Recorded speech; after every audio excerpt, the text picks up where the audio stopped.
Recording in progress.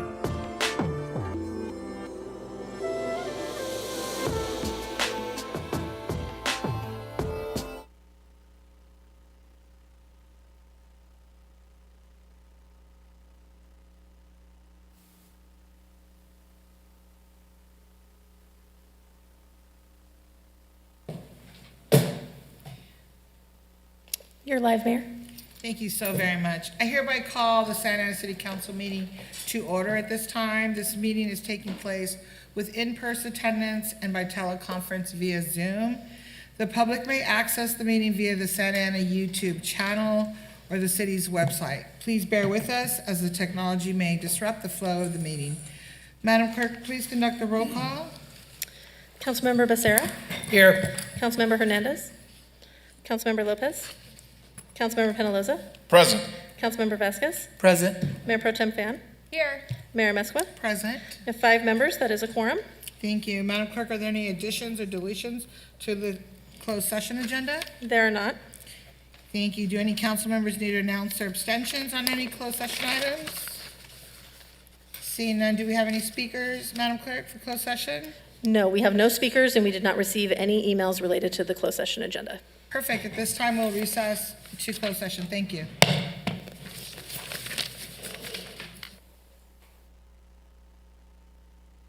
Recording stopped.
Recording in progress.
Madam Clerk, please start the meeting. Yes, Mayor, go ahead, please. I hereby reconvene the Santa Ana City Council meeting to order. This meeting is taking place with in-person attendance and by teleconference via Zoom. The public may access the meeting via the Santa Ana YouTube channel or the city's website. Please bear with us as the technology may disrupt the flow of the meeting. As a reminder, this is a meeting to conduct the business of the city. As mayor, I am afforded the opportunity to call for a recess or break or even to clear the meeting room if a meeting becomes too disruptive to properly conduct business. Warnings will be provided. For everyone's safety, per the fire marshal, please do not stand or place objects in the aisles, in front of the dais, along the back wall of the council chamber, or in front of entrances and exits. To ensure that all members of the public may watch and participate in the meeting without disruption, designated media areas for filming photography are marked, and if you have any questions, please see our PIO. Guidelines for members of the news media and anyone else who wishes to film or photograph the meeting are available in the lobby. During city council presentations and oaths of office, guests of individuals being recognized are invited to come to the front to take photos. Madam Clerk, please conduct the roll call. Councilmember Becerra. Here. Councilmember Hernandez. Present. Councilmember Lopez. Here. Councilmember Penaloza. Present. Councilmember Vasquez. Present. Mayor Pro Tem Fan. Here. Mayor Mesqua. Present. All 7 members are present. Madam Clerk, before we proceed to the Pledge of Allegiance, please make announcements. Thank you. For members of the public on Zoom or teleconference to request to speak during public comments on agenda or non-agenda items within the city's jurisdiction, you must dial *9 from your phone or click the button labeled Raise Hand from Zoom Now in order to be in the speaker queue once public comments commence. This does not apply to public hearing number 40 related to the budget or the Housing Authority agenda or Public Financing Authority agenda, for which comments will be heard during the specified times. Please hold your comments on those items until called upon. Thank you. Thank you. This time we'll do the Pledge of Allegiance. Gaston from the City Manager's Office, if you can please come forward and lead us in the Pledge of Allegiance. Where is he? Oh, that's his brother. His twin. Well, I want the twin to come up. I don't feel bad anymore. That's great. That's great.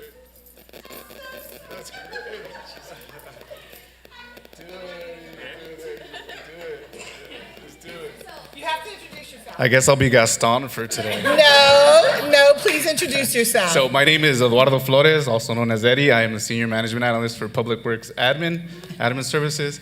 And Gaston, who most of you probably know and is most of the time always here, is And not he here is your today. twin. And so we're presenting budget, and I'm here today on behalf of Admin Services. Thank you for being here with us. All right. Place your right hand over your heart. Ready? Begin. I pledge allegiance to the flag of the United States of America, and to the republic for which it stands, one nation, under God, indivisible, with liberty and justice for all. Eddie, thank you. At this time, I'd like to call up our police chaplain, please. Mr. Bob Barnett. Just a simple, possibly. So, simple little prayer tonight. Lord, I want to thank you for the people gathered here tonight, the blessing of this room, and even the joy we've already experienced. I pray a blessing upon our mayor, our city council members, a blessing upon all those, Lord, who have been placed by you in significant and strategic places to bless our community. We ask for your wisdom to be here tonight, your favor on our city, and we're always thankful, Lord, the way that you have dealt with us in this wonderful city with some very, very wonderful people. Bless this night. Bless those to be honored tonight for their accomplishments.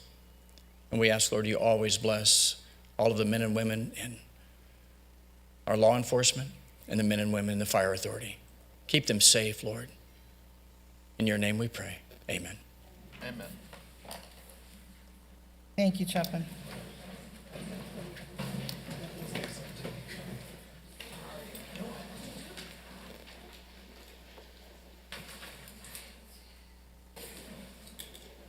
Madam Clerk, are there any additions or deletions to the City Council agenda? Yes, Mayor and City Council, a few notes for the record. For item number 33, a revised Exhibit 2 pavement management plan was posted online and distributed to the council. For item number 40, the budget public hearing for the proposed ordinance, Exhibit 1B was also revised, distributed, and posted. And a note that introduction of the ordinance will require a 2/3 vote for the budget per the charter. There was also an addition on page 238 of the budget book that was posted and distributed, and disclosures for AB 1234 for the month of May were included on the printed and posted agenda. That concludes my report.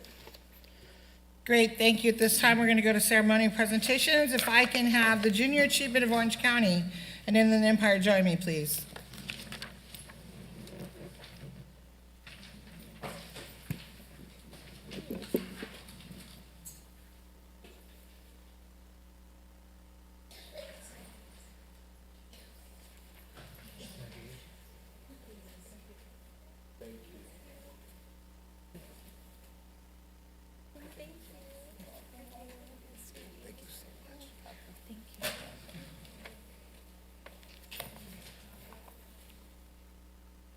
All right, tonight's a special night. We're celebrating your 70th anniversary in Orange County. Let's give them a round of applause, please.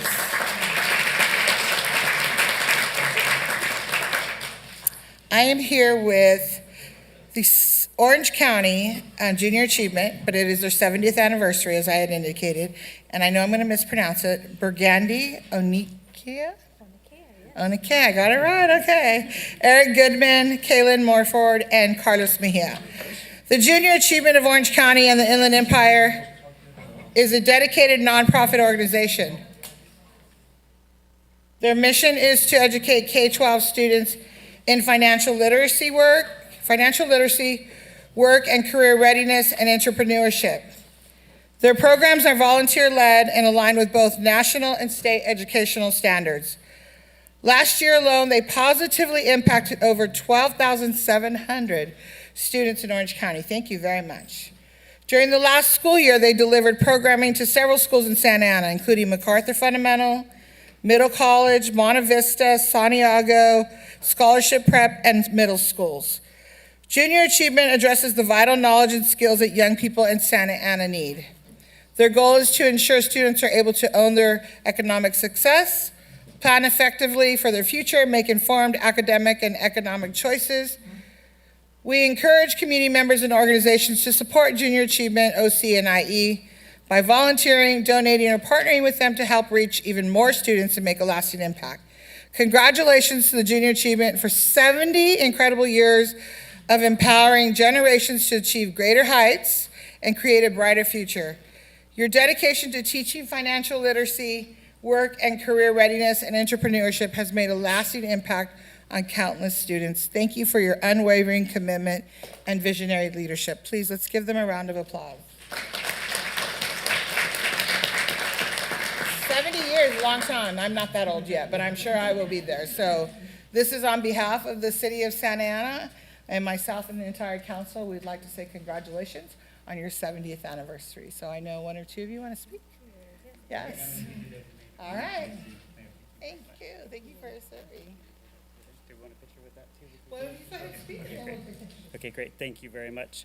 So I'd just like to start by thanking the mayor so much for this honor and the council. So I'm a board member for Junior Achievements. I'm also a business owner here in Orange County. I've been working with Junior Achievements the last few years, providing entrepreneurship and financial literacy in the schools. So from firsthand experience, I can just tell you, coming into the school districts and being able to work with the kids and teach them things that they necessarily need for real life skills moving forward has been an honor. Our pillars at JA are work readiness, entrepreneurship, and financial literacy, and we've served 25,000 students with our programs in OC and IE. Thank you. Thank you very much. Well, on behalf of Junior Achievement, we want to say thank you. Really, we couldn't do it without the community members, as well as all of the volunteers that we have in our board. And, we really, I love that we get to see a difference in the lives of our future leaders. So, thank you for just your continued support, and thank you for this recognition.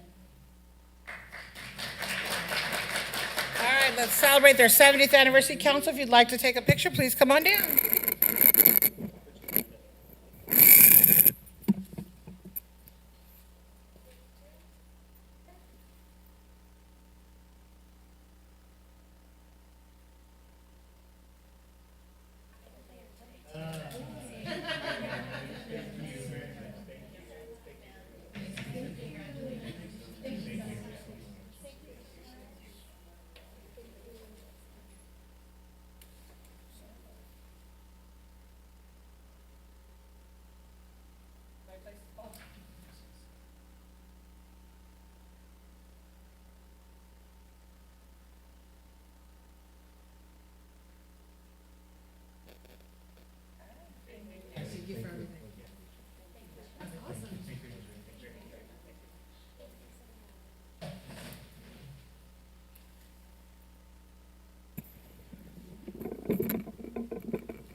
Next, we have Councilmember Lopez and the Underground Scholars.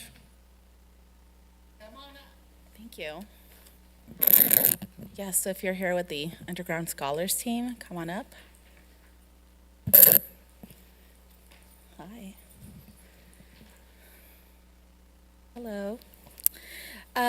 Before I get started with the certificate of recognition, I just want to say that I do know Hector Cervantes, his family, and his wife, Anaí Contreras, sitting in the audience.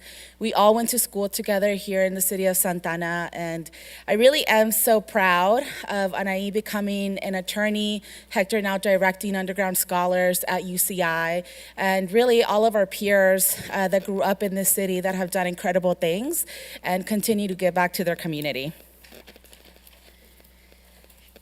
So this certificate of recognition is being presented to Hector Cervantes and Diana Greer. We also have students from the city that are part of the Underground Scholars Program at UCI, like Stephanie Rodriguez, Lucy Mendoza, Casey Flores, Ana Camino, and Jennifer. And the University of UCI Underground Scholars Program is dedicated to facilitating access to higher education for individuals who have been incarcerated, formerly incarcerated, or are impacted by the criminal justice system, with a special focus on supporting formerly incarcerated students. This initiative provides a comprehensive range of supportive services, guiding system-impacted individuals through the transition from community college to UCI or any other higher education institution. Central to the program's mission is the establishment of a nurturing on-campus environment tailored to the needs of formerly incarcerated system-impacted students. This includes academic tutoring, peer coaching, leadership development programs, employment opportunities, and engaging community events. And they often are at many of our community events here in the city of Santa Ana and with our community college. And beyond direct support, the program is actively engaged in advocacy efforts at various levels, from individual cases to statewide and national policies. By working to eliminate barriers and create opportunities for justice impacted individuals, the program aims to empower its students and promote systemic change. Additionally, through policy training, students are equipped to become advocates of their own right, furthering the cause of justice reform. The origin of UCI Underground Scholars can be traced back to the groundwork laid by the Underground Scholars Initiative, the organization, and it was championed at UCI by Hector Cervantes, who got his master's at the university. The program was officially established in 2021. Its success is owed to the dedication of individuals such as Diana Greer, Alberto Lule, Ryan Flaco Rising, Lisandra Barrera Rising, and Ananda Van Boyen, who bring both personal experiences and academic expertise to the table, ensuring justice-impacted students receive the support they need in these institutions. And through education and advocacy, the UCI Underground Scholars Program endeavors to break the cycle of incarceration, empower individuals, take care of their students, and contribute to the creation of a more and just, equitable society. And I really want to thank Hector for championing this program at UCI. Thank you so much for your advocacy. It's important that institutions understand that these are also their students at their campus communities, and without the advocacy of people like Hector, these programs would not exist at those institutions. Yes, so we'll hear from both of you. Thank you, Councilmember Lopez. I just want to share, and then I'll hand it over to Stephanie, who's a student at UCI. I want to share a little bit about my journey. So I am from the community here from Santa Ana. I am a formerly incarcerated individual. These programs did not exist when I was navigating my trajectory as a formerly incarcerated individual in higher education. And for me, education was the gift that kept on giving, and it really afforded me upward mobility. And most importantly, it kept me from going back, right? It kept me and so my mission and my passion is to duplicate that experience for our community members, to get as many community members here in the city of Santa Ana to the University of California. And that's the work that we're doing at UCI Underground Scholars through our 4 pillars of recruitment, retention, advocacy, and wellness, making sure that we are well as we're navigating higher education and different barriers that we experience in our daily lives. So with that, thank you for hearing me out. Thank you, Councilmember Lopez, for this recognition. And I'll go ahead and pass it over to Stephanie. Thank you. Hello, everybody. My name is Stephanie Rodriguez, and also as Hector, I was born and raised in Santa Ana, so I started preschool here. And so I went my Santa Ana Community College, and then from there I transferred to UCI. And being part of this program, I am system impacted. For those of you that don't know what that means, it means that sometimes someone like me had to go through the court system and navigate that throughout my whole years of life.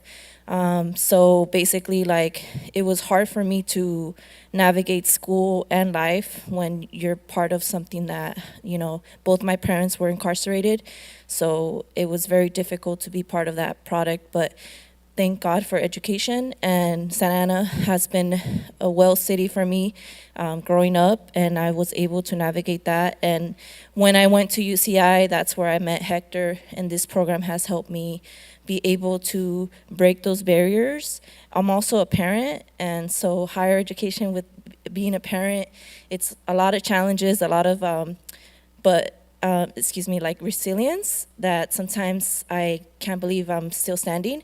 But I just want to thank everybody here, and the fact that we are getting recognized for this, it just means a lot to me. And also part of the program, I also help transfer students from Santa Ana Community College and community college around us. And it's very rewarding to be able to give back to my community. And hopefully soon, when I, become in my career, I will be giving back to my community. Thank you very much.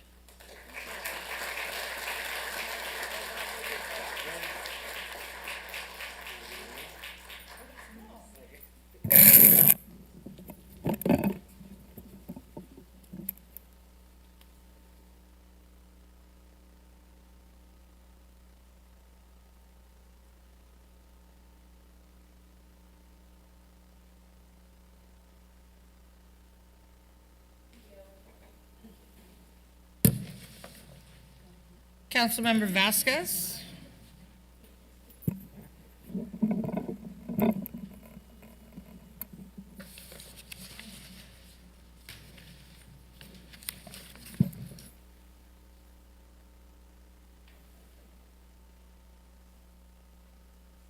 Thank you. How's it going? Thank you for coming. So we got a little wholesome today. I have a neighborhood hero from Hettinger Park. And he was my neighbor for many years. I'd sit on a blue craftsman's house up on the porch and watch him walk by as you go to the store and watch you go back home. It was beautiful to watch. So he does a lot of work, and he was doing haunted houses, and he met up with the Hettinger Park Association. And Nicholas is a resident, and he's made remarkable contributions. He has spearheaded 2 neighborhood events that has significantly enhanced the community and spirit and engagement. Mr. David's inclusive approach to event planning and catering to community of all ages and background has ensured that everyone in the neighborhood feels welcome or represented in these activities. These events include Hettinger Haunt, Movie Night, and Christmas caroling, to name a few. All of these events foster a sense of camaraderie and shared enjoyment among neighbors. Mr. Davis has displayed leadership and enthusiasm in fostering community building through these neighborhood events. His efforts have strengthened social bonds, promotes neighborly interaction, and has made Hettinger Park a more vibrant and connected community. We are grateful for Mr. Davis' dedication and contributions to our Hettinger Park community. His exemplary leadership and commitment to community building make him a true hero of the neighborhood. Thank you so much. Hey, want to say a few words?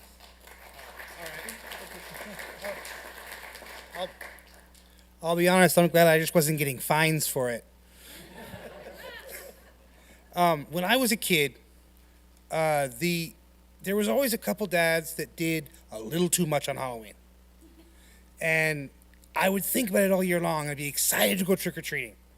And when I would, I'd go door to door and meet all my neighbors and look at them in the eye. We'd get to know each other.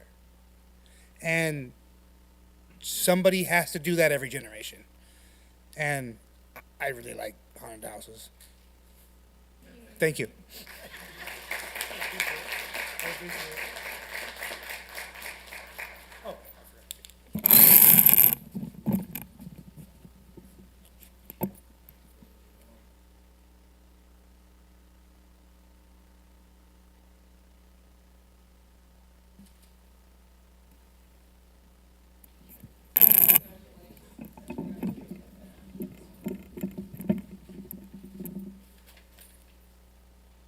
All right, great, thank you. Madam City Attorney, do you have anything to report out of closed session? Mayor, council members, and members of the public, we did have several closed session item discussions earlier this evening, but we do not have any reportable action.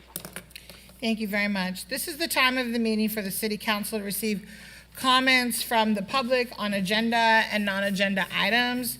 Madam City Clerk, please explain the public comment procedures and call the first speakers.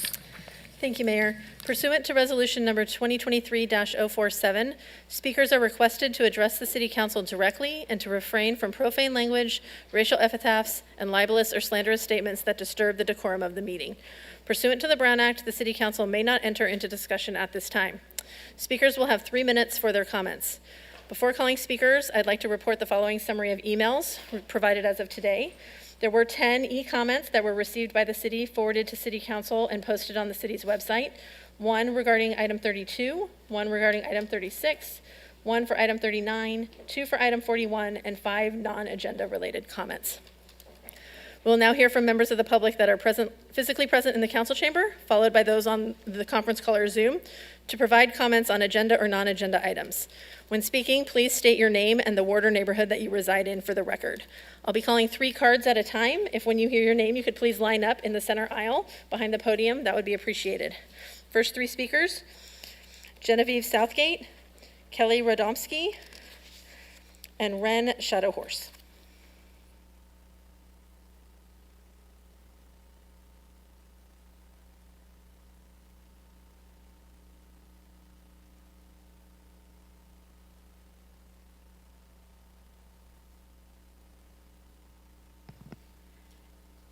Hello, Mayor of Mesqua.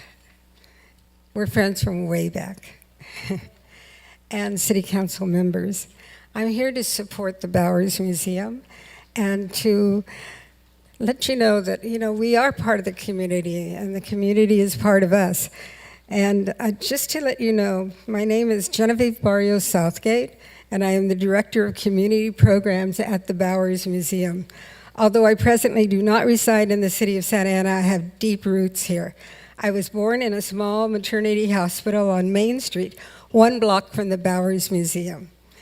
And I attended high school in Santa Ana, and I graduated from Santa Ana College. My father, Cruz Barrios, was instrumental in bringing the Mendez v. Board of Education desegregation case to the federal courts. And my father also headed up the effort to annex what is now West Santa Ana, including La Colonia Santa Anita, to Santa Ana. So you see, I am a Santa Ana girl. In my position at the Bowers Museum, I present the beauty, traditions, and the history of different world cultures through art, music, and dance. On average, over 2,500 people a month attend our free family festivals and senior enrichment art classes. Those are all free for the public.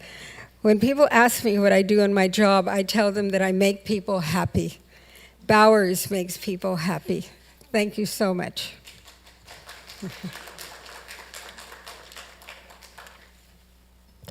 Hello. My name is Kelly Radomski. I'm the Vice President of External Affairs for the Bowers Museum. I've worked there for about 6 years now. And we're going to talk a lot about numbers tonight, so I won't touch on that myself. We've sent over a lot of reports this week also, and I think everyone will feel really good when they see those numbers. But just for a second, I wanted to say beyond the numbers and budgets and contracts, I think that what we're talking about is actually a real desire to partner more and more deeply. And I just want to say on behalf of the staff that we all welcome that.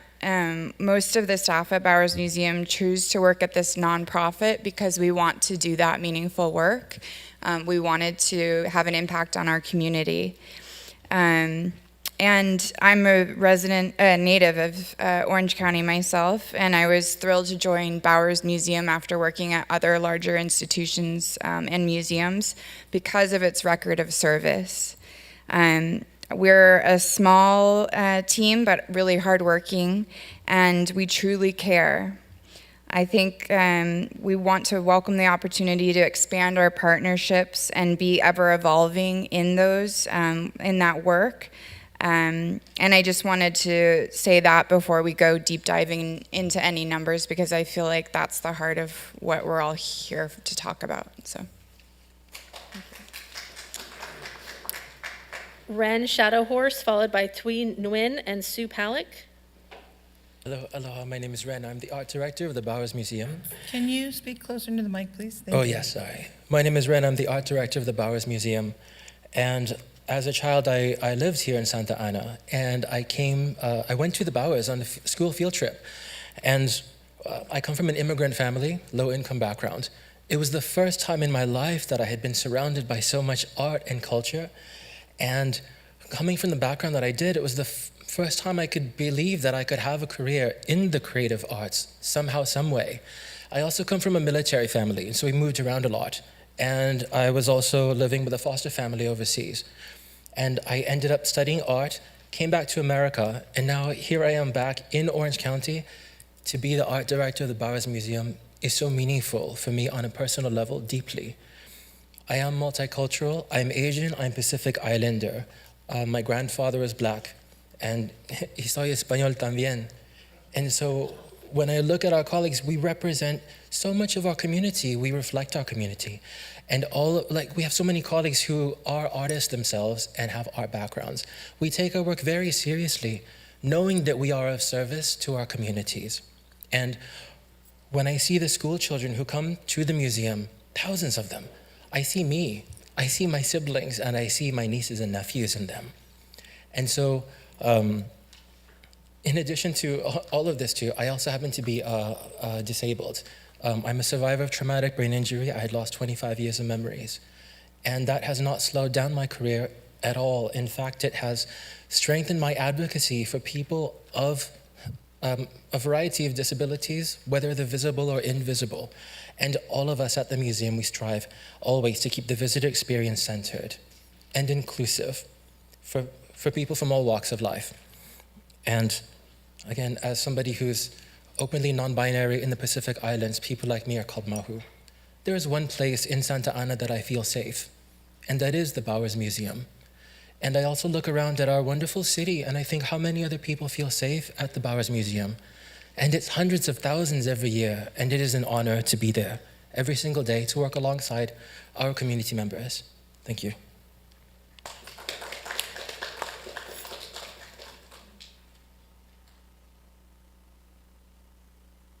Hi, my name is Thuy Nguyen. I'm the Chief Financial Officer for the Bowers Museum. I actually is here to try to present some numbers for the council, but I didn't know, so I accidentally signed up to speak, so I'm going to speak from the heart.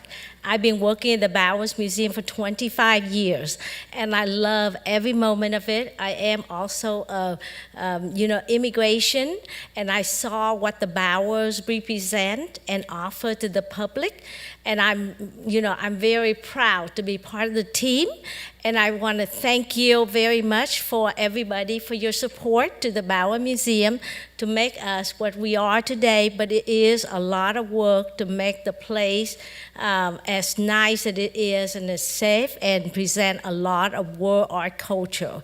And we are also a multicultural museum. So thank you so much. Sue Palick, followed by Sean Huang O'Hara and Elizabeth Hansberg.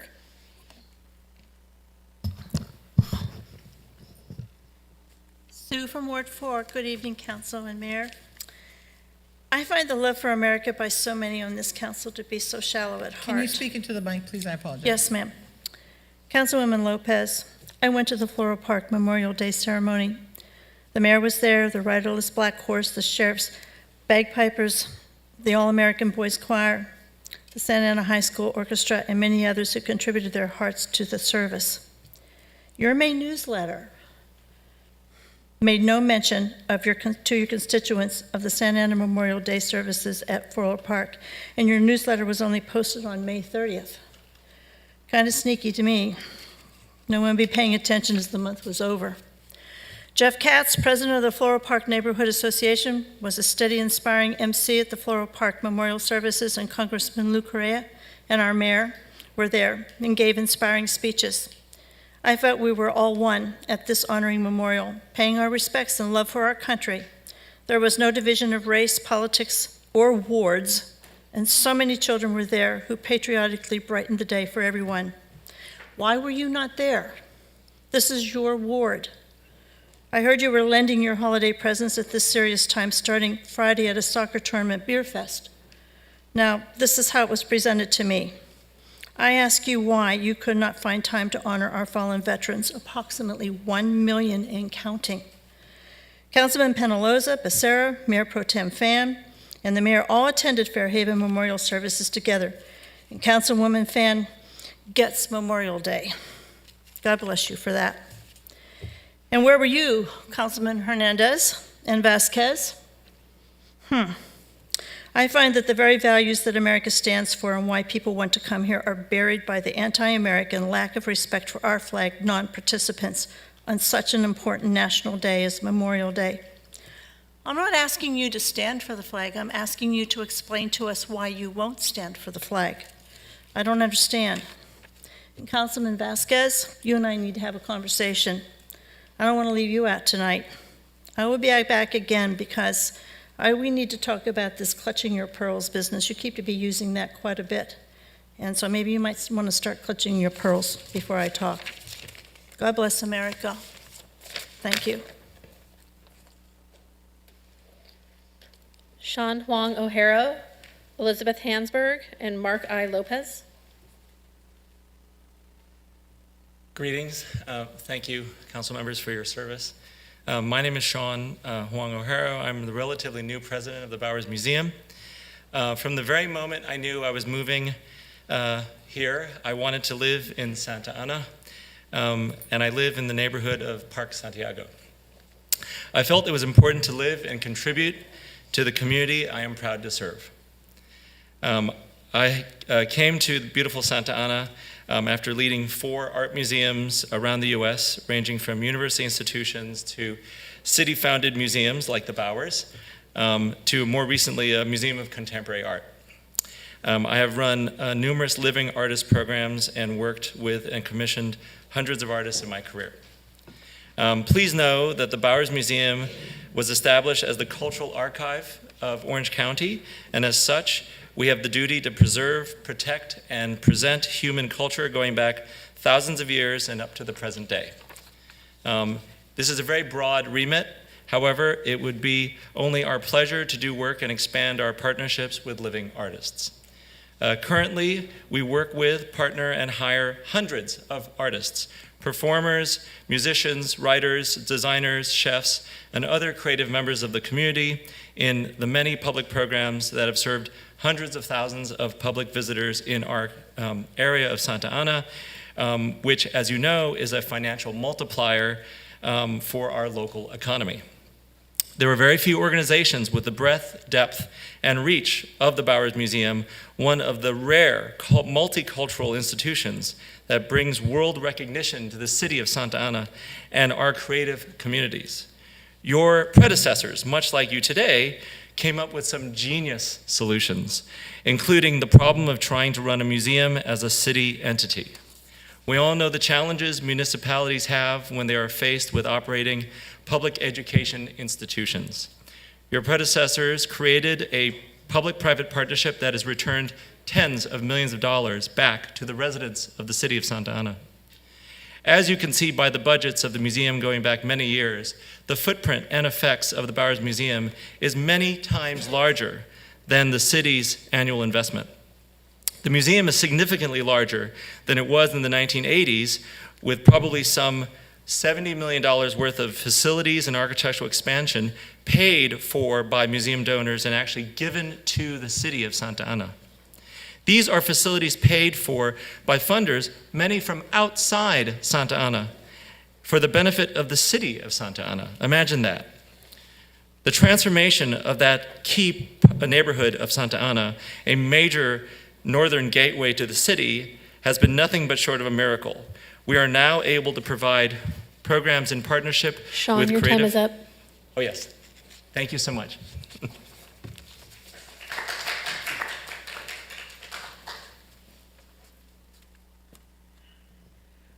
Good evening, Mayor Amakusa and members of the City Council. My name is Elizabeth Hansberg. I'm an advocate for housing. We advocate for permanent supportive housing, affordable housing, all the way up to first-time homebuyer opportunity, rental housing. We are trying to end the housing shortage, and so that's what I'm here to talk to you about tonight. I introduce myself and my organization. I'm here for two reasons. First, I want to applaud the city of Santa Ana and its leadership and the good work that you have done to put this historic city on pace to more than exceed the arena that was assigned to all of us. Many cities across California have failed to act with urgency, and that is not the case in Santa Ana. Santa Ana has done an amazing job of building housing, finding space for housing, funding housing, and I know that it is a top concern of you and for your residents. I'm also here to ask you to please move forward with setting formal hearings to approve or consider and approve the related Bristol project, which is 41 acres that we could redevelop into housing and lots of other nice things that we would like to see to create more availability, more density, more walkable communities. The redevelopment of this aging 50-year-old auto-oriented shopping center is a rare and unique opportunity to provide new housing in a high-quality infill environment, and it's essential given the scarcity of empty developable land in Orange County. We just don't have a lot of sites this big that give us the opportunity to build at scale to address the housing shortage. So I'm here to ask you, can we move the process forward? And I want to make sure that we don't miss the opportunity because if this landmark proposal remains in bureaucratic limbo following 2 years of extensive community outreach, public presentations, environmental review, and millions of dollars spent in working on designs with the city, I'm concerned that we are going to end up with a project that is not going to be what the community has gotten behind. I was part of the outreach. I participated in some of the meetings, and I know the extent to which they work to try to cultivate support and vision with partners. And I think that if this project does not move forward and they do go under the Housing Accountability Act, that the project that results from that process will not be the same project, and it will not have all of the programmed 13 acres of open space, a lot of mixed use that's just really going to add to it as a destination in an area of the county that really is kind of transitional to the arts. So my time is up. Please move it forward. Thank you so much. Hey, Mayor, I just have some quick pamphlets to pass out.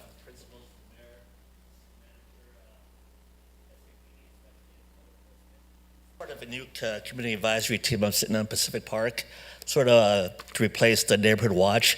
But one of the things, just a quick overview real quick, if you can read it real quick to get recognition, but I don't have too much time here. But I'd like to explain one of the primary projects we try to do this weekend.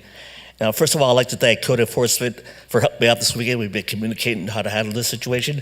As it relates to the city's Santa Ana sanctioned garage sales, the problem is at Pacific Park, especially the East Chestnut corridor, is sort of morphed into something else that's not what it's supposed to be. We have a lot of outsiders coming in, sort of become like an ad hoc garage sale. People blocking the sidewalks, people blocking the bike trails, people blocking the handicap access. There's a few pictures there of some of the violations there. But like I said, as part of the community advisory team, work code enforcement police department, address some of these issues, sort of a unity of effort program. But like I said, the process has been starting though. This really is a work in progress right now. But like I said, I'd like to thank Sergio Moreno for helping a lot. Also code enforcement by River Hernandez and Albert Partida. I just want to make sure I said that right.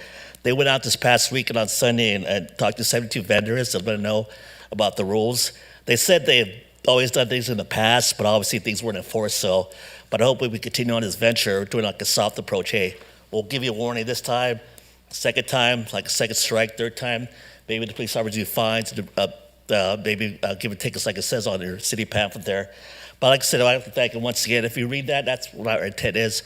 Pacific Park Community Advisory Team, and we'd like to work with the city, adapting new ways of working with code enforcement and the police department, more of like I said, unity of effort to advise the community how to be more involved with quality of life issues, be more involved in civic engagement. Thank you, ma'am.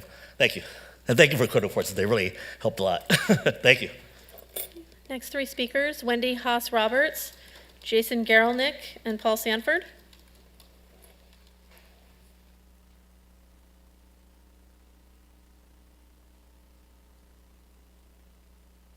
Good evening, Mayor and members of the Santa Ana City Council. As many of you may know, my name is Wendy Hazy Roberts. I'm President CEO of Travel Santa Ana. I'm here this evening for two reasons. First, tourism in Santa Ana matters.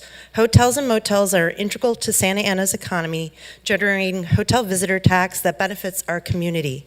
Tourism revenue helps support arts and culture, parks and recreation, public safety and infrastructure, and neighborhood services. The 2023 Economic Impact of Travel report showed spending from nearly 950,000 Santa Ana visitors last year was an estimated $414.7 million, a 9% increase year over year. In addition, the Santa Ana tourism industry contributed more than $27 million in local and sales taxes. Without these travel-generated receipts, homeowners in our city would pay an estimated $195 more per year in local taxes. In short, Santa Ana tourism is vital to the local economy, which brings me directly to my second point this evening. I'm here to ask you to set formal hearings and approve the visionary related Bristol development project on Bristol Street in South Santa Ana. Santa Ana has tremendous potential to expand as a leisure and business travel destination, but the city needs to add exciting projects like Related Bristol, which will replace an aging, auto-centric shopping center with 350,000 square feet of dynamic new retail, an unheard of 13 acres of programmed open space, and 250-room premium hotel, which could be the first to be built in our city since 2011. Without question, this highly walkable, world-class design mixed-use village will attract locals and visitors to the unique shops, cafes, and the wide range of dining that the developer has said will reflect the city's important diversity and history.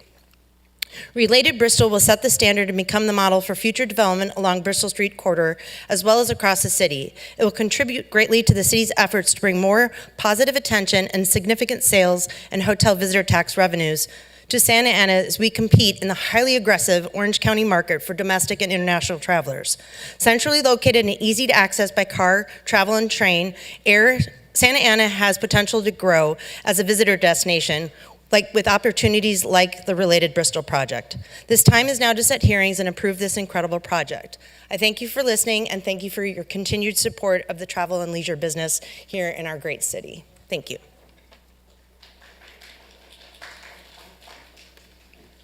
Jason Gerelnick, followed by Paul Sanford and Karen Perez. Good evening, ladies and gentlemen of the council. My name is Jason Gerelnick, and I am a real estate manager for Albertsons Companies, in particularly the Southern California division. We are the parent company of Vaughn's and Pavilions, and our store sits at the hopefully future Related Bristol project. I urge you to please consider this project and approve it. They are planning to build 41 acres of mixed-use, vibrant community with apartments, shops, restaurants, and 13 acres of programmed public outdoor space.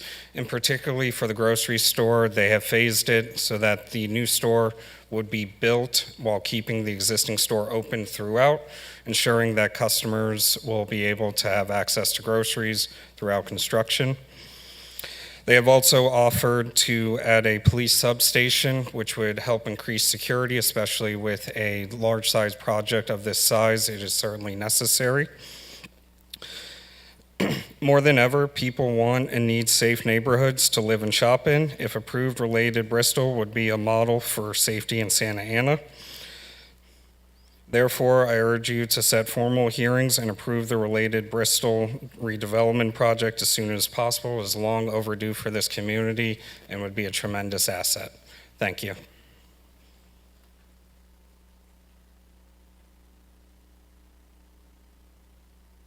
Good evening, Mayor and members of the Santa Ana City Council. My name is Paul Sanford, and I'm a Greater Floral Park resident in Councilwoman Jessie Lopez's Ward 3.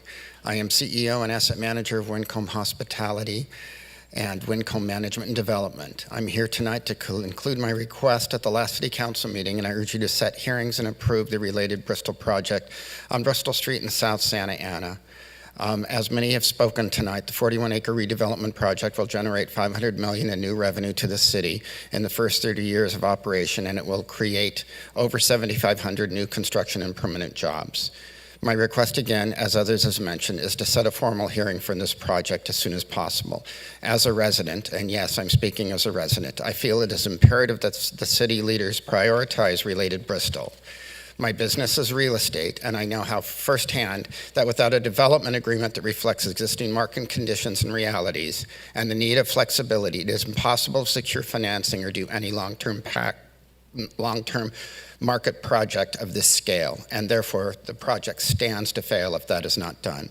The eyes of the entire community are fixed on Santa Ana at this point, awaiting a decision that will demonstrate the city's readiness for this caliber of private investment and to take the city to the next level with additional tax income that we so desperately need. I urge you as a resident who cares about the city to not let Bristol-related slip away for the reasons others have mentioned. And now I'd like to go on to just a couple more points. I really want to thank the Parks Department. I'm up in Fisher Park. They've done a superb job over the past 2 years. I think anybody who lives up in that area has seen the improvements, not only in the safety, but in the cleanliness and the maintenance of the park. It's a very visual park. We have residents throughout Santa Ana that use it, and I want to commend the efforts there. I do have one ask. As a Fisher Park, Greater Floral Park resident, the corner of Memory Lane and Flower is getting out of control again. We used to have police up there on a regular basis from 7:30 or 7:30 in the morning to 9 a.m. They're not there. They haven't been there for ages. And we have cars speeding by. They're not stopping anymore. They're going through the I-5 interchange, 22 I-5 interchange, and they're using that as a shortcut. I live on River Lane and I have to pull out every morning, and I've got a car with a big engine, and it takes every bit for me to get out there safely, and it's getting worse. So if I could please beg that the Santa Ana Police Department, who by the way does a great job, gets back on that corner, please, as they used to, and starts getting it under control. It is dangerous, it is bad, and we're going to have a situation. Finally, thank you all very much for your consideration. Karen Perez and Victor Mendez. Hello all, my name is Karen Perez. I am here today representing many soccer leagues here in Santa Ana, United Latin being one of them. We have been attending these meetings every 2 weeks, expressing many frustrations we have had and continue to have. Mayor, I have contacted your office over a year ago trying to solve some issues and still have not heard back. I would like to be given the time to be able to bring to light many issues we have encountered. I want to make it clear that the comment that was made about soccer being a mafia has impacted our businesses in a very negative way. I'd like the person that made that comment to know that he has caused damage to the individuals that have worked hard to become business owners here in Santa Ana. I would like to thank Councilwoman Jessie Lopez for taking the time to meet with us once in the past. I will continue to attend these meetings until we are heard by all of you. I would like to request a meeting with all of you. I have left my cell phone number, my email, in the little green card that I was handed. Feel free to contact me. I'd like to solve these problems in a private manner with all of you guys. We've been here multiple times. Just a quick background. My father here, sitting there, started his business over 35 years ago. He is not part of the mafia. We are here trying to make a living. We have had many issues. We continue to come every 2 weeks. I don't understand why we have to keep coming to solve these issues and to keep expressing them out here when we can have a private meeting. I would like for you guys to open up your agendas and reach out to all of us and say, hey, we're here. Let me listen to you. That's all we're asking for. We're not a mafia. That's not what we are. All of this is impacting the community, right? Of course, yes, we are a business, but we do a lot for the community too. I would like for you guys to keep that in mind. Thank you.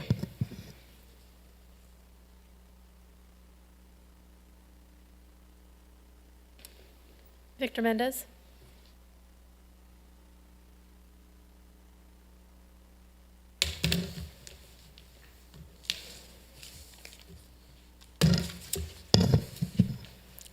What that gentleman said about code enforcement, I want to echo. Thank you, Mayor. Our code enforcement got our elevator back after 6 weeks, and it would have happened without code enforcement. Sad, but true. It could have happened I don't know if it's going to change the property manager's attitude, but at least we got a functional elevator now, and senior citizens who are disabled now have access to that elevator. So thank you, and thank code enforcement. I want to just have a few general comments today. Typically you hear about people that they can't make a difference. They go to council, they say something, nothing will happen. I want to just provide 3 examples of something that I said did happen. 2 years ago, I asked that the Met be abolished. Today, it's being abolished. Last year, I pointed out the financial flaws of the Aramark prison food or jail food contract, and today I think they've corrected that contract to an appropriate basis where the dollars won't cost us much, although we still are going to be spending more than we should be spending. Nonetheless, that flaw in that contract has been corrected. Last year, I also questioned this prepayment by the CalPERS annual contribution. Today, the staff has reported that they do a prepayment, but they do it at a discount level, meaning it makes a lot of sense. So citizens, speak up, let them know what you hear, and maybe change won't happen immediately, but I think it can happen. And sometimes it doesn't always happen. But if you're batting 600 with council, you're doing pretty well. So keep at it. On item number 11, the contract manager, the city manager contracts have about 12.4 to date of spending. There's a lot of stuff in there, and there's a lot of good things in there. I don't want to discount it. There's grants, there's donations, there's lighting, some very good things, but there's some things that are just very peculiar to me. Why do we need $50,000 for employee yoga when we have these soccer fields that aren't being met? I mean, we're in an era of limits, and I think that's something that can be looked at. It's water under the bridge. Evidently, SAPD needs $49,000 to help communicate better.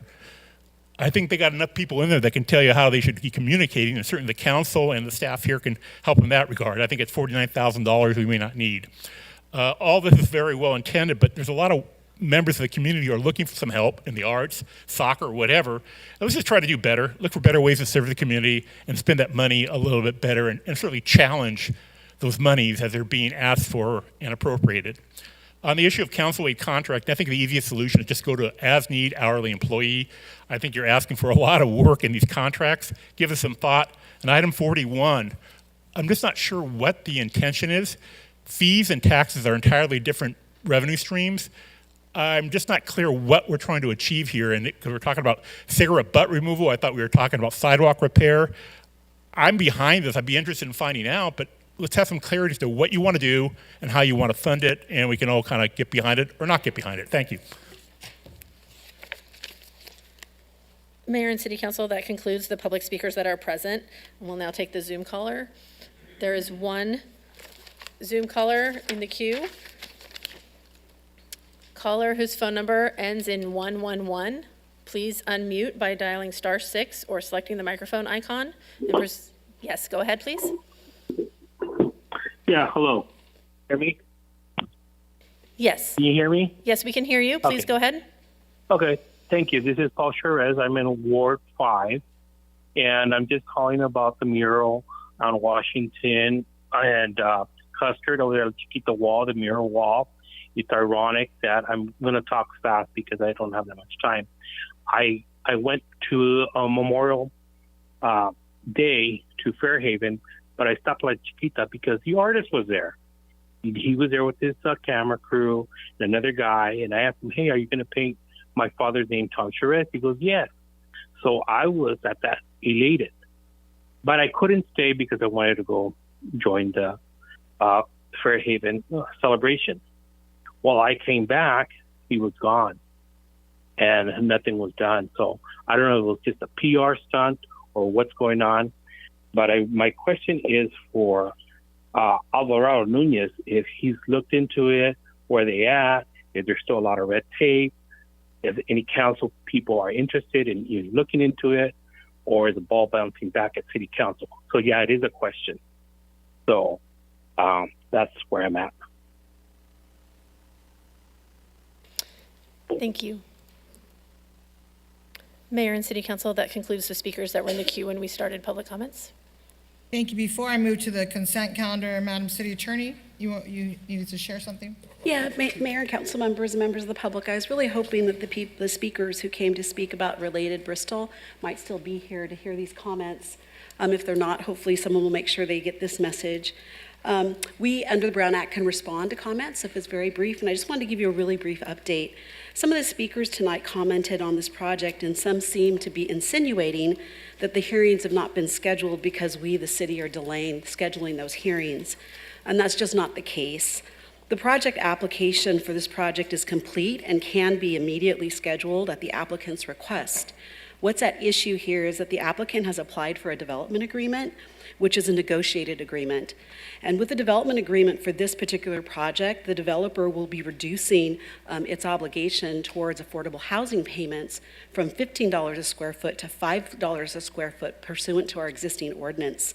This results in a difference of about between $56 million and $18 million. So the city is negotiating for additional city benefits. We've been working very closely with the ad hoc committee, and that process has taken a while. We are actually down to a few remaining issues now, and we're waiting for the developers' representatives to schedule a meeting with us. But we just want to make clear that this project can proceed without a development agreement, and it can have some of those benefits that have been discussed. So we have given the developer the option of moving forward with their application if they want, or continuing to work with us on the development agreement. So I just want to make sure that everyone has that information and has all the facts. Thank you, Madam City Attorney. We're going to go to the consent calendar items at this time. 4 through 36 are before us. Council members, please announce any items you'll be abstaining from due to a conflict. If there are any requests to pull an item, let's go down to Councilman Hernandez. Thank you, Madam Mayor. I'd like to pull item 21 and then just a comment on item 28. Thank you. Councilman Becerra. Thank you, Madam Mayor. I'd like to pull items 21, 27, and 32. Thank you. Councilmember Penalosa. Thank you, Mayor. I would also like to pull items 21 and item 25. Thank you. And I have a comment on 13. Okay, thank you, sir. Councilmember Lopez. Give me 1 second, I'm looking for my note. Councilmember Vasquez. I was going to pull 21 and 28. 21 and 28. Thank you. Mayor Pro Tem. Mayor, nothing to pull, but I will recuse myself from item number 27, as the cities of Anaheim and Fullerton are clients of my employer, Rattan & Tucker, so if that item is pulled, I will leave the dais. Thank you. Thank you. Back to Councilmember Lopez. No items to pull. Thank you. At this time, if you would indulge me, I'd like to go to the business calendar. Mayor? Yes. If we could have I'll make a motion I'm to sorry, approve the apologies. balance. Yes. Second. Thank you, Madam Clerk, for stepping in for that. Let's prepare to vote. Are machines working, Madam Yes, Clerk? I'm getting them ready right now. We're going to give it a shot. At the beginning of the meeting, they said they were not working, so let's give it a shot. The motion by Councilmember Penaloza, seconded by Councilmember Becerra, to approve consent calendar items 4 through 36, with the exceptions of items 21, 25, 27, 28, and 32, and a noted recusal. Oh, that item has been pulled. Councilmember Hernandez? Yes. Vote is 7 ayes, no nays. Motion carries on the consent calendar. Thank you. So if we can, Point of order, Mayor. yes. And I guess the city attorney might want to chime in. If we approved item 13 and I just had a comment on it, would we save that for later, or would we do that now if it was approved? We could. I was going to have somebody sworn in first. Oh, okay, that's fine. Okay, thank you. Madam Clerk, is Mercy Benitez here? Mercy? Come on up, Mercy. We're going to swear Mercy in as a youth commissioner. Congratulations. All right, the rest of you. That's 2. I, Mercy Benitez, do solemnly swear that I will support and defend the Constitution of the United States and the Constitution of the United States of California against all enemies, foreign and domestic, and I will bear true faith and allegiance to the Constitution of the United States and the Constitution of the United States of California, that I take this obligation freely without any mental reservation or purpose of evasion, that I will wear and faithfully discharge the duties upon which I am about to enter. Thank you.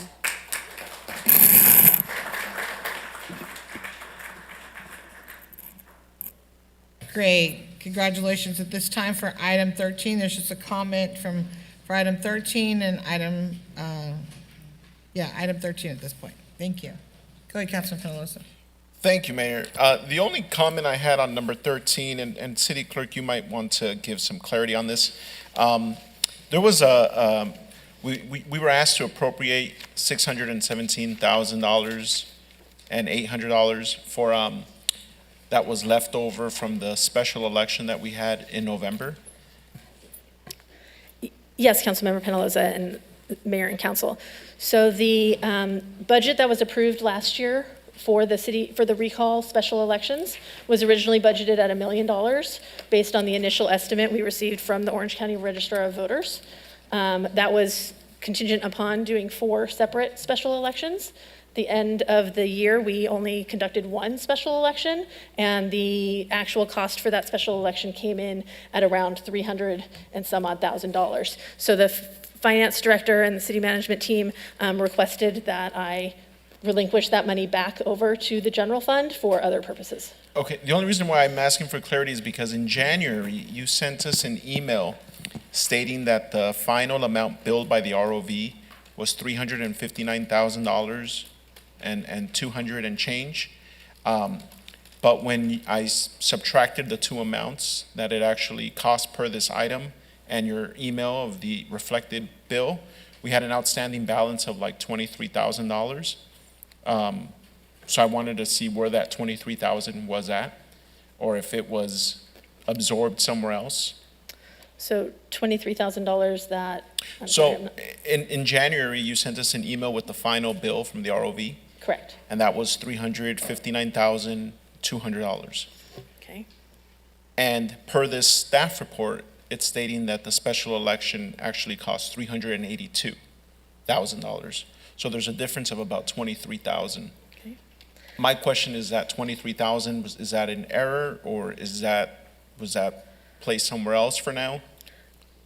If I would have to go back and look at the specific dollar figures on that, just to confirm, but it could have been the cost of the signature verifications that we did, a separate invoice. So it wasn't billed all together?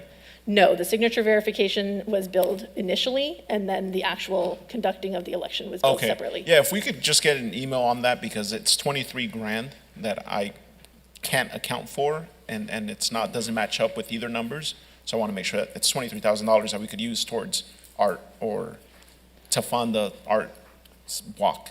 So I mean, it's a good amount of money that's not accounted for, at least with these notes. So if you could do that, Clerk, that I appreciate it. Sure. Thank you. That's it, Mayor. Thank you. At this time, if you would indulge me, we're going to move over to the business calendar, item number 37, related to rescheduling of the June 18, 2024 regular city council meeting. Madam City Clerk, I believe that you had sent out an email asking for a date for a meeting due to the fact that we will not be able to meet on June 18th. Yeah. Yes, Mayor, thank you. So staff became aware that it looked likely that there would not be a quorum of the body in attendance here in the council chamber on June 18th. Accordingly, you have a few options that you can do regarding that meeting. You can adopt the first resolution that's presented to you, which would be to cancel the June 18th meeting. You could adopt the second resolution that is presented to you, which would reschedule that June 18th meeting to a different date. Or if you take no action, the June 18th meeting would stay on the books. There would be an agenda, and then depending on the attendance that comes, if a quorum is here, the meeting could proceed. If there is not a quorum, then it would be canceled at that time by staff. I'd like to make a motion that we schedule the meeting for June 24th. It's a Monday at regular time. I'll second that. Thank you, Mayor Pro Tem. There are no comments. Actually, I can't do that. Yeah, I can't. I can't either. How about Tuesday? That I can't. I can't either. Oh, I have work. I will make a motion to just cancel the June 18th meeting altogether and then just come back to the meeting schedule in July.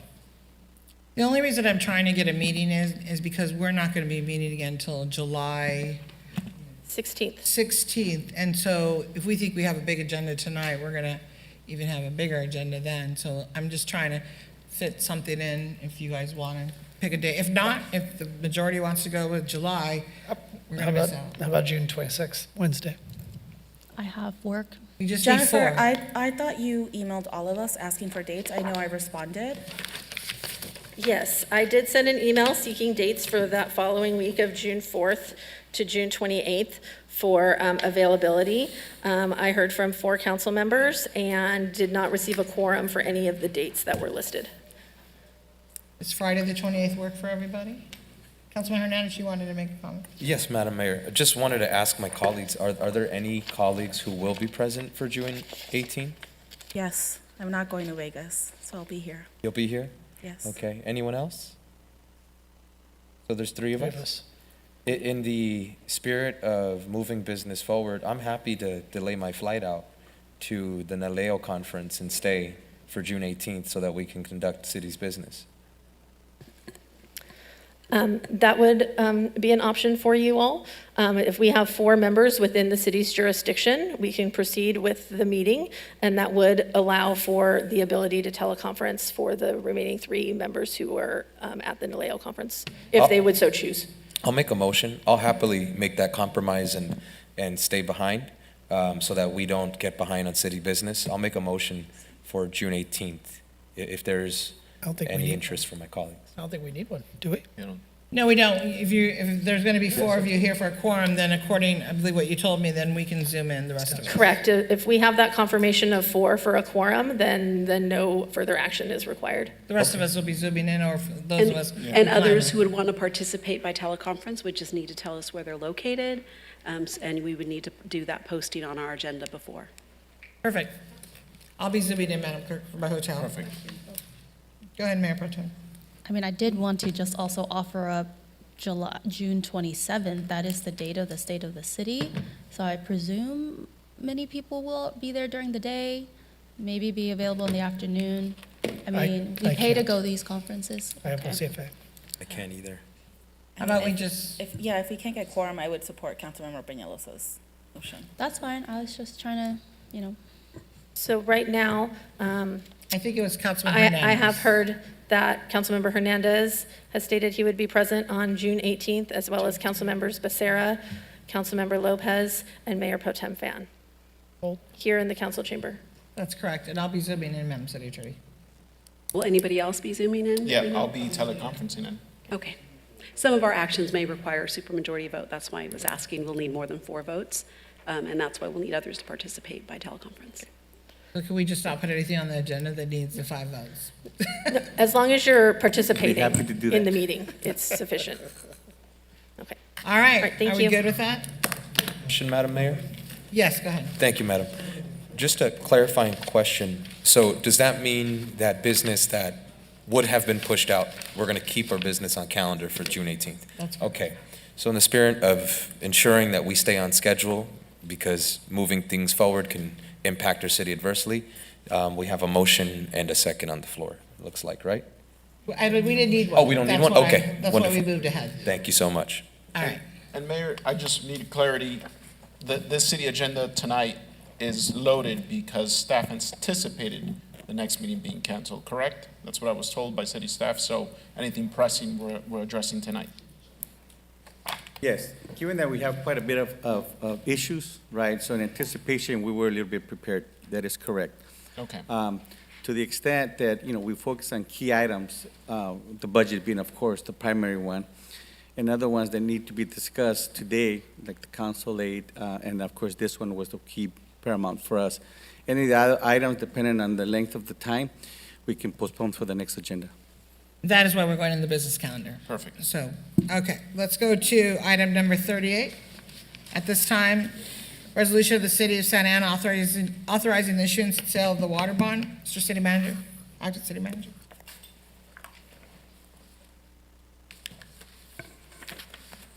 Our Finance Executive Director will assist with that. All right. Good evening, Mayor and City Council members. Thank you for hearing this item tonight. The recommended action before you is to approve this resolution, which authorizes the issuance and sale of water revenue bonds. This would be the City Council's final action to authorize the bonds. Kim Byrons of Best and Krieger, serving as our bond counsel, is here this evening and can answer any specific questions about the legal authority to issue bonds. The 2019 water rate study included recommendations for water system capital improvements, debt issuance to pay for them, and rate increases to fund operations and debt repayment. In January, the city's water rate engineer updated its recommendation to issue debt for capital projects. With the early direction budget report in March, staff reported plans for the upcoming debt issue. In April, City Council approved the bond council agreement with Best and Krieger.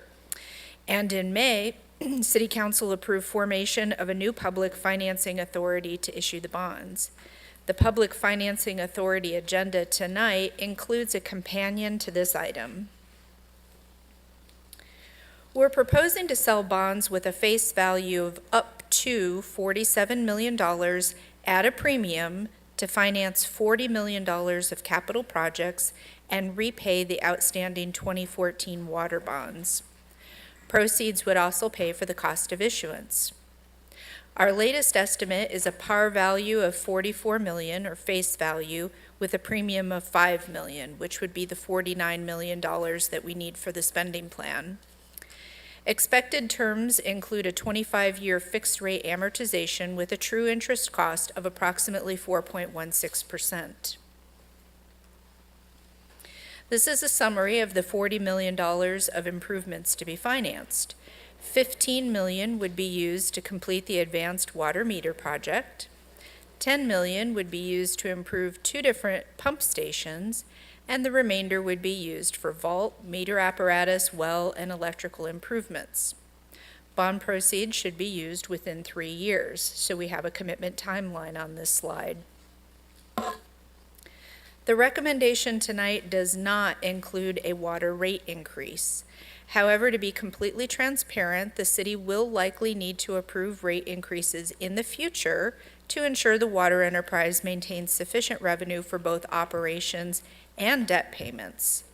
Our latest calculations indicate that we may need 3.5% annual increases in future years.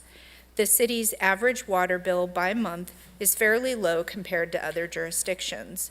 The monthly impact of future increases to the average water bill may be approximately $4, as seen on the right-hand side of this slide. We will know more about future recommended rates when the city's rate consultant completes the next water rate study in 2025.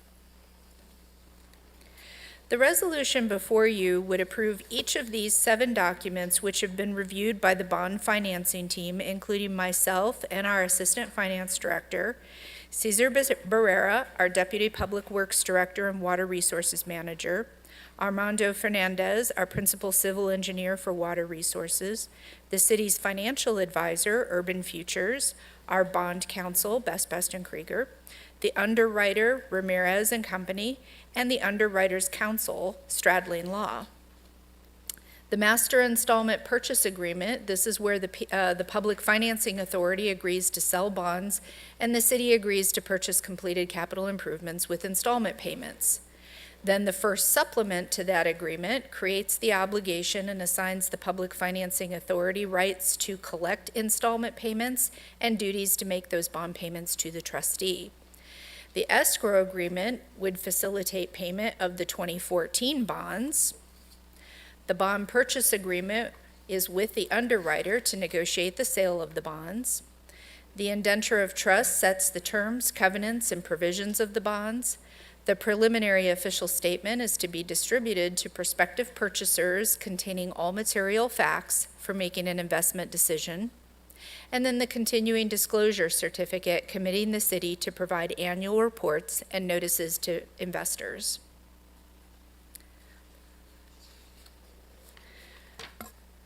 Sorry, here we go. Last week, we made a presentation to S&P to obtain a credit rating. We actually received the draft credit rating report this afternoon, reaffirming our AA rating. S&P cited our highly rated water system and strong financial management. Tomorrow, we expect to post the offering document for prospective investors if the City Council approves this item, and our plan is to sell the bonds on June 11th. This concludes my prepared presentation, and we're ready to answer questions. Thank you very much, appreciate it. If you'd like to speak, please lift your mic unless, Madam Clerk, are they working, our tablets here? Unfortunately, no, the request to speak button is not yet working, so if you could use your microphones. So lift your mic, please. Remember, we're going to do 3 minutes, 3 rounds throughout the entire meeting. Does anybody have any comments or questions? Mayor Pro Tem? Thank you so much, Mayor. I think this might be directed toward our Director Saba or Deputy Director Barrera. When we look at these numbers, they're quite large, right? And no one wants to issue any debt or have any bonds. But can you explain to the public what happens if we don't approve this? What happens if we don't issue these bonds?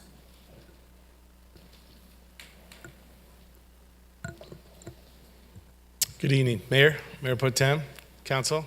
Thank you for the question. A couple of challenges we see. Cesar Barra, Deputy Director of Public Works, overseeing water resources. The biggest challenge we see right now is financing the $15 million for AMI, finalizing. On 2019, we did have an approved 5-year rate study. And in there, year 3, we were supposed to go and capture those $15 million for that rate bond. That's one example of the challenges we'll face going forward on how to fund the additional $15 million to finish that project. We currently are roughly 45% completed with AMI. We need to finish up the remaining meters that we have outstanding. We've done 17,000 smart meter installs as of today. So a lot of the cost has been done, but we still have to capture that. What would also happen is additional CIP projects can be delayed. Another challenge I see forecast right now is our PFAS treatment upgrades. Orange County Water District is paying for the majority of those installations for treatment headworks for these facilities. They've already expensed up to $17 million of projects. As of to date, they've already constructed one facility. That's at Well 40 in Mayberry Park. But what the challenge with that is they don't pay for 100% of the treatment headworks. There's ancillary equipment that needs to be upgraded that's adjacent to the actual treatment of the vessels and what have you, treatment vessels, that's not included in the cost. As of right now, we have Walnut Pump Station that needs upgrading for PFAS, and Garthy Pump Station. These are centralized locations where we're running up to 5 wells in one location to treat for PFAS. So that's going to be a challenge of where we find funds to address the equipment upgrades around the actual treatment that's not included per Orange County Water District. Thank you so much. And I asked because I serve on the Metropolitan Water District Board. That's imported water. That water costs more money than our own groundwater. And our own groundwater is better than the imported water. I don't think, we're so used to just turning on the faucet and expecting clean water. But what we know, even in the United States of America, is that that's not a guarantee. We do not want to be the next Flint, Michigan. We do not want to be the next Flint, Michigan. And so while we may not want to do this, we have to. Because right now, PFAS is affecting essentially everything in the city except the west side. So, and what we expect is that it may expand. And so I think that you've done a great job working with OCWD. Our department has done a great job working with OCWD to address this, and I really appreciate you answering this question, because sometimes it's just numbers, but it's not. It's directly affecting the health of every single person and every business that's in this city. Thank you. That's all my questions. Thank you. Thank you, Mayor Pro Tem. Councilman Becerra, is that your mic up? No, okay. No other comments at this time. Cesar, thank you very much. As Mayor Pro Tem had indicated, she sits on one water board, I sit on the other, and so understand very clearly how important it is. It's exactly what you said. When you turn your tap on or your shower, you want to have, you just expect it, but there's work behind it. It doesn't just appear. There's magic that you all do in the water department here in our city, so, and throughout the entire country. So thank you. With that, I'd like to make a motion. I'll second. Thank you. Let's prepare to vote. A motion by Mayor Amezcua, seconded by Mayor Pro Tem Fan, to approve a resolution of the City Council of the City of Santa Ana authorizing the execution and delivery by the city of a master installment purchase agreement, a first supplement to master installment purchase agreement, an escrow agreement, a continuing disclosure certificate, and a purchase contract in connection with the issuance of Santa Ana Public Financing Authority Water Revenue Bonds Series 2024, approving the issuance of such bonds in an aggregate principal amount of not to exceed $47 million, authorizing the distribution of an official statement in connection with the offering and sale of such bonds, and authorizing the execution of necessary documents and certificates and related actions. And great job on our rating. I really appreciate that. Mayor, Yes, Councilman Fellows. I just quick point of clarification, if Catherine might want to answer this. I know that in slide 6, you mentioned the potential future increases for 25, 26, 27, 28. Are any of those increases, and I just wanted to make sure to not confuse the public that's watching, none of those increases are being approved or done tonight? That is correct. There is no approval of any rate increases tonight. The City Council will need to see its 2025 rate study and then make decisions about the future after seeing that rate study. Perfect, thank you.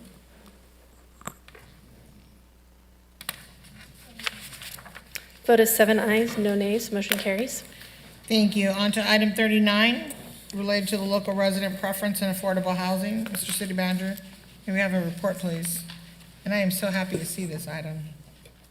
Thank you. Executive Director Mike Garcia will do the presentation for us.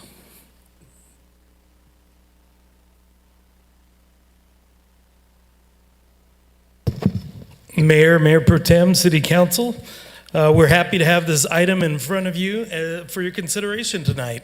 Our housing manager is here, Judson Brown, who worked very closely with the city attorney's staff to make sure that the city's policy for local preference is in alignment with the state policy and that there are no conflicts. The item before you tonight will accomplish that, and we're ready for any questions you may have. Mr. Garcia, thank you so much. I just have a comment. I really thank you for the information you shared and the work that you guys are doing here. So I'm looking at the waiting list, and it says applicants with local resident preference. At Crossroads, 1,167. At Rafferty, 2,472. Archways, 3,991. I mean, we know there's a need, but local residents are getting a preference, and I really appreciate that. So any other comments by any other council members? Councilman Becerra, is that your mic up? No, sorry. Councilman Hernandez, go ahead. Thank you, Madam Mayor. Just want to thank our staff for the report, and I support the local resident preference. Thank you. Thank you. There are no other comments. May I have a motion, please? Or Make a motion to move the item? I'll second. motion moved by Councilman Hernandez. Second. Prepare to vote. Motion by Councilmember Hernandez, seconded by Mayor Pro Tem Fan, to introduce the first reading of the local resident preference and affordable housing ordinance with associated CEQA action.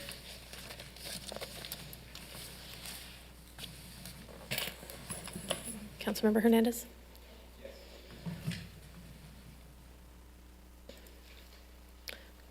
Vote is 7 ayes, no nays, motion carries, ordinance is introduced.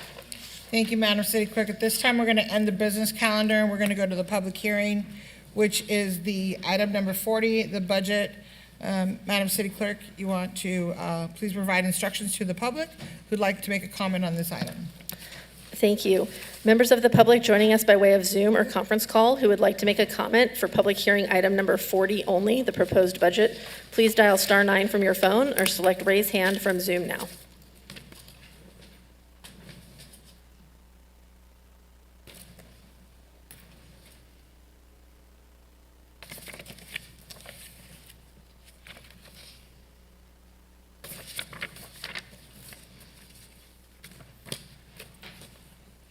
We have no comments, Madam City Clerk. Oh, I'm sorry, Mayor. I thought you were going to do the staff presentation first before opening the public hearing. Here you go. You're up, Mr. Acting City Manager. Catherine Downs. Before she starts, are there any comments? Mayor, yes, we have 1 card and 2 on Zoom. Perfect, thank you. Okay. Honorable Mayor and council members, the city manager's proposed budget is before you this evening. The recommended actions this evening include approve the first reading of the budget ordinance, supported by the detailed proposed budget document, adopt the employee classification and compensation resolution for 24-25, which creates new employee classifications, updates others, and establishes a 24-25 salary schedule based on the negotiated MOUs with the employee bargaining groups. Adopt the uniform schedule of miscellaneous fees resolution supported by the detailed proposed fee schedule, and adopt the 7-year capital improvement program, with year 1 being the proposed 24-25 budget for capital improvements. The full document was attached to this agenda item. I do have one minor correction to the detailed proposed budget document on pages 183 and 184. The police department's staffing table was not updated to reflect the proposed budget. However, the budget dollars in the proposed document and the proposed budget ordinance are correct. The final budget document will reflect the correct staffing table. First, I would like to provide a high-level overview of the budget for the public. Staff has made some updates to the proposed budget based on City Council direction from April 2nd and May 16th. The city's charter requires the city manager to propose a budget for the City Council considering during a public hearing, which is this agenda item. If City Council approves the recommendations, the ordinance will return to City Council at your next regular meeting to be considered for adoption. The city's charter requires the City Council to adopt an annual budget by July 31.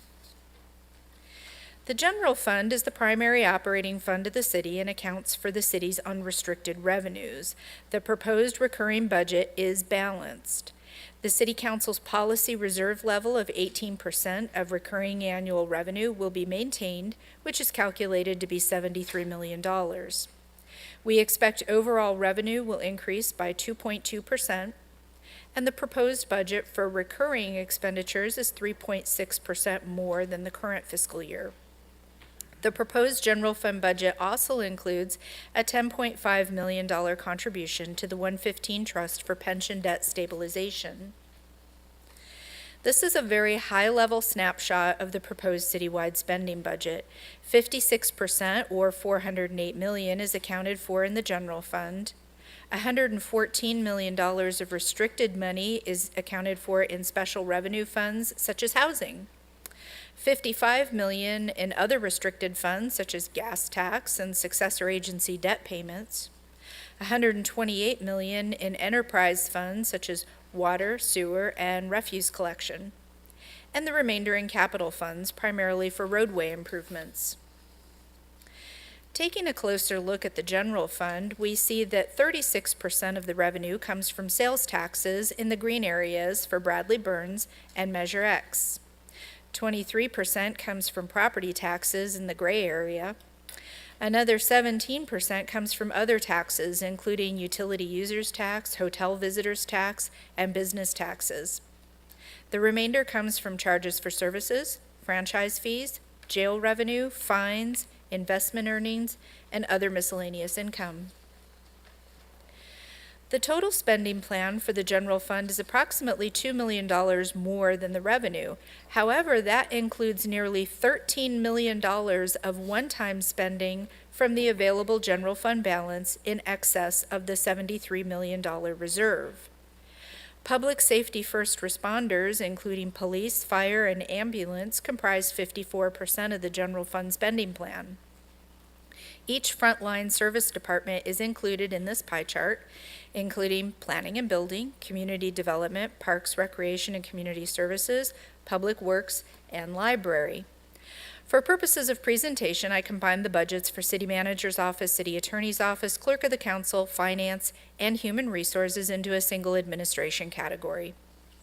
The other category includes the $9.4 million of cannabis business tax set aside for youth and enforcement, debt service payments, museum building maintenance, various subsidies for internal service and enterprise funds, and project transfers. Next, I will cover the changes to the proposed budget after receiving City Council direction on May 16th. Although it is not part of the proposed 24-25 budget, the third quarter budget report on this agenda tonight included a recommended $4 million budget for the dog park, which City Council approved with the consent portion of the agenda. The Winter Village was eliminated from proposed city events, and funding was redistributed to arts and expanding senior programs. We removed the addition of the Assistant Fleet Services Technician to help maintain a balanced budget. The Police Met program expenditures were reallocated to other police programs. And we reduced the funded police officer count by 2 based on the county's cancellation of the Civic Center Security MOU, which funded 7 police officer positions. I would also like to acknowledge that the Water Tower Viewing Platform Engineering Feasibility Study was included in the current year budget with expected completion in September of this year, and that the proposed budget includes a $50,000 allocation for the economic feasibility study in the Public Works General Fund budget. This is a quick summary of the proposed spending plan for the arts funding reallocated from the Winter Village. Half would be spent for an Arts in Public Places program, $50,000 would be spent to update the Arts Master Plan, and the remaining $10,000 would be used to purchase materials for anti-graffiti coding. This is a recap of new and expanded initiatives for fiscal year 24-25. Some of these items were included in the May 16th version of the draft budget, but we wanted to recap for benefit of the public. In the general fund, the proposed budget would add economic development staff to support the business community, more money for zoo operations and maintenance related to new animals and exhibits, increased bus stop maintenance, expanded senior services programming, the arts funding we just reviewed in the previous slide, and a dedicated budget for pothole repair. In the Cannabis Public Benefit Fund, the proposed budget would add more teen excursions, protective flooring for the Salgado Gym, children's zoo funding, and youth camp operations. The proposed budget includes a downtown parking enterprise subsidy of more than $1.6 million to provide free 1-hour parking on evenings and weekends. During the May 16th budget work session, some council members expressed interest in providing free parking on Sundays and Art Walk Day. So we did a calculation. If the City Council were to direct staff to provide the alternative instead of 1 hour free parking, there would be a $1.2 million savings in the general fund. This is a summary of the proposed city event budget that does not include Winter Village. This is an updated version of the 10-year general fund outlook. This outlook includes recurring amounts only, future debt payoffs, the Measure X rate decrease in 2029, and inflationary increases for the future. It also includes contributions to and uses of the pension stabilization account to smooth pension debt fluctuations. I would like to note that yesterday I received an update from the Orange County Fire Authority. The contract increase will be only 4.06%, not the 4.5%, which saves $212,000 in the proposed general fund budget that is not reflected in your agenda item. The outlook reaffirms our knowledge that expenditures are increasing faster than our revenues and that changes will be needed to maintain a balanced budget in the future. The City Council is aware that we have a looming deadline to spend federal dollars from the American Rescue Plan Act. The city received $128 million of this federal funding. To date, the city has spent and/or obligated $85 million of that. The city's internal deadline to commit to allocations, timelines, and procurements is the end of this month, June 30th, in plenty of time to meet the federal deadline of December 31st to obligate funds. After funds are obligated, they must be spent by the end of 2026. This money is highly restricted, and staff is carefully reviewing each project to ensure eligibility.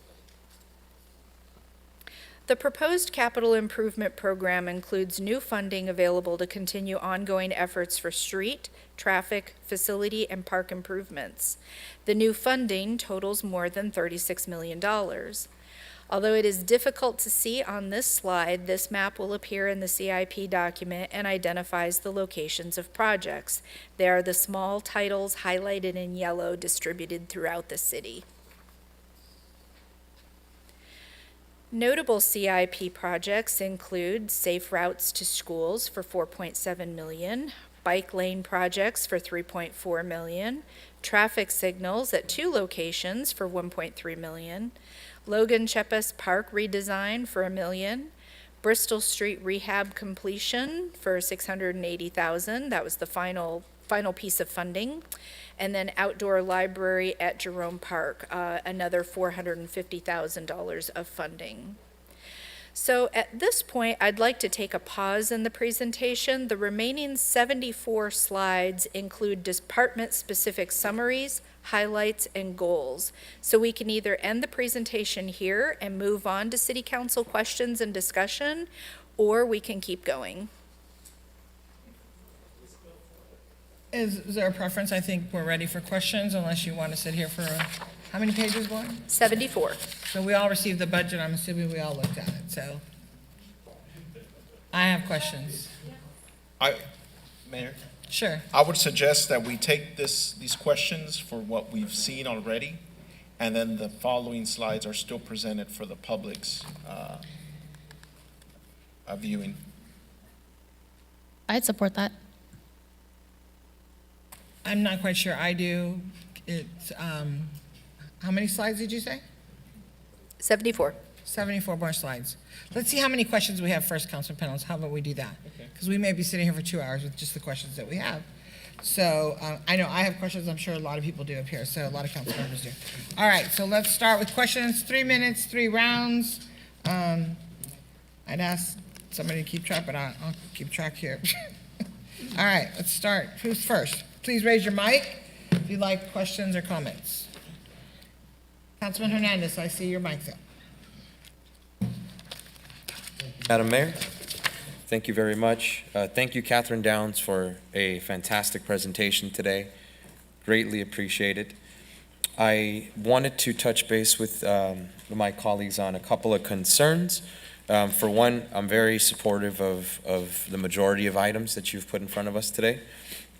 I just wanted to ask a clarifying question because I didn't hear it today, but I'm sure it is included. But the feasibility study for the Washington Square Park, is that included in our budget? Yes, sir, it is.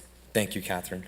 And furthermore, I know that there were some concerns around the arts, and I do see an increase of 120,000. Is that correct?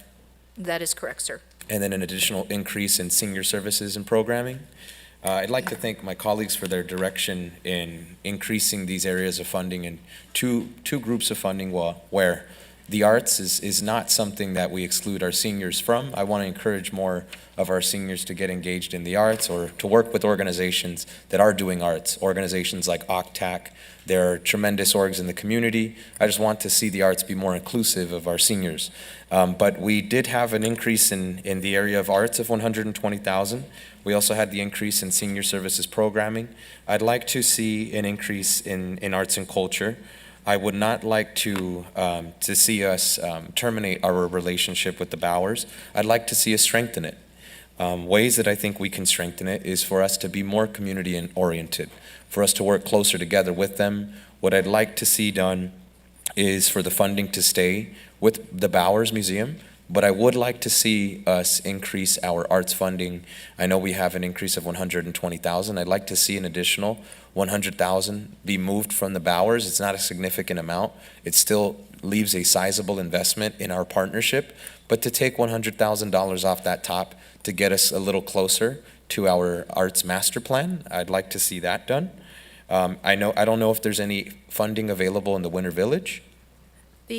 So the Winter Village, the original proposed was 240,000. So based on the city council direction, we removed that and split it, the 120 plus the 120 for arts and senior programming. The Bowers Museum, the maintenance allocation that we have for that city-owned building is pursuant to an agreement. So I'm not sure that I don't think we have the latitude to reduce that contribution. We can look into it, but I think that that's probably unlikely. Yeah, go ahead. I'm sorry. Right, and so that's one of the items that we'll probably discuss at part of the consent. But it is a contractual obligation, at least for 2 more years. Until 2026. Right, so, but in that sense though, and without assigning any specific amount, we can have discussion with the Bowers to try to include that separately. But as far as we have a contract signed with contractual obligations, so we would not be able to do that at this point. Thank you for the clarification, City Manager Nunez. I also want to shed light on the cannabis fund. We presently have under $1 million going to the library from the cannabis fund. We have a little bit over $300,000 going to our library. So I'm going to cite section 13205 of the Santa Ana Municipal Code.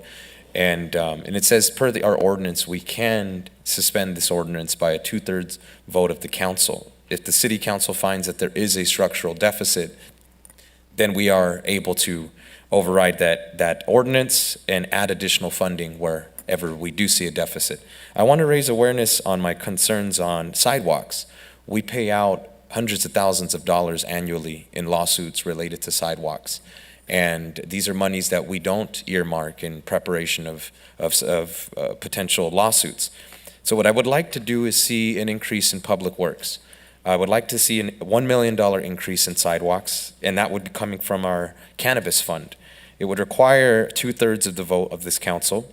I would like to see $1 million be added to sidewalks coming from our police fund that we have in cannabis. I would also like to see a $600,000 increase go to our library so that we can get them to a point where they are receiving a robust amount of funding. We presently have over $3 million going to our police department, where they're receiving over $160 million in our general fund. And so I would like to see more equity across our departments so that our police department, our public works department, and our library and code enforcement are all receiving equitable support from the cannabis fund. And the last area of comments that I want to share. Councilman Hernandez, can I come back to you, sir? There's 3 minutes. 3 minutes. Absolutely, madam. Thank you. Thank you. Okay, who's next? Councilman Becerra? Thank you, Madam Mayor, and thank you, Catherine, Acting City Manager Nunez, and everybody who helped put this together, and all the work that you guys did to go out to the community and solicit input. So thank you for that. Every time we do the budget, I always like to read our mission statement, because I think it's important to understand as we deliberate up here what it is that we're doing.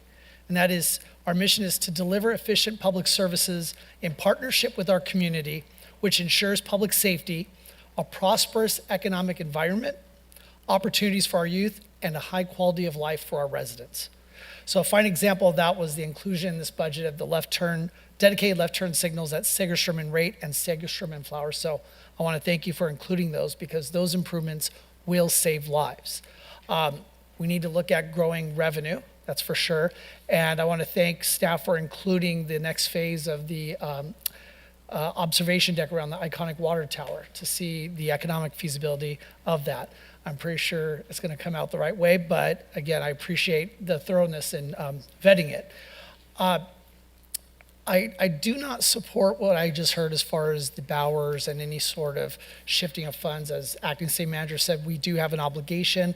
Also, too, I think one of the best rate of returns that we have in this city. I mean, for what we give to Bowers and then what we receive in return is amazing. I mean, how many facilities do we fund that multiply themselves? There's not a building that I know of that we give money to and then all of a sudden it multiplies by 3 or 4 times its square feet. So I would say that's a pretty darn good investment there. And the prestige that Bowers brings to the city and the attraction of folks from all around, I think it would be silly to even think about any sort of defunding of Bowers and our commitment to them. I would like to turn my attention now towards the CDA portion of the budget as it relates to downtown. So I'm going to start off with saying, I grew up in our downtown. I love our downtown. I was a busboy at Pop's Cafe, a restaurant that my uncle started. And I'm used to the urban environment of downtown. And so I'm also used to parking structures actually making a profit, not being upside down. And so I want to talk about the fact that, and Kat, correct me if I go wrong here. So our parking structures right now bring in $1.398 million in revenue, and yet we're paying $2.1 million to operate them. So we're at a deficit of $709,000. Is that correct? Yes, that is correct. Do we owe anything on these structures as far as construction bonds or anything of that sort? No, there's no outstanding debt on the structures. Okay. And then on the parking meters, we bring in $1.7 million in revenue, and yet our expenses are $1.864 million. Is that correct as well? That's correct. So we've had folks come in and talk about how the parking situation goes in downtown, whether we should charge certain times, give free periods during certain times. We're talking about subsidizing this. What I don't understand, and this is something I would like to see brought back to the council in 60 days, is I would... Finish up and then I'm going to move on. Okay, so basically on this, and I'll come back to this, but I want to just say, I don't know anywhere where parking structures and parking meters are upside down, except for here. And we are trying to fund certain things based on this parking revenue, but we're paying more to collect parking fees. And I don't think that that's something, I think it's something we need to look further into, but I'll come back with my comments. Thank you, Mayor. 3 minutes, 3 rounds, please. Otherwise, we will be here for, I get it. If you want to be here all Oh, night. Madam I'm Mayor, cool. this is the budget. I think we need to take the time if Then we'll necessary. take the 3 minutes off and everybody will have their turn. Sure. Okay, anybody else? Yes. Councilmember Lopez. Thank you. So staff, thank you for the increase to the arts line item. I come through the budget and I know that you all know that I go through that. But I was unclear from the increase if the new dollar amount includes the cost of Art Walk. And I do remember there being a majority of council members supporting the event. I guess what a technical question is, did you get the clarification that you needed from the council in order for it to be a city-sponsored event, which was one of the things that I supported? I would defer to Mike Garcia, our Community Development Agency Director, to indicate whether or not that arts funding budget includes anything for Art Walk. Thank you. Hello, Mayor Pro Tem Council. We currently work with the Frida Cinema operator, Logan Crow, and have a contract of about $150,000 per year for Art Walk operations, and it's included in this budget, the 2024-25. So essentially the budget that they sent us, you're saying that amount is included in the new increase for the art, for the art line item? That's correct, and it's about close to $11,000 per month. Okay, thank you. I wanted that clarification. And then also under the PD, I did see, and staff did confirm from the last conversation that the Met was, I guess in Victor's words, abolished within the department. And again, I was not part of those conversations. But since the $6 million allocation to the Met has been striked from the budget, can you clarify why the budget for PD increased? The budget wasn't struck, it was reallocated to other programs. Right, but within the department, correct? Yes, within Yeah, the so my department. question is, why did it increase? Because the number is different than the last budget that we discussed. You mean just for The which department as a whole? Yeah, the department as a whole, of course, the cost would increase. You have increasing wages, you have increasing contracts, you have amounts that we added as part of the proposed budget, so yes, it would increase. Okay, got it, thank you. So contractual obligations, and even though there was a 6 million, I would say, well, not really a savings, right? It wasn't enough to make it neutral. Thank you. Also, I remember from our conversation last time that there was direction to remove at least 2 events, but I did see that the event budget went up, and maybe my memory is wrong. The originally proposed event budget was 1.6 million, so it went down to 1.3 something. I must have read it wrong. Okay, thank you. I'll circle back. My time is up. Thank you, Councilmember Lopez. Councilmember Vasquez? Yes, thank you. I want to thank the staff for doing the heavy lifting and allocating the funds where we need it to be. I know we're at the beginning of a cliff, and I mean, you all have been doing a great job of making sure the city is ran as well as it can be. We're going to see some loss coming next year, but and it's going to be a lot more difficult for us than moving around a few dollars here. But thank you for increasing the arts fund. I appreciate the work and including the senior fund. I just want to mention, I was worried about the current, the parking in downtown, and you give us a choice between moving it from a 1 hour free to free parking on Sundays and Art Walk Day. And I just want to support all the businesses in downtown Santa Ana should have supported equally. We should have equity, and that we had an issue when we had Downtown Inc. and 4th Street Business Association, and there was 2 different groups, right, that you're trying to help out. So I'm gonna go for the first one with the 1 hour free parking, to make sure we support everybody. That's all I got for now. Thank you. Councilmember Vasquez, just for clarification, you want free parking on Sundays, Art Walk, and the 1 hour, or just the 1 hour? I just want to be clear. What? Just 1 hour. Okay, thank you. Councilmember Penalosa? Oh, Mayor, Councilmember Vasquez, can you repeat that again? So, well, no, that's what we're considering, right? My understanding from our last council meeting, and I think the email from our Executive Director of Finance, was, free Sundays and free Art Walk. So is the 1 hour proposal only the 1 hour proposal, no Sunday frees and no Art Walk? Or in addition to the Sundays, free Sundays, free Art Walk, an extra hour? That's why I asked for clarification. Right. Thank you, because I think as a majority, we have to decide, is it Art Walk and Sundays, or is it just 1 hour? So what you're saying is you support the 1 hour, so let's see what the rest of the body says. And so I say that in the spirit of, obviously, having a consensus on the budget consideration, but more to the original question Councilmember Becerra offered regarding parking and meters and what that means. I'd like to hear more about what he has to say about it, so we'll give him his time. Thank you. Councilman Penalosa? Thank you, Mayor Amezcua. The question I have is, there are 2 pretty simple questions for staff. I just wanted clarity on what exactly are camp operations as listed in the slide for new expenses, in the amount of $40,000, and the Bristol Street rehab.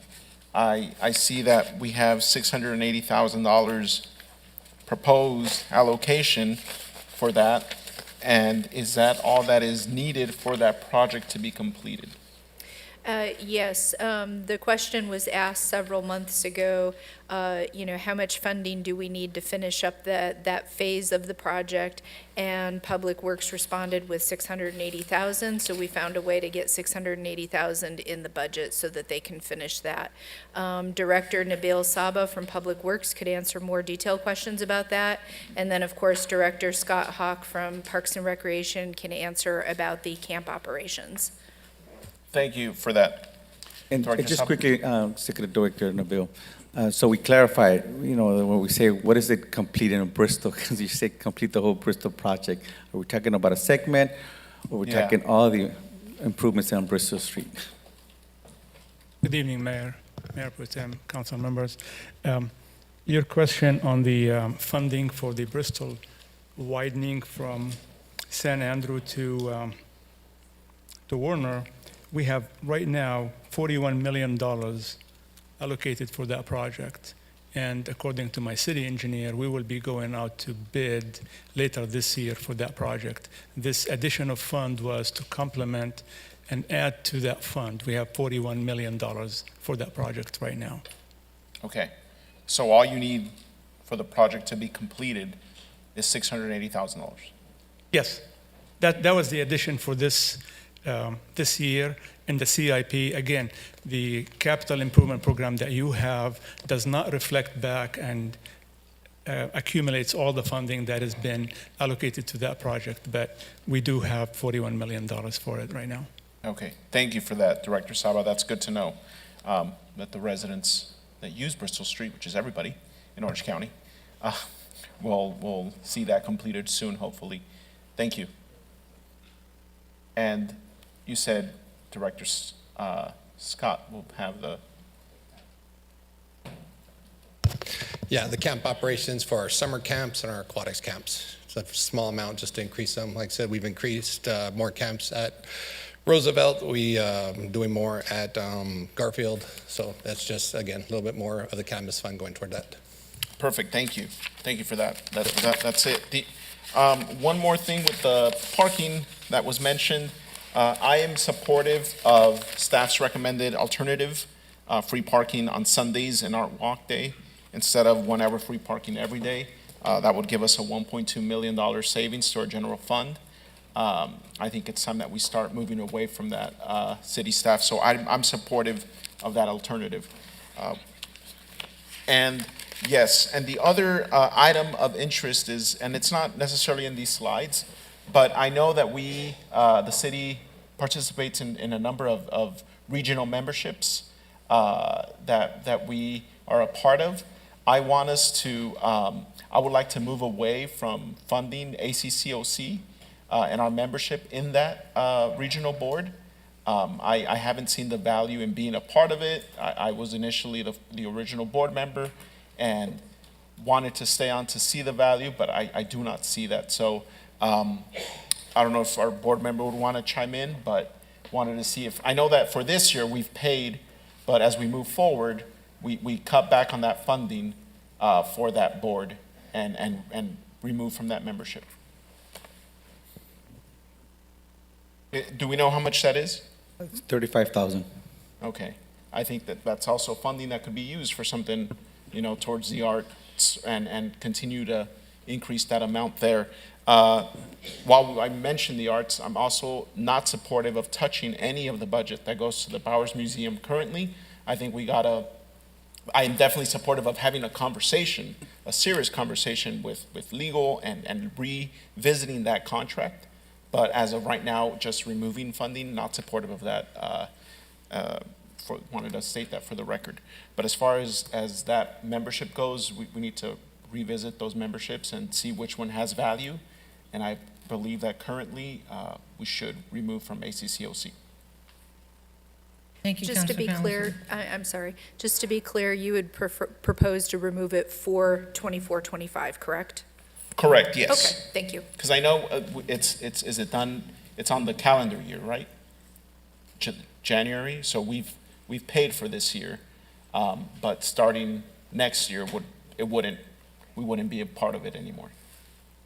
Thank you. Mayor Pro Tem? Thank you so much, Mayor. So just to cover a couple things. First is relating to the arts funding. Thank you so much for addressing that. I am not supportive of changing anything with the Bowers. We have that agreement.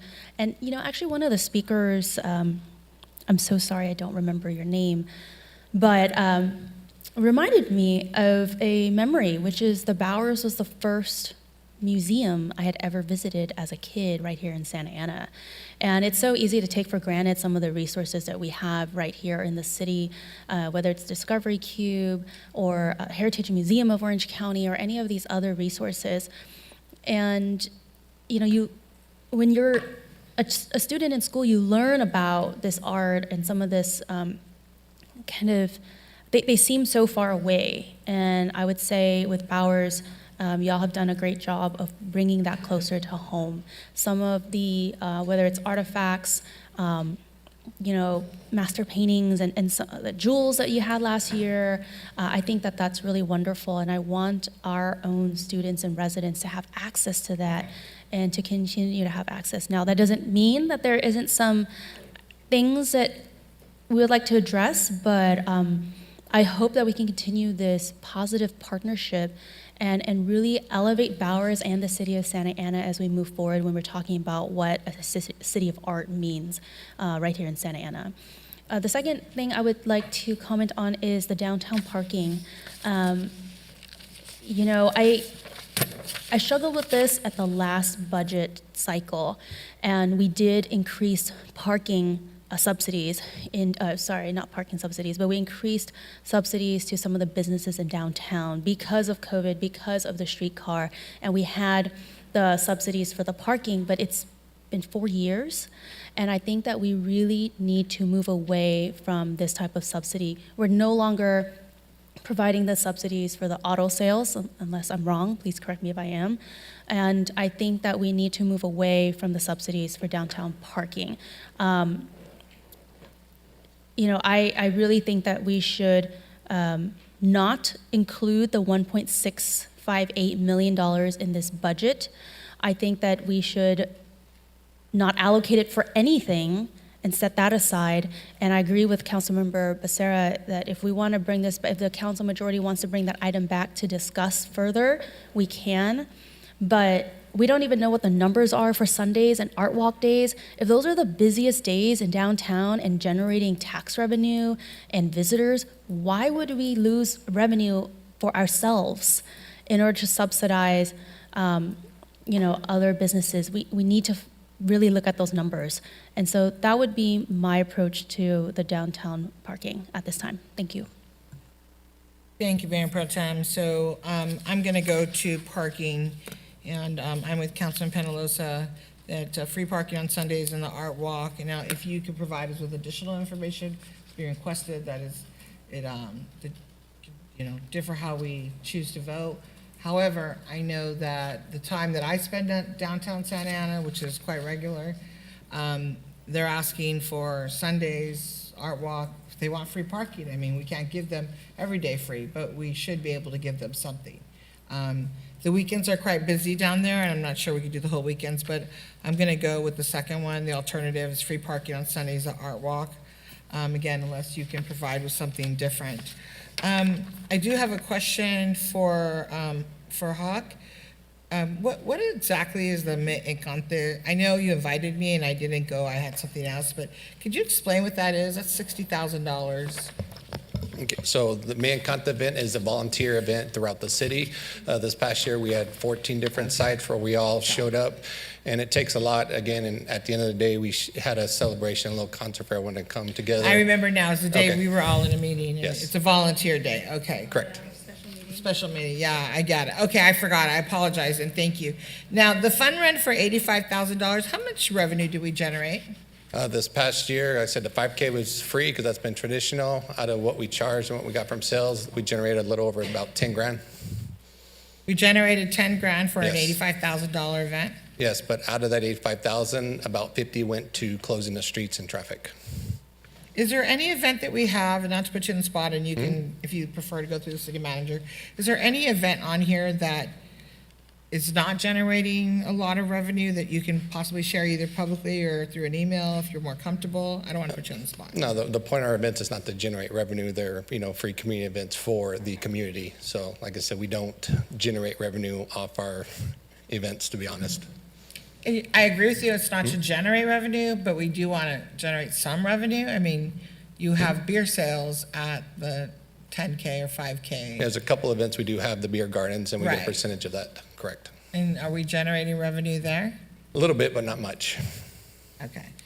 All right, that's what I want to know. So, there was a comment about moving money from the police department. I will not at all support that.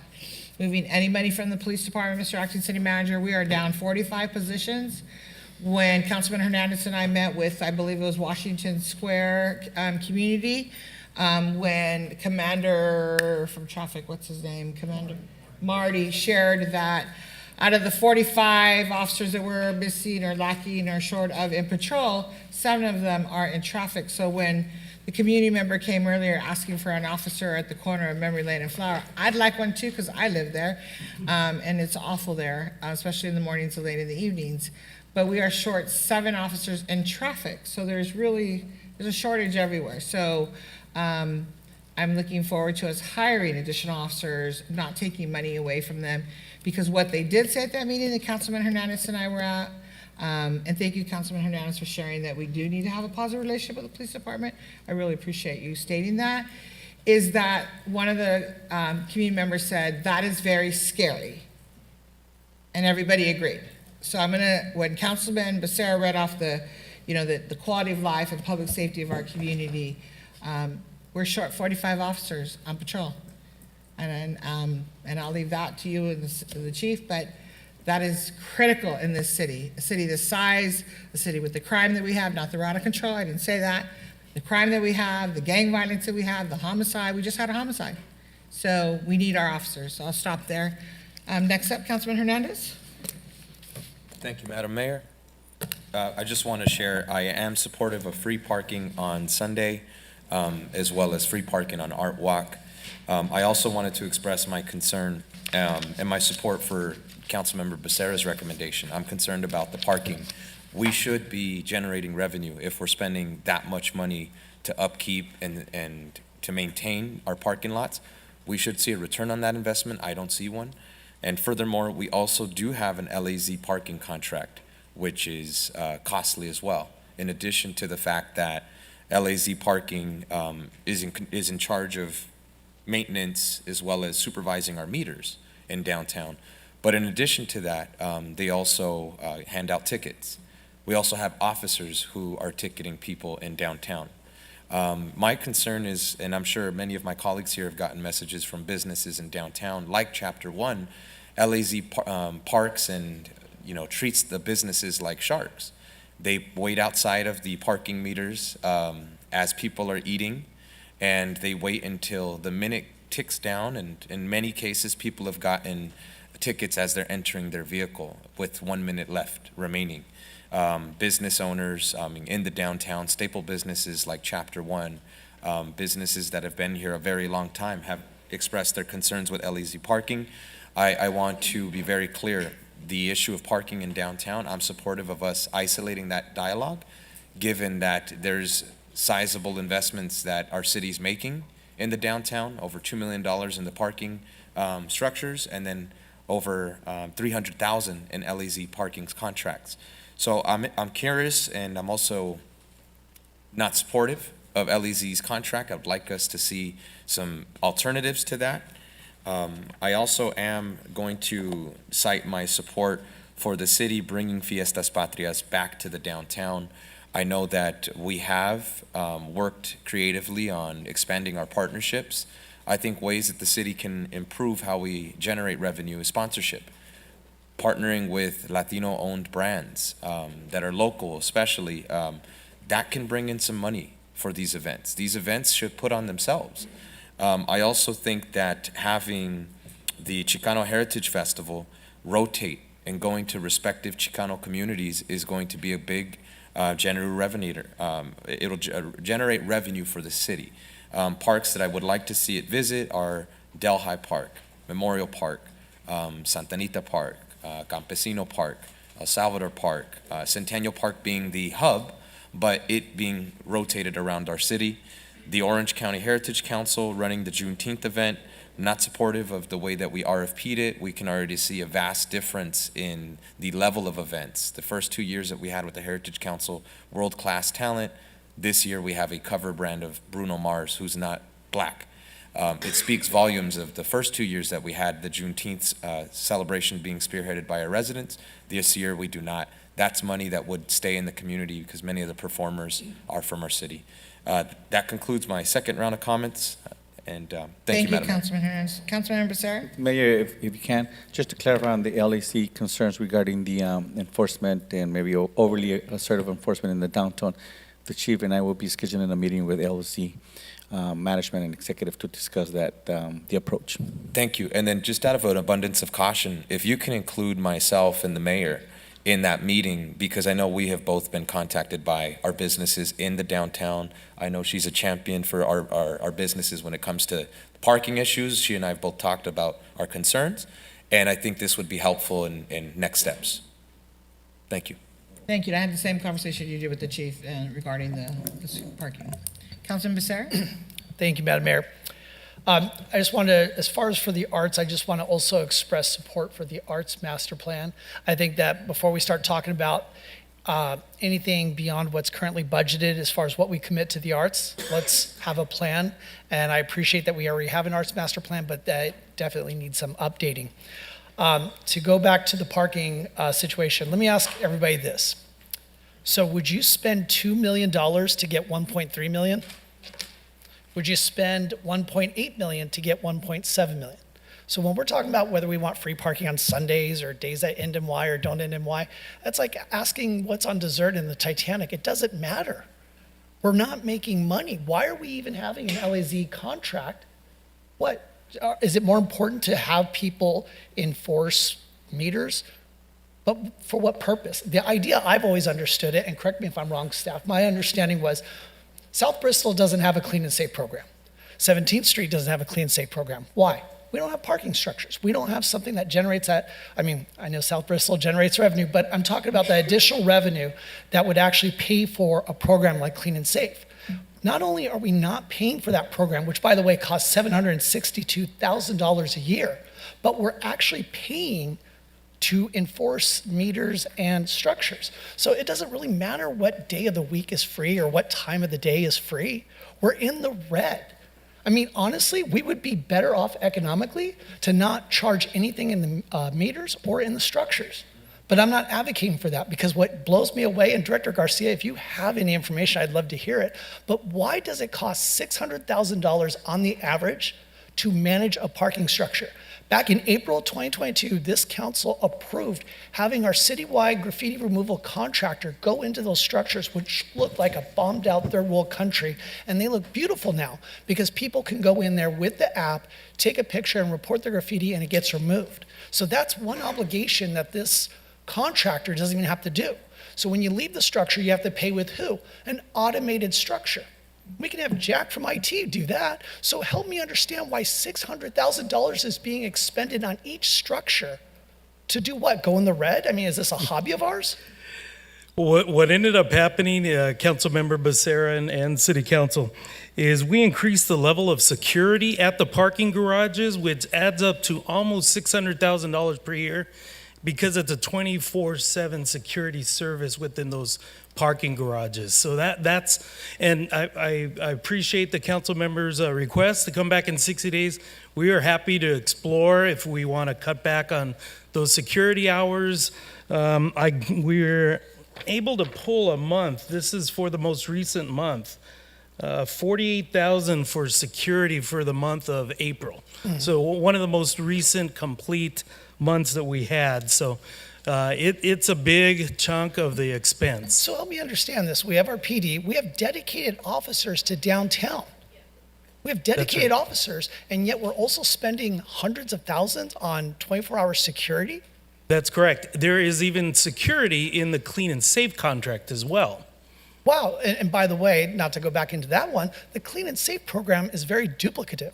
But my understanding, and Director Saba, correct me if I'm wrong, the Clean Cities Initiative was supposed to clean these high traffic areas. Downtown, thank goodness, is a very high traffic area. So why is it that we're paying Clean and Safe and the Clean Cities Initiative? Because if we're not going to be paying the Clean Cities Initiative, I know our residents would appreciate that because then their bills would go down. But the fact is now we're paying for these services twice and we're going in the red to pay for those services. Councilmember, I'm not familiar with the Clean and Safe program. No, I'm talking about the Clean City Initiative. This is what the Clean City deal with, Initiative is a citywide program that it was targeted to clean sidewalks, pick up litter, but it's citywide, so it's Right. not just focused on the downtown. No, Director Salva, no, and it does a great job, and this is not directed at you, but my whole point Right. in asking you that question is just simply that, so last I checked, 4th and Main Street, is that in Santa Ana? Of course, And so I assume that the Clean City Initiative probably goes by those bus stops and cleans, correct?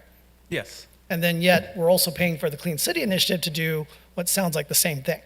I believe that's a more focused, more needed service because the downtown is much more active and vibrant. So you need that type of service, and I agree with that.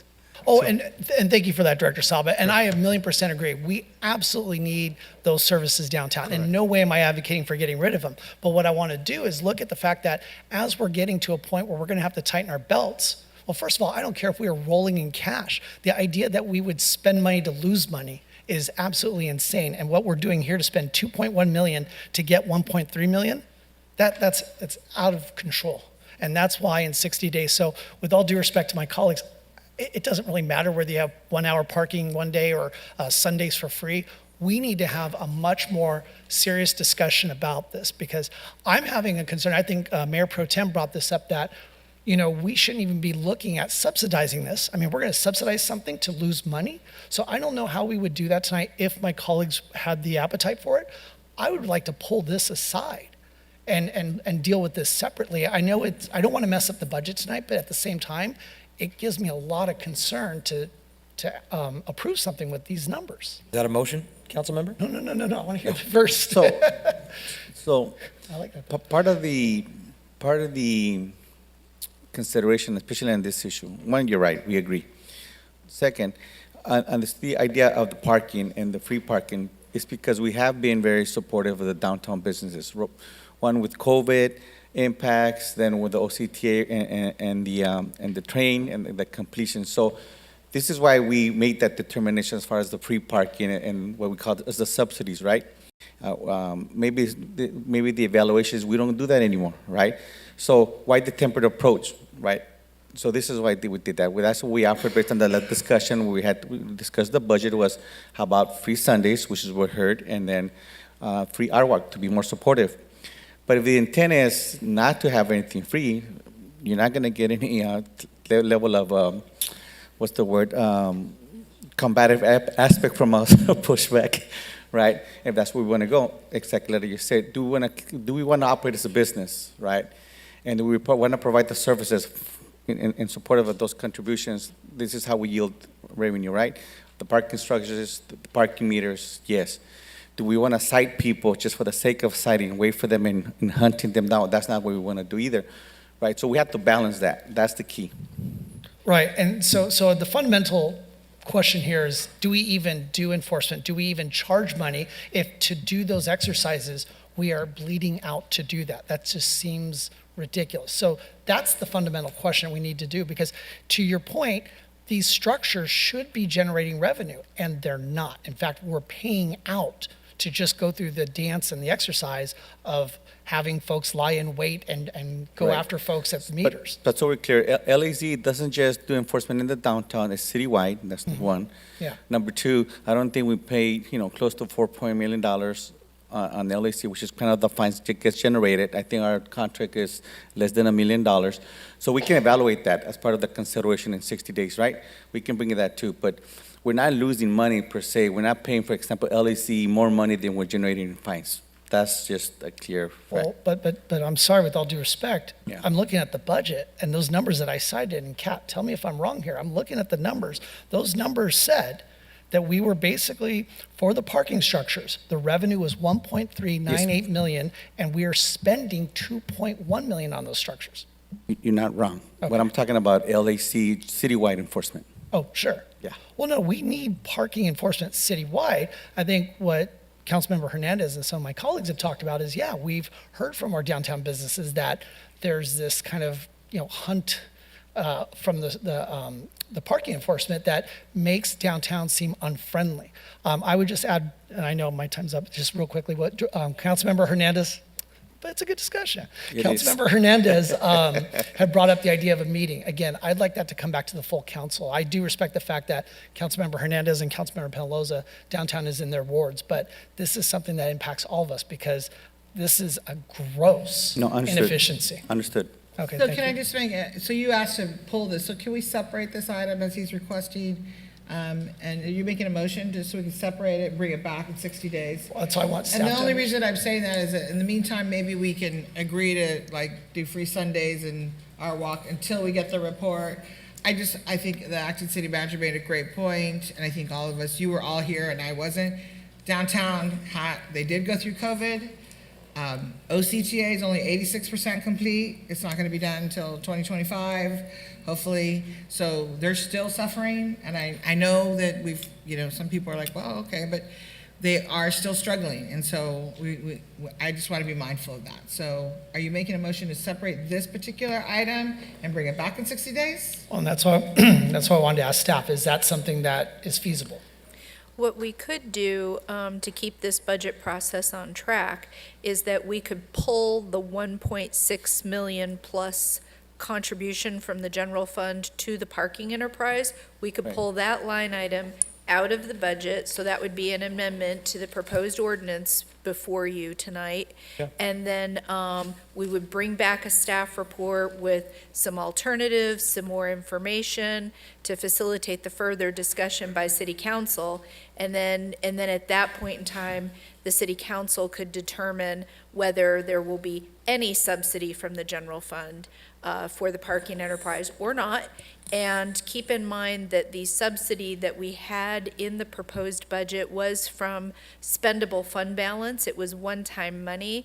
And the way that we proposed it was that, okay, let's just do this, one-time subsidy, if you will, with a plan to get away from the subsidy. And that's why we were able to propose it as a one-time spending item. So is the subsidy for the parking operations, or is it for clean and safe? It's for the parking enterprise fund. Now, the parking enterprise fund includes parking operations and clean and safe. So Okay. the subsidy wasn't specifically allocated to any one line item within the parking enterprise. It was just to backfill complete and total operations in the parking enterprise. So if there was any motion to be made or something to be attached to a motion at some point, I would support taking whatever the subsidy necessary to fund clean and safe fully in downtown, fully for this fiscal year.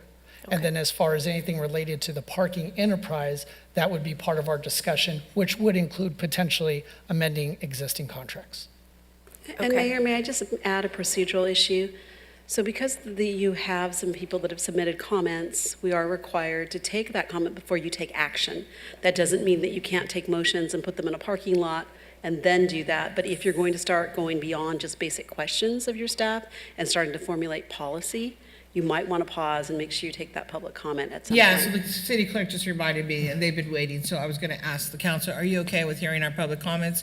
And then we can continue this conversation. They've been on hold for quite some time. Go ahead, Jennifer. I'm sorry, Madam Clerk. Thank you, Mayor. So noting for the record that there were no emails submitted related to budget public hearing item number 40. The in-person speaker, Victor Mendez.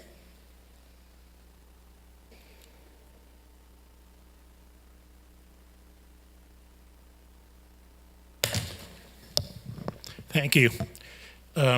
These comments were a lot to think about. I was about ready to rewrite my whole comments, but I just decided to stick with what I already wrote. So I'm going to categorize them between the good, the bad, and the ugly. There's some good things in the budget that I saw. This 800-page document that I kind of culled through. You're going to offset the cost of investment advisory services with revenue. We need more of that type of thinking, as we were already talking about. Find value added in our services and our approaches. There's also the fact that you're not having to fund workers' comp out of the general fund or subsidize it in any way or have any type of gap. There's still a lot of work to be done. On the bad side, I don't see the value in $30,500 for employee appreciation. I don't know what that's going to buy the taxpayer. Maybe you think otherwise, but you need to look at that. On the bad side, your utility tax will go up, revenue will go up, but it's because the ratepayers are going to get a rate increase for the PUC. So it's not something that you earned, it's something that we, the taxpayer, have to incur through higher electricity rates. I really feel the discontinuation of the vehicle incentive program is very short-sighted. That goes beyond sales tax. It creates jobs, very good jobs. It enhances the reputation of the auto industry, and its multiplier effect is incredible, far beyond what you can imagine. Maybe cut it in half or do something with it, but try to do what you can to keep it alive. I think it's a very value-added approach. It's not a subsidy. It's a way to kind of incentivize sales in the city in a very key industry of Santa Ana. Lastly, on this bond financing, or the city's bond financing agreement for debt for the pension, you might want to take a look at that. How much has gone into that? How much have we spent? I'm a little confused about myself. I do know that at one point when this was first initiated, if the CalPERS return went below 7%, there would be an additional cost back to the city. And that's happened twice. So the question being, how much we put in, how much we had to pay, there might be a solution there to everything you're talking about. There might be a few $100,000, maybe $1 million, I don't know. I would say just look at that. It seems to be a completely discretionary contribution. And if there's a way you can have the best of both worlds, please look at it. And then lastly, I think that's really about it. I mean, I think you got still a lot of work to do here, but there's things I think that can be definitely improved on, and I hope through these next discussions you'll find some good solutions and keep carrying this forward. It's not a bad budget. We're not in terrible shape, but I don't think we're going to solve our problems by looking at $40,000 issues. Thank you. Mayor and City Council, we have two speakers that were in the queue when the public hearing was first called. First speaker, M. Cat, please unmute and make your comments.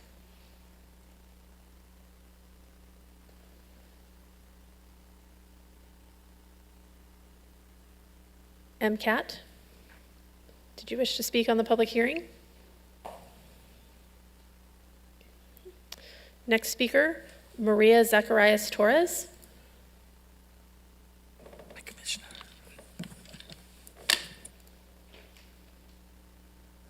Maria, if you could unmute to make your comments.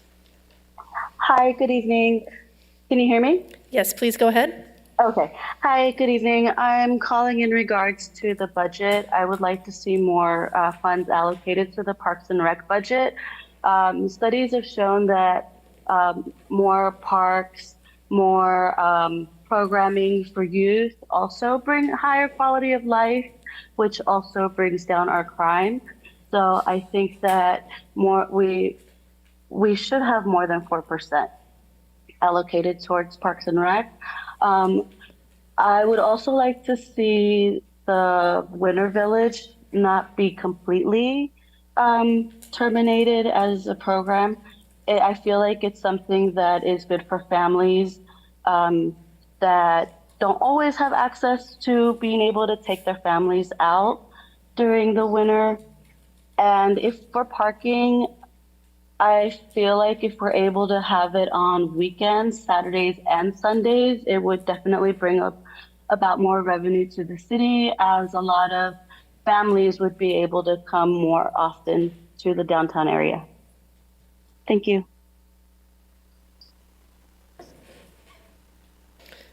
Mayor and Council, that concludes the public speakers for the public hearing. Thank you very much. Councilmember Vasquez? Thank you so much. I just want to go back to the parking, and I do would want to go to free parking on Sundays and Art Walk to have a net savings of 1.2 million. So, and I do want to have a conversation about it afterwards. But so thank you, Councilmember Becerra. And if we can have some of that savings go towards funding the art walk itself that brings people Saturdays to Santa Ana and promoting Sundays. We're going to have a hard time with this budget coming 2 years. We're not going to be talking about this anymore. Same with events. I'm really worried about the future is if we're not supposed to make money, but these can be money makers and they have been money makers, and I don't want to see them go away, especially Fiestas Patrias and the parade, which has paid for itself and has made money for people in the past.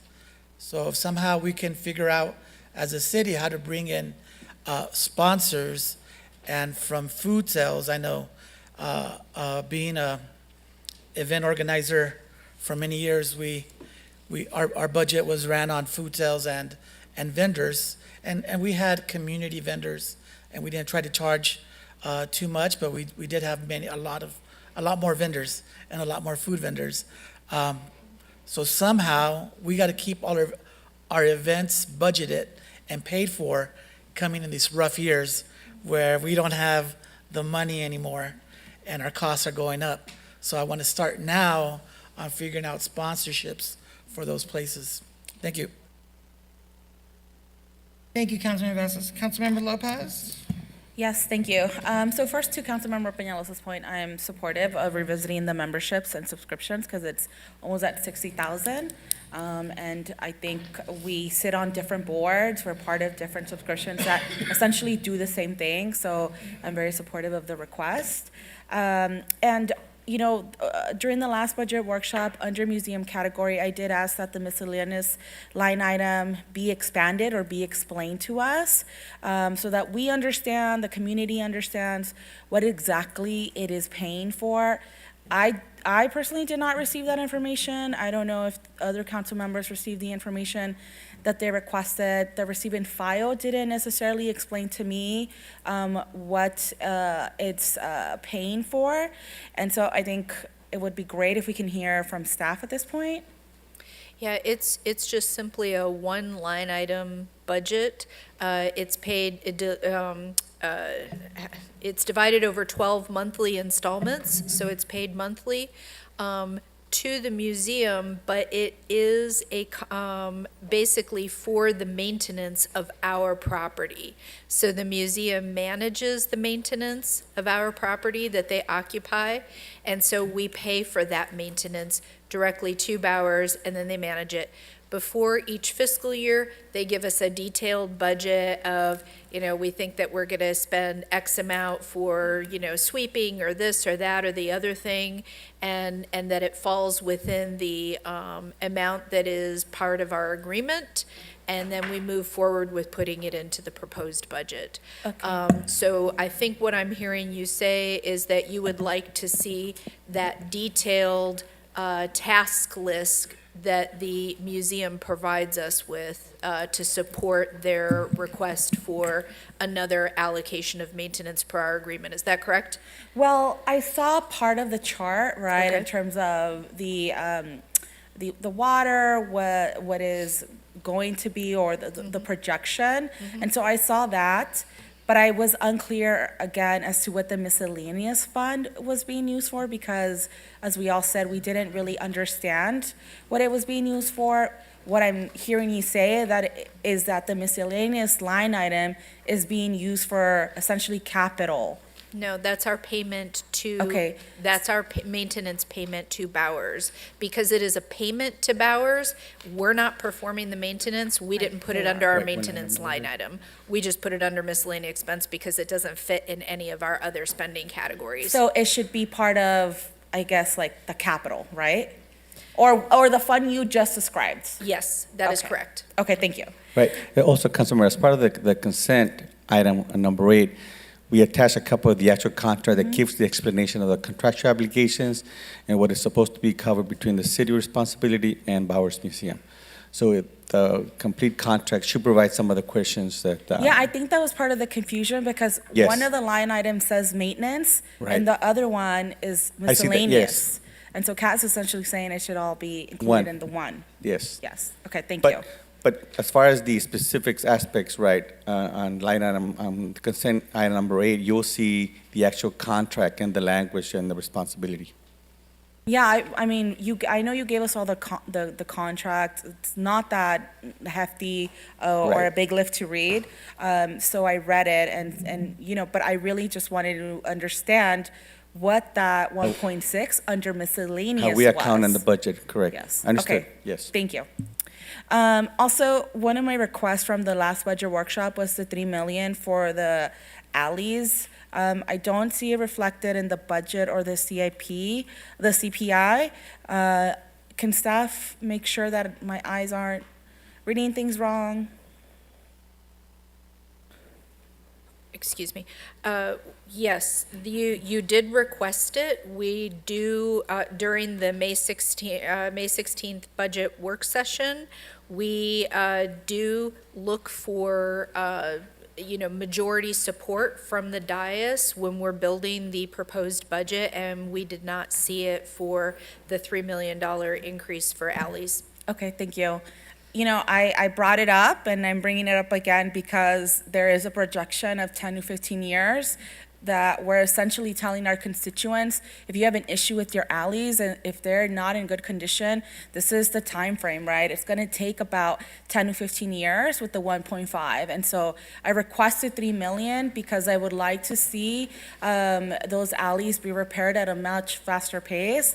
But if the council did not support my request, then it is unfortunate, and I think our constituents need to know that it is not going to be 10 to 15 years. It's going to be much longer than that. So back to parking. On LAZ, I know that you've received multiple complaints. I've received the multiple complaints, particularly about folks waiting next to a car, waiting for the meter to expire, to ticket people. I was gonna ask staff to meet with them and to address these issues. And lastly, I just really want to thank all the departments for working together, for making sure that your department budgets are fair and that they are considerate of each and every other department. This process is really only going to get harder and harder as we continue to lose revenue. Thank you. Thank you. Mayor Pro Tem? Oh, I'm sorry, she's not even here, apologies. Councilman Penalosa? Thank you, Mayor. And thank you, staff, so far for all the information you've been providing. The first question I have so far is the fun run. Very supportive of it remaining because I know it's very popular with our residents. However, in looking at all the 5Ks and 10Ks around the region, they charge minimum $65 per, and people register in droves. I know that the Disney 5K is like $300 per person. I mean, it's crazy amounts. Not asking you to charge that much, but for the 10Kers, I appreciate that the 5K is free for our residents. The 10Kers, remind me what we charge this year for 10K?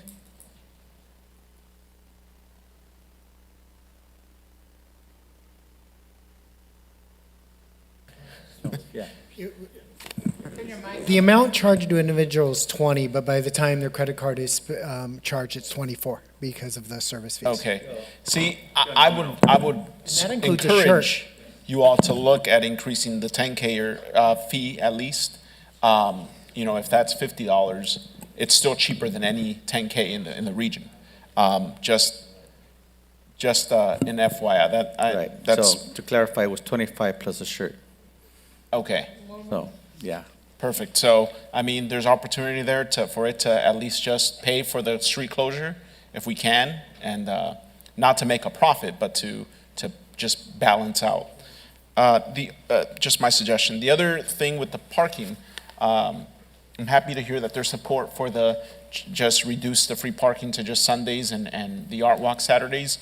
I will, and Madam City Attorney, if this isn't the time or the place to talk about the contract with LAZ, I would suggest that we just reach out to them and change the guidelines to say, hey, give people at least a 30-minute grace period, because I have received reports of being vultures, and I could see that none of my colleagues like that. But if they're hanging out waiting by a car, it's like if there's a 30-minute grace period, they can't do that.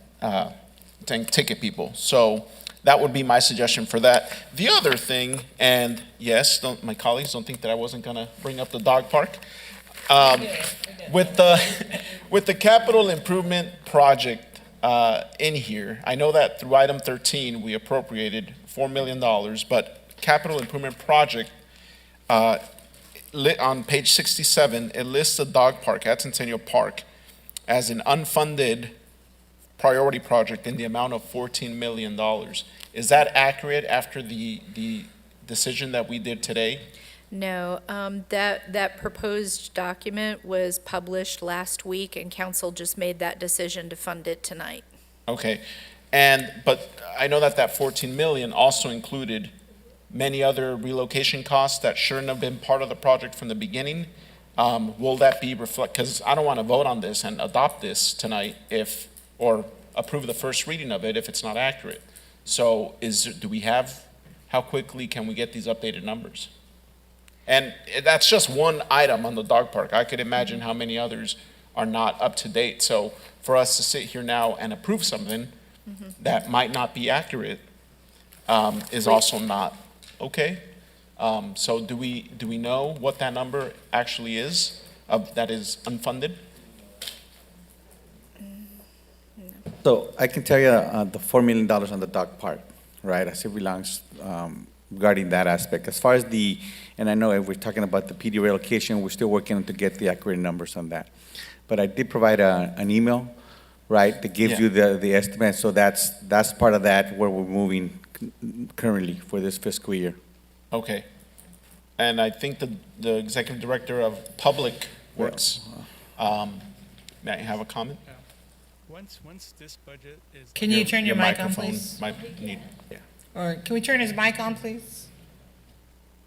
Try it again, there you go. There we go. Once the budget is adopted, then the $4 million will become part of the CIP for the dog park. Okay. That's why it's not here. Right. Okay, thank you for that. However, the amount, the 14 million, and this brings back to the meeting we had 2 weeks ago with all the staff. It was estimated by Public Works staff that the relocation amount was $4 million, which was why this was 14 million. If that is no longer part of this budget, this number should actually be 10. Then minus the 4 million we appropriated tonight, you're looking at 6 million. So I want to make sure that we're all on the same page here. We do have a concept that is within the $4 million budget, not including anything that had to do with the relocation of the PD facilities. Okay. Councilman, what we can do is we can update that page of the CIP document to reflect a $10 million project less the $4 million funding that the city council approved tonight with a net unfunded amount of $6 million. Perfect. That's what I wanted to hear, and that's what I would like reflected on this, because I've seen many numbers throughout the last month that, one person has some numbers, another person has another estimate, and nothing matches. So I want to make sure that we're approving accurate accounting. That is it. Those are the comments I have for now, Mayor. Thank you. Thank you. So I have a couple. So, Mr. Garcia, I don't know, Judson, rental registry, are we upside down? I'm looking at the numbers here. If it's a longer answer, then we can get an email from the city manager or from you, but I'm looking at rental registry, adopted 23-24, then you look at 24-25. Are we generating revenue? Are we spending? It looks like we're upside down here.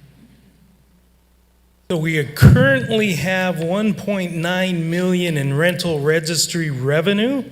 We did kick $200,000 of that amount over towards paying back the inclusionary housing fund. We have staffed up to 4 individuals at this point, and we are looking at our expenses on the petitions for fair rent, and so the 1.7 million, and this is where I'm glad Waldo's here. He provided a better explanation of that earlier today. Waldo? I'd love to hear it. Good evening, council members. The $1.7 million was a result of when we're going to the budget preparation. So at that time in March or so, that was the best available information as to what revenue we collected. But since then, we now have 1.9 million, so we know it's a little bit more than that. Can you turn your mic on? So to answer the question, the mayor's question, we're not upside down. No. Thank you. No. I want to be clear on that. Okay, the other thing that I have, I'm also in support of the Bowers and leaving it as is. I'm sure we'll hear more from them, more from you, Mr. Acting City Manager, as far as what we're doing. Are you now going to be sitting on the board? There are some things that you, as the city manager, you should be on the board. We need to know more. And none of us were up here when the contract was signed and the deal was made. It is a gem in our city, but we do need to know and see what they're doing with our community. And either you or somebody that you send to sit in your place on the board. I'd like to see that. I do have a question, and I just want to make a statement that on page 40 of 747, there's some deletes of the classifications of SEIU. I want to make sure that before we delete any position, you're meeting and conferring. And you don't need to answer yes or no. I just want to make sure that that is occurring. Or if you want to answer, feel free. But we all know that if you're going to change classifications, we meet and confer. That is the customary practice when we delete, we meet and confer. And I'm not sure we met and Change conferred. classification. Well, we confirm. Thank you. I'd like that. And if you can let us know, please, if you in fact did do that. The last thing I have for this one for me is, I don't see it on here, and I might have missed it out of the 900 pages that are here. The My Santa Ana app, I've been asking for, and I don't know anybody who disagrees up here, and if you do, please let me, the translation to Spanish and Vietnamese. It is so critical. So if we can hear about that or know the cost or when or why, we need that in this city. It is very important. I think Jack Is that a Shula- drum roll? Yes, I hear it a drum is. roll. There's a drum roll. Good news, good news. Shula. Good evening, Mayor Pro Tem, City Council members. We did, after the prior council meeting where you stressed the importance of that, we reached out again to our vendor and told them how important it was that we get that, or we're going to have to look for another application. And they did say they were going to put it on the roadmap for this year. So we don't have an exact date, but they're going to start with Spanish and then hopefully do Vietnamese afterwards. So I'm going to sound like Councilman Penalosa, right? His issue with his dog park. Money pops up, money disappears. But I'm like that dog that'll just latch onto you because I say it all the time about the app. So we get a better timeline than just like, oh, they're working on it? If they can't do it, then we need to go somewhere else. That's the bottom line. Yeah, absolutely. And the reason we want to give them a chance first is because it will probably take 6 months to a year to move off to a different application. We could translate it. And we haven't yet found another app that does translation. So that's assuming we could find one. It's going to take some time to move over. So we are putting pressure on them. We do have another vendor that does partial translation, but I don't think it would be to the level that you would actually like. So we'll continue to look, and we'll continue to pressure the vendor as well. Okay, so you're saying 6-month timeline? Is that what I heard you say? They said this year, but I wouldn't, I bet you'll find a great student at Santa Ana Unified that can put that app for you together. Or at the college, or a contest, right? I mean, people create apps all the time, so I guess we look for an RFP. I don't know. I'm not giving direction up here. I'm simply saying, I've been sitting here for a year and a half, and I've asked, and everybody's been in agreement. Every time we got to the community, Spanish, they can't use it if they speak Spanish or Vietnamese. Their children are using it for them, or their spouses, or their grandchildren, whoever it may be. So I cannot stress the importance of this. Yeah, I just want to also mention that it's more than just the application. Behind the application is a whole work order system that Public Works and the crews and everybody use. So it's not just as simple as an application. It's a whole system that's working together. According to Bill, he gets dragged into everything, huh? Public Works gets it all. So I bet you Caesar, Public Works, you guys work together and find an app. We need one, Mr. City Manager. We really, really do. So 6 months. Okay. I'm going to say 6 months? Sure. Okay, 6 months. It's on the record, 6 months. Okay, who's next? Councilman Hernandez? Thank you, Madam Mayor. Oh, I'm sorry. Can I let her go? She doesn't have a second pause. Yes, I just had a very brief comment. Go ahead. Wanted to second your comment on the issue related to IT on the app, and fully supportive of it being translated to Spanish and Vietnamese. And that concludes my comment. Thank you. Thank you, Mayor Pro Tem. Thank you, Mayor. So I wanted to first support my colleagues to move away from ACCOC. I think it's a duplicative, agency, or excuse me, organization. So that's one. Two, regarding the parking, we're looking at 60 days. The fiscal year is going to end in a few weeks, and that's funded, right, to the end of the fiscal year. Is there a few dollars out there in the world somewhere in Public Works or city manager's account where you can just cover that one Saturday for Art Walk and the 4 Sundays in July? So that way we can set aside that 1.6 million or so for later discussion? I mean, I just don't know how much it is. That's the thing. If the city council directs us to remove the $1.6 million subsidy from the proposed ordinance tonight, we can do that, and we can figure out solutions and bring back a full report to city council. Because if we bring it back, once we bring back the full report, we can always backfill whichever department, volunteered as tribute to pay for the, 5 Right. days, Yeah, right? we have what, 11, 12 departments, everybody pays. Understood? So the reason why I wanted to say that is because I didn't want to approve some tiny amount in the budget that we don't even know if it's going to cover anything before we have this full discussion that I think everybody is interested in having. And I'd like to see some of the numbers, right? Because I get it, in downtown, you don't have a ton of parking, but people knew that when they opened a business in downtown. We have the Rafferty opening up. That's going to have over 330 parking spots. Those are supposed to be folks who are going to be living and shopping in downtown. We have the County of Orange that's opening up a parking structure. We also have 3rd and Broadway that's going to be coming up at some point. So we have more parking structures coming up, and I really think that we need to move away from these subsidies, because we say it's a one-time thing, and I think some of my colleagues have echoed in the past, right? We say we approve something for one time, and then next year it's another one time, and it's another one time, and I think right now we're looking to make the hard decision. So I guess that would be my request, supporting the 4 Sundays in July plus that one Art Walk.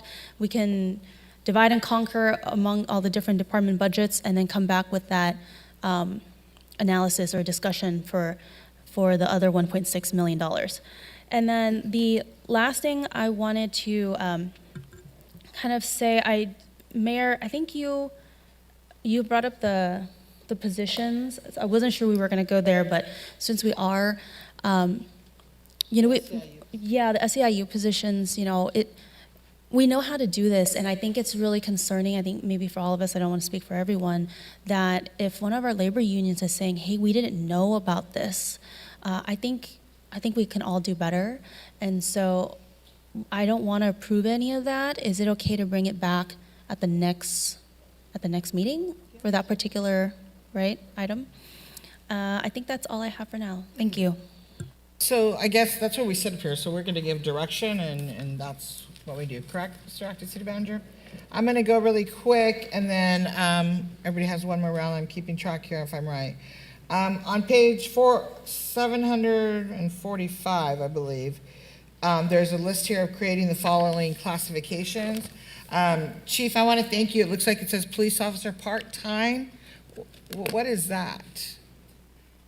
Because, we're 45 short, so what is part-time police officer? When we talk about good evening, Mayor Pro Tem and council members. When we talk about part-time police officer, it's bringing back the 960s or retired annuitants. I can't pronounce the word, but I believe that's it. Yes. So the 960 conversation. Thank you. No, I just wanted to make sure. Thank you. I wanted to know if that's what that was.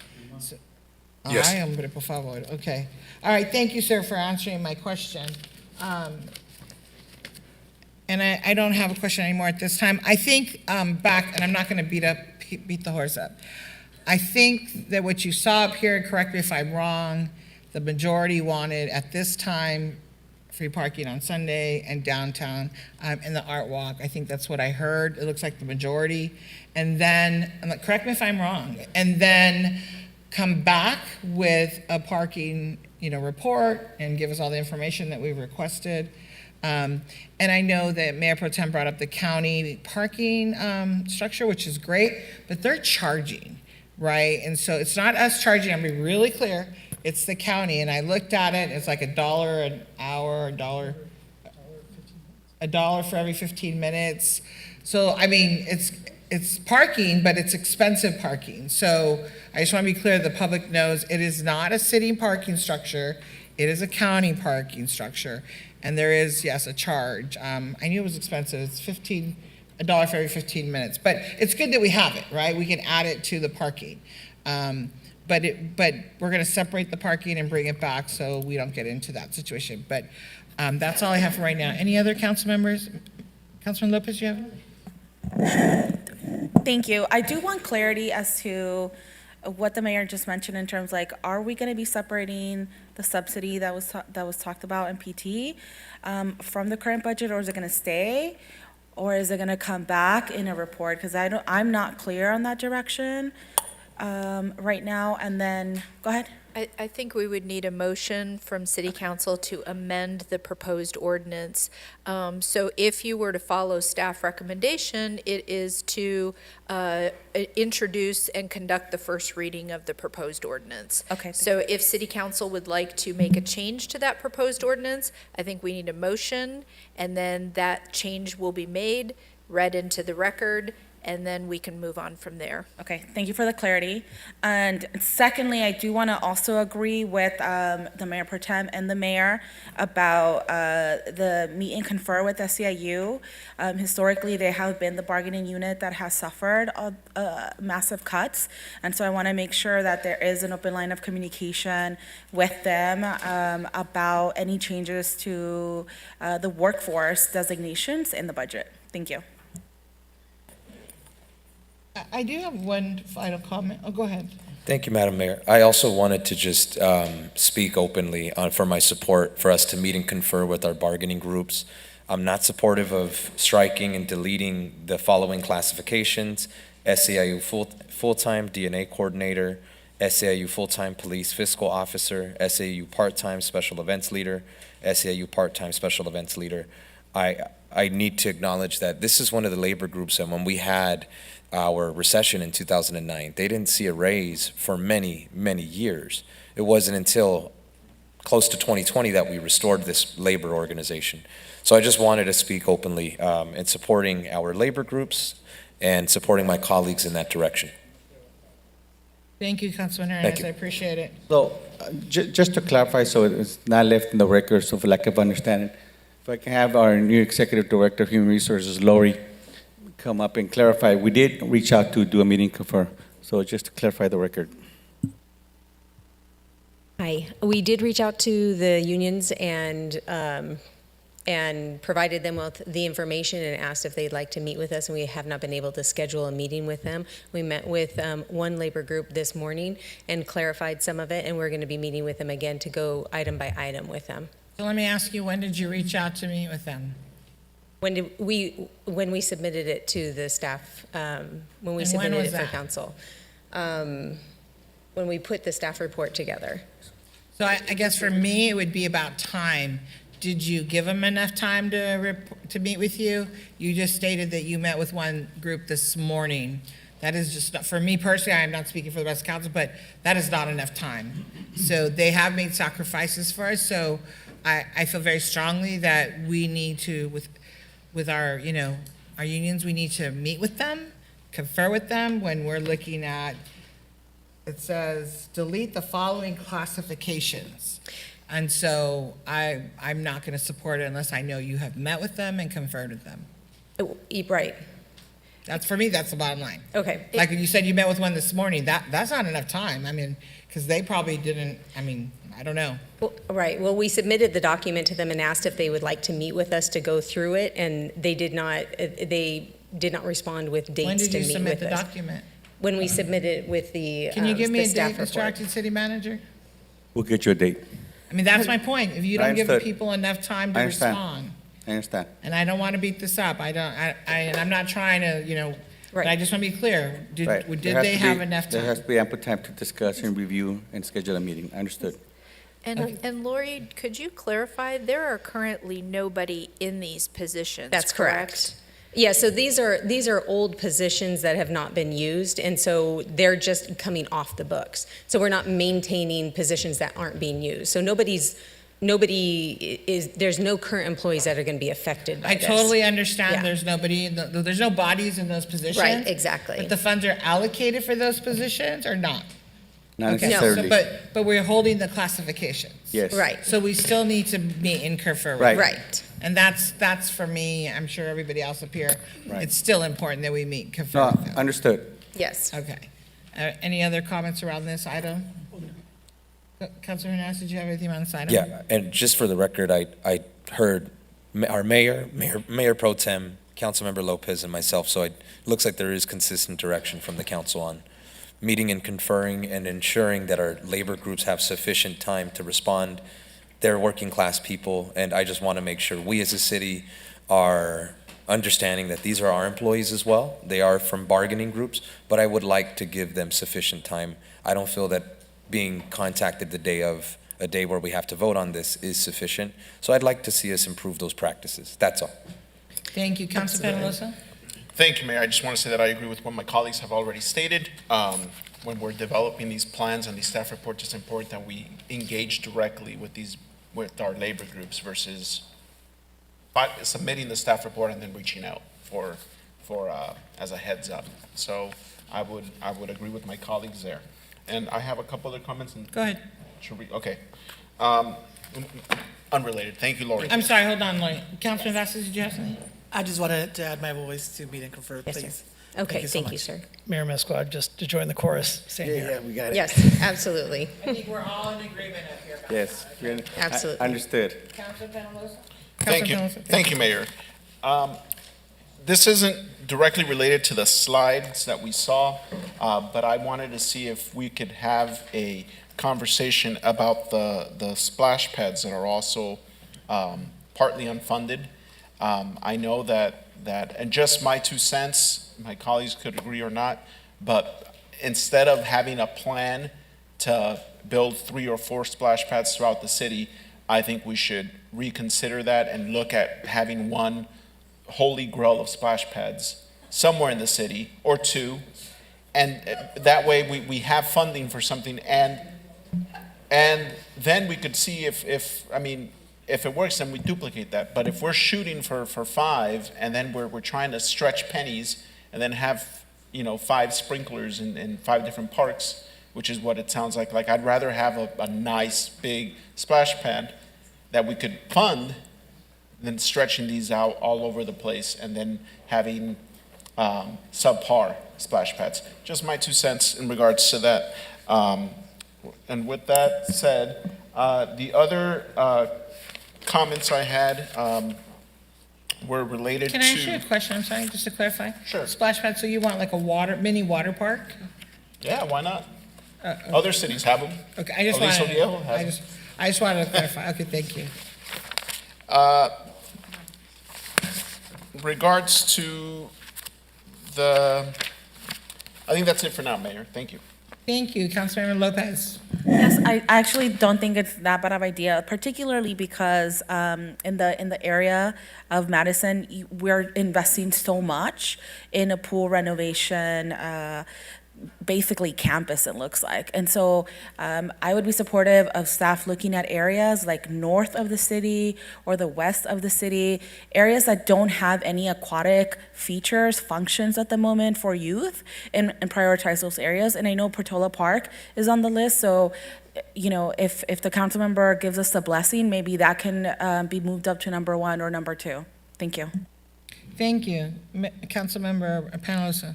I'm sorry, Becerra. You guys look alike. I apologize. I'm just kidding. Take that back. No, thank you, Mayor. Regarding, I guess to voice my support one way or other on last time I was going to talk about parking, and that is, as far as like for now, until we get to that 60-day meeting and go from there, my support would be for something along the lines of 1 hour free parking up until 6 p.m. all days, and then free parking after 6 p.m. And then on the weekends, we can do what everybody's suggesting as far as Sundays and the art walk. So that's my thought there. So other than that, on the police budget, Kat, could you confirm, so I just want to make sure that I'm reading this correctly. So we still have 400 authorized sworn officer positions, correct? That is correct. And so last time I remember, we had 384 funded positions.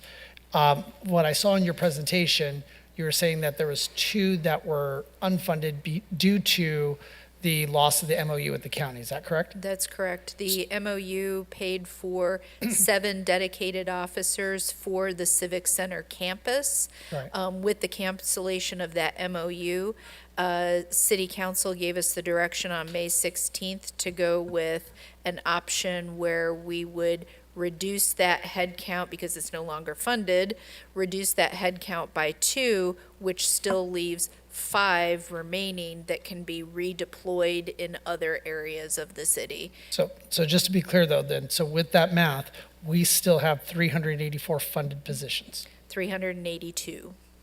Oh, I'm sorry, 382, correct. Yes. Okay, I just want to make sure of that because I know there'd been talk of other movement, and I just want to be very clear that I do not support any other defunding of the positions. With that being said, yeah, we need to, and I'm going to ask our acting chief this. So we've had 45 funded vacancies. What are we doing to fill those? Thank you for the question, council member. So what we're doing right now to fill those vacancies, I've actually assigned a dedicated commander to oversee human resources, where previously it was a shared responsibility with the training division commander that covered both areas. By having a dedicated commander, he can have more direct oversight over our recruitment, but also our background unit to do an assessment of where our gaps are regarding our background process. One of the things we've done is we've gone to outsource some of our backgrounds for professional staff, which will free up background investigators to continue to do backgrounds for police officer sworn positions. Additionally, right now, with our recruitment officers, we have one officer who's a former Marine Corps recruiter, who was also a trainer for Marine Corps recruiters. And today, I approve 2 officers for hire. I have 3 additional officers that are recruits that should be on my desk by the end of this month or beginning next month. And we have a physical agility scheduled for 52 personnel who have signed up for it, which is our biggest amounts. We're starting to get some traction on some of our outreach with our military bases, our colleges, and also with our Explorer program and high school programs to try to build a mentorship program for a pathway to public safety.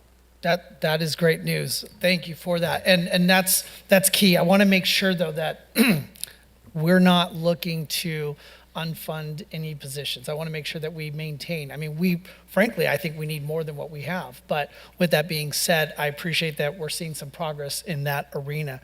I just want to say, none of us have talked about this out loud, at least none that I've heard. And that is, we have, according to the last point in time count that was just recently published, 871 unsheltered here in Santa Ana. That's 200 more than the city with the second most here in Orange County. And frankly, with 2 shelters here in Santa Ana, there's no excuse for us to have that many.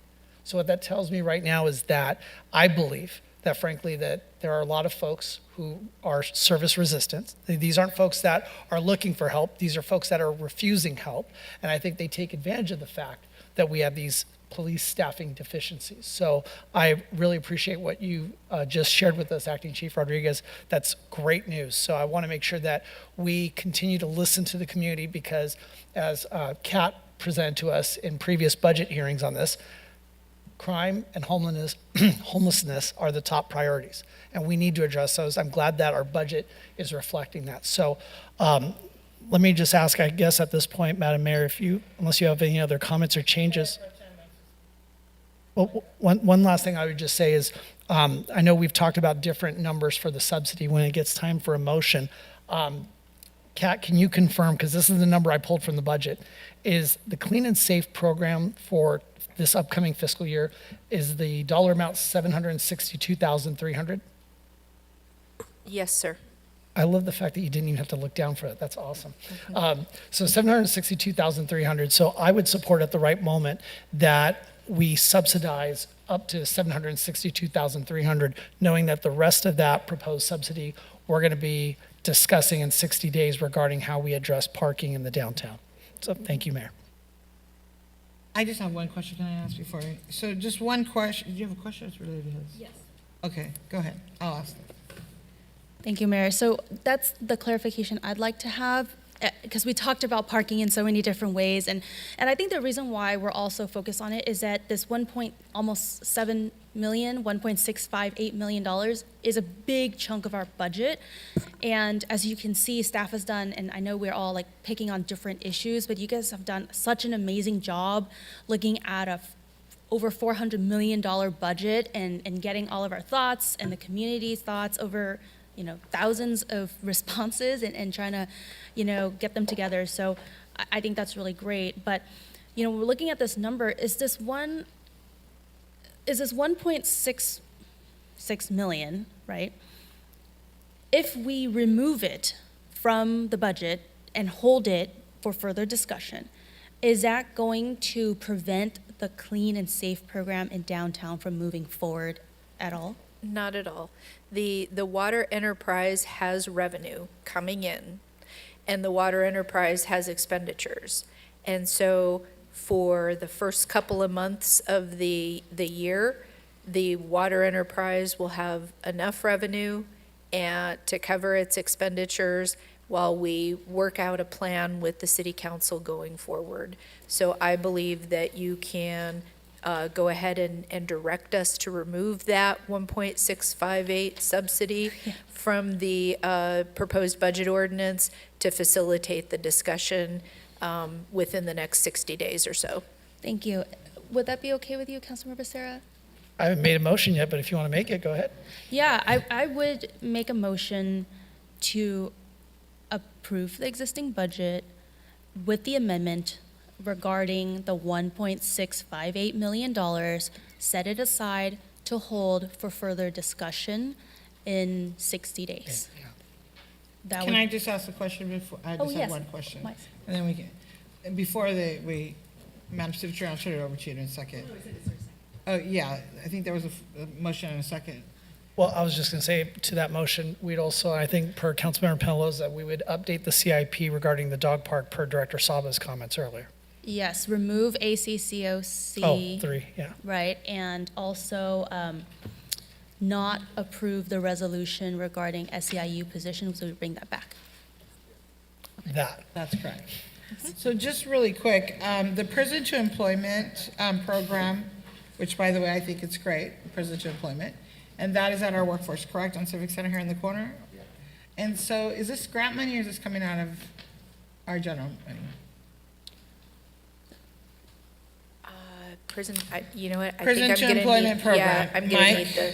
This is grant-funded money through our work center, which is part of our economic development division. I'm sorry, I didn't hear what you said the first time. This is grant-funded money? It is grant-funded money? Yes. Okay, perfect. I just want to make sure. It's a great program, I know that, but I just want to make sure, because I was going to say, can we get more money? But if it's grant-funded, I'm good. Okay. We will keep looking for more money. Please, We've okay. heard from a lot of. All right, thank you very much. Okay, that's all I have. So there's a motion and there's a second. Madam Clerk, did you get that? Can you repeat the motion, please? Sure.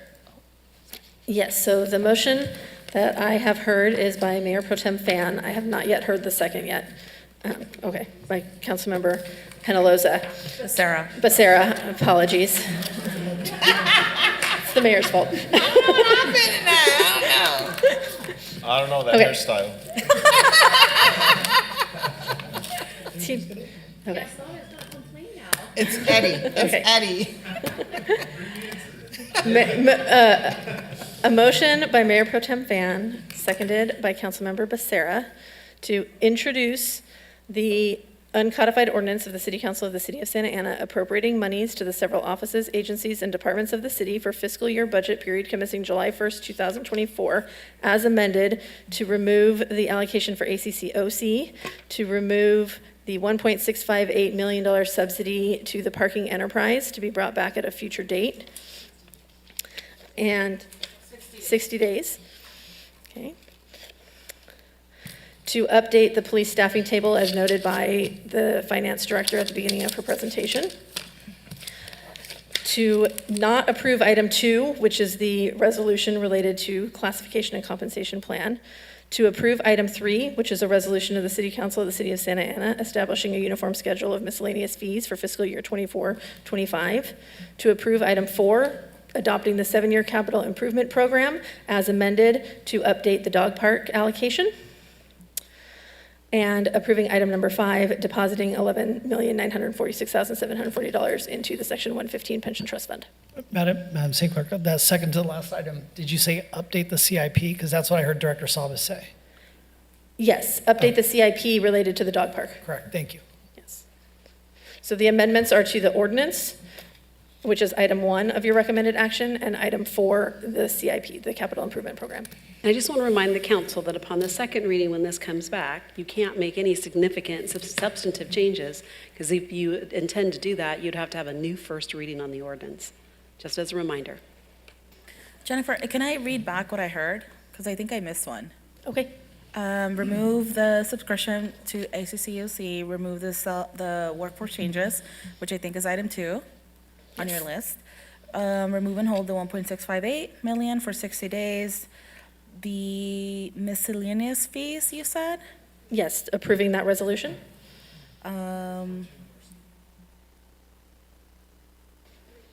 It's item number 3 of the recommended action. Okay, approve them, okay, that, and then update the CIP to the dog park, which is the 4 million that the council approved earlier in the consent. Yes. Did I miss anything? And then recommended action number 5, which is depositing money into the Section 115 Pension Trust Fund. Got it.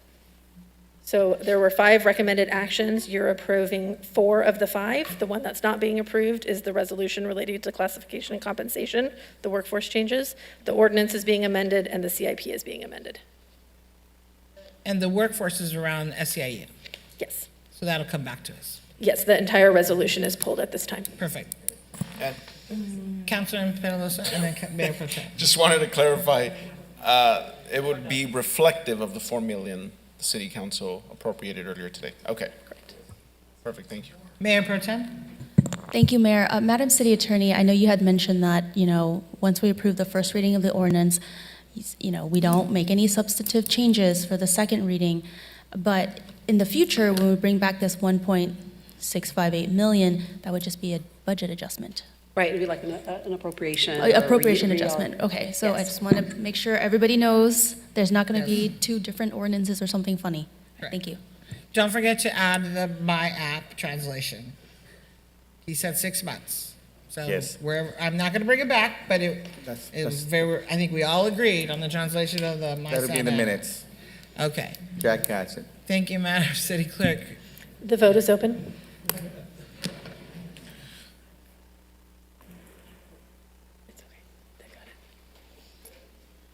I know, I'm trying to think.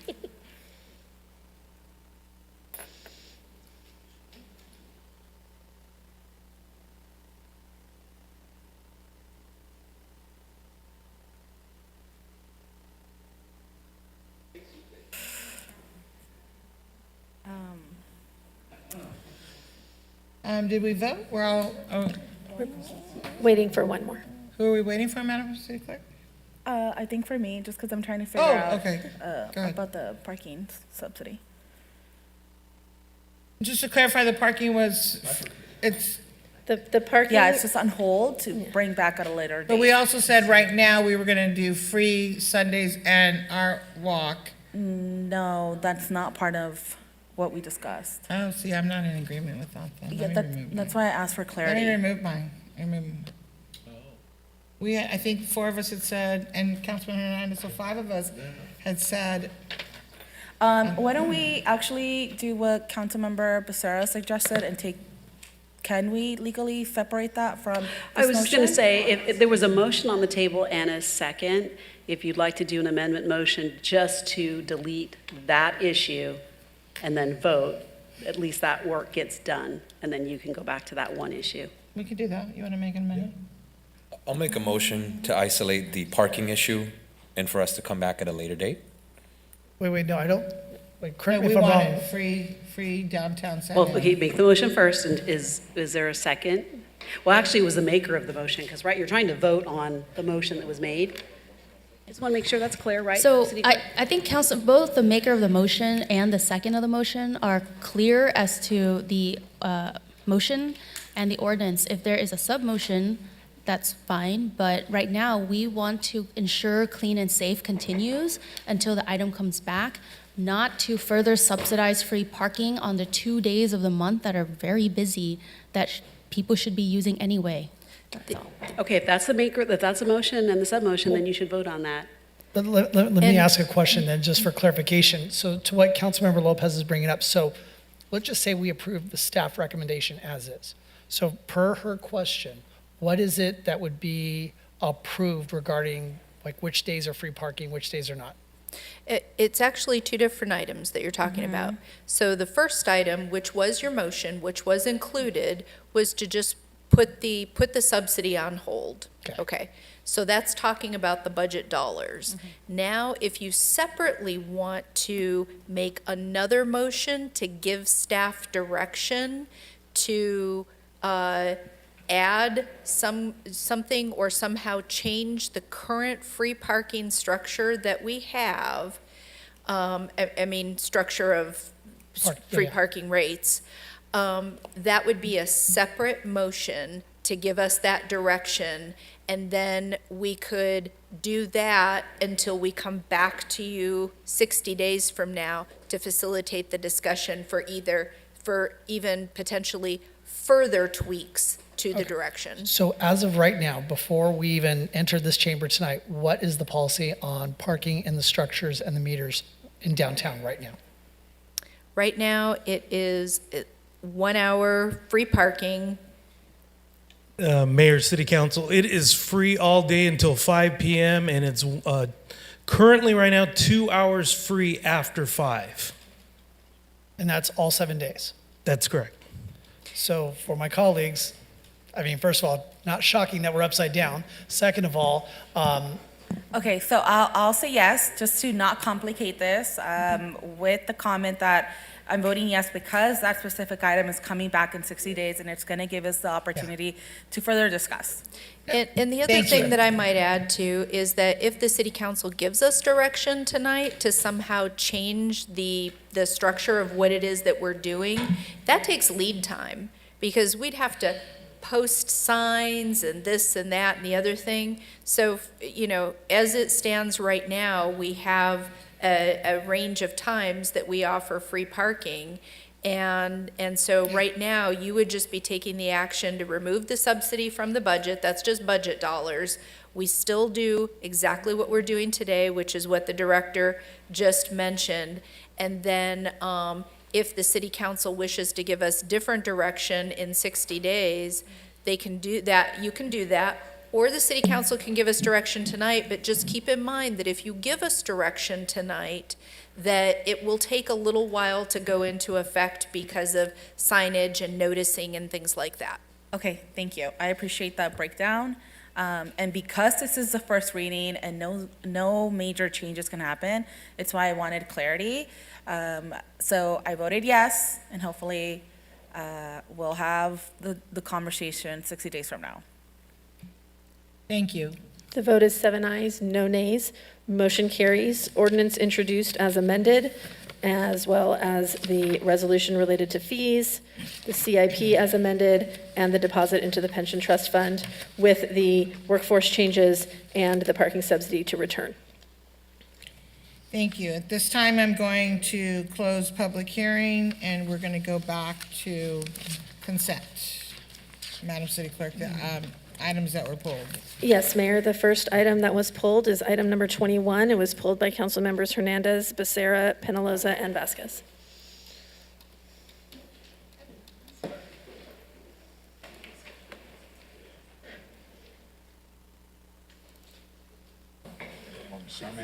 Go ahead, Councilman Pedalosa. Thank you, Mayor. I would just, I pulled it, just quick comment over I believe that the city council members that appoint or contract aides should be able to decide the rate regardless of degree or experience. I think it's keep it simple. Not in agreement with the different duties and amounts and whatnot. So those are my comments, Mayor. Thank you. Thank you. Councilman Becerra. Thank you, Madam Mayor.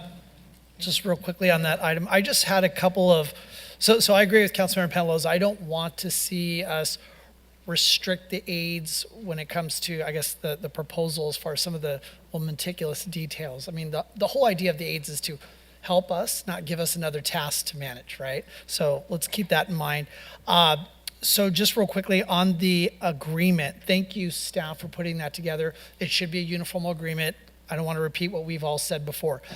Just some recommended changes. So in section 3, I would recommend that the term be up to 1 year. So that way we don't, because I think there was some confusion as to, and I'm not picking on, but like Councilmember Vasquez has got, 10 aides that goes into $80 million.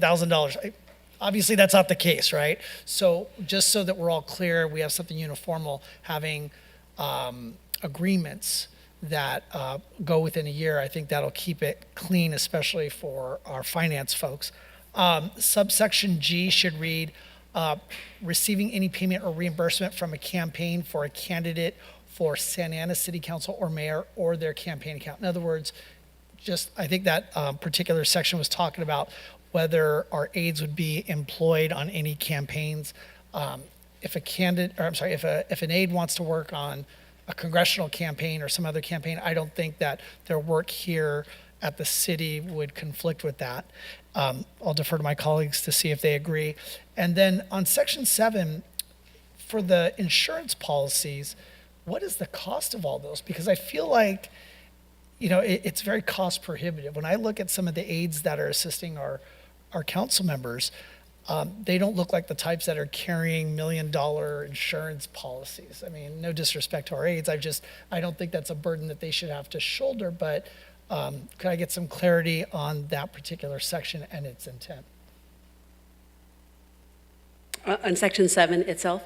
Yeah, Yes. I think if you look at section 7, we also highlighted there, we included the sample language that we include for all independent contractors because we were seeking consistency across all areas. But we also put in parens there, subject to revision per risk management review, meaning that we're giving you the option of saying, we don't think that the standards will work here, and we'd like to refer this to risk management and let me work with the city manager and risk management to come up with more appropriate provisions. So that this is reading as an option. Option 1, let us go work and we will put it in this sample agreement. Or option 2, adopt your standards that you apply to all other agreements. Okay, thank you. No, and I appreciate that. I don't want to put the city in a liable situation, but at the same time, I don't want to make it prohibitive for us to bring on young folks to work for us. So thank you for that. The draft invoice that's attached looks like we're employing lawyers. I know mine has a bar card, but that doesn't mean all of them do. I would just say, as I said in previous meetings, we're budgeted $60,000. We set an hourly rate. I think as long as they are reporting that and they are providing invoices that detail the work that they do, I think that should suffice. When I saw the 0.15 an hour, I just started thinking about lawyers, and that I don't want to go there. And then as far as the general hourly parameters, I think Councilmember Penaloza touched on it in that I think we should have the flexibility to set the hourly rate. Again, 60,000 is the bumpers, so we don't go over that. So however we want to structure it, whether we want to have multiple aides, we want to have one council aide, whatever that hourly is, the bumper is, don't go over 60,000 in a fiscal year. So that's my comments on that right now. I'm willing to move the item with those suggested changes. May I make a comment on the hourly rates? I think that we were not trying to control what you choose, but we were trying to control like an amount. So like either make it 10, 20, 30, 40, 50, or $60 or $70 an hour, but choose one of those. And you get to choose, you could amend this so that you get to choose any of those. But what we're trying to avoid is that you say it's $52 an hour and someone else says it's $38 an hour. It's like we're just trying to get some parameters so that it's clearly like within some step or range. Meaning, is it 10, 15, 20, 25, or 30? But Madam City Attorney, with all due respect, I don't know why we would need to do that. 60,000 is the cap, right? So if one council member wants to pay their aide more than the other, that's their prerogative. Again, the cap is 60,000. Nobody is given the authority to go beyond that. So Yeah, I think we were just trying to be, again, this word consistency comes out, like with all other profession. What we're trying to do is make sure that these contracts look like true independent contractor contracts, right? And in order to do that, we do have standards in the city. When we hire professional engineers, we have standards. Our professional engineers are paid anywhere between $200 an hour and $500 an hour. We hire lawyers in our city. We tell our special counsel that the city of Santa Ana, on average, won't pay more than $400 an hour. So we're just trying to put some, we're trying to make sure that you have some reasoned, well-reasoned numbers before you, and not an arbitrary number that you think a person's worth $27 an hour, but a person doing that exact same work for another council member is getting $47 an hour. That's what we're trying to do, is consistency. Yeah, but that's the free market. If one council member's not paying enough, then you go to another one, right? Well, I'm just saying Right? that we do have purchasing rules and procedures that apply to every one of us, and so we were just trying to make sure that they apply to the council members, that's all. No, and I appreciate that, and I still reiterate, I think the 60,000 helps keep us consistent and keeps us with limitations. So thank you. Councilman Hernandez? Thank you, Madam Mayor. I just wanted to share fantastic work, Sonia. I am supportive of the document. There are some areas where I am not supportive. For one, I'm really happy to see the political campaign activities. I think that, for one, the consultant is prohibited from the following political campaign activities while this agreement is in place. One, acting as a campaign treasurer / manager. I would like to see staff included, or any other official campaign position for any candidate for Santa Ana City Council or mayor. I'm supportive of the language there. I'm not supportive of item B under section 5, because if any one of these campaign, let's say somebody is looking to volunteer for a campaign and somebody volunteers on a weekend, that's their own schedule, it's their own prerogative. If they'd like to volunteer for a congressional race, a Senate race, or any one of the races that happens here at the council, I think if those boundaries are firm and clear and someone's volunteering on their own time, I don't take issue with that. But if they are an official staffer of a campaign, I do take issue with someone who is being paid by a campaign committee, also being paid on public dollars. I think that enters the area of conflict of interest, and as well as potential misuse of public funds, and I wouldn't want to see our city in a position of liability like that. So I would like to see B struck, because I also don't want to infringe on any of these consultants' abilities to get engaged in their community politically, although So I don't think B does that, if I might, with all due Yes, respect, please. point that out to you. It's campaigning for any candidate at the same time that you're performing work for the city pursuant to the agreement. That's the prohibition. It's a two-part test. Is that while you are performing work and you're going to submit an invoice for that work, you cannot at the same time be doing campaign work. That's what that is meant to prohibit. Not meant in any way to prohibit as someone who wants to volunteer on their own time. If they want to campaign for a candidate for city council, they can do that. They're only prohibited from doing that if they're going to charge the city for that work. Does that make sense? That's what Yes. B does. Okay, Yeah. that makes sense. And It's is the campaigning and charging the city for work. legal terminology. The "and" there is the key. Okay, that's important. In this case, You can make that clearer if you want. I can yeah, take I would feedback like. and make that I'd like clearer. to see that much more clear than what it is here, because I think if I hadn't raised the question, I would have hated for a council down the line to have any issues with a consultant who comes down, who was hired by any elected, And so my concerns are in item B. I'm also in agreement with my colleagues. I sincerely do appreciate the safeguards that you've put in place, the parameters that you've created for us to hire these consultants and giving us different tiers of pay structures. But I do think I want to defer to my colleagues. If they decide to bring someone on who is going to work for their office 20 hours a week, and that person is qualified and has the professional skill set for whatever it is that they're looking for, I believe that it should be the council member's discretion. If they're interviewing somebody and that person has a master's degree and they're going to be doing a policy analyst role, then that warrants significantly higher pay. So I am supportive of the tier, but I ultimately think the discretion should be left to the council members. Would the council feel comfortable at least putting maybe a ceiling on that? So that that you can say that, look, any campaign, any council aide, because that's what these are just council aides, that in the marketplace, a council aide might make a maximum hourly rate of X, and then you can decide. I think that's what we're trying to do, because what we're trying to do is make sure if you spend your $60,000 any way you want, but if we don't put parameters on it, is it possible that a council member says, well, I want to pay my aide $1,000 an hour? I mean, it's That's his possible, discretion. maybe not probable, but do you see what my point is? I thought we made it Well- $60. I mean, 60. No, 60,000. No, 60,000 total, but I thought it's always been 60 or 59 cap. Yeah, We're asking you in this, in these, it's for you to give us that number. it is 60,000.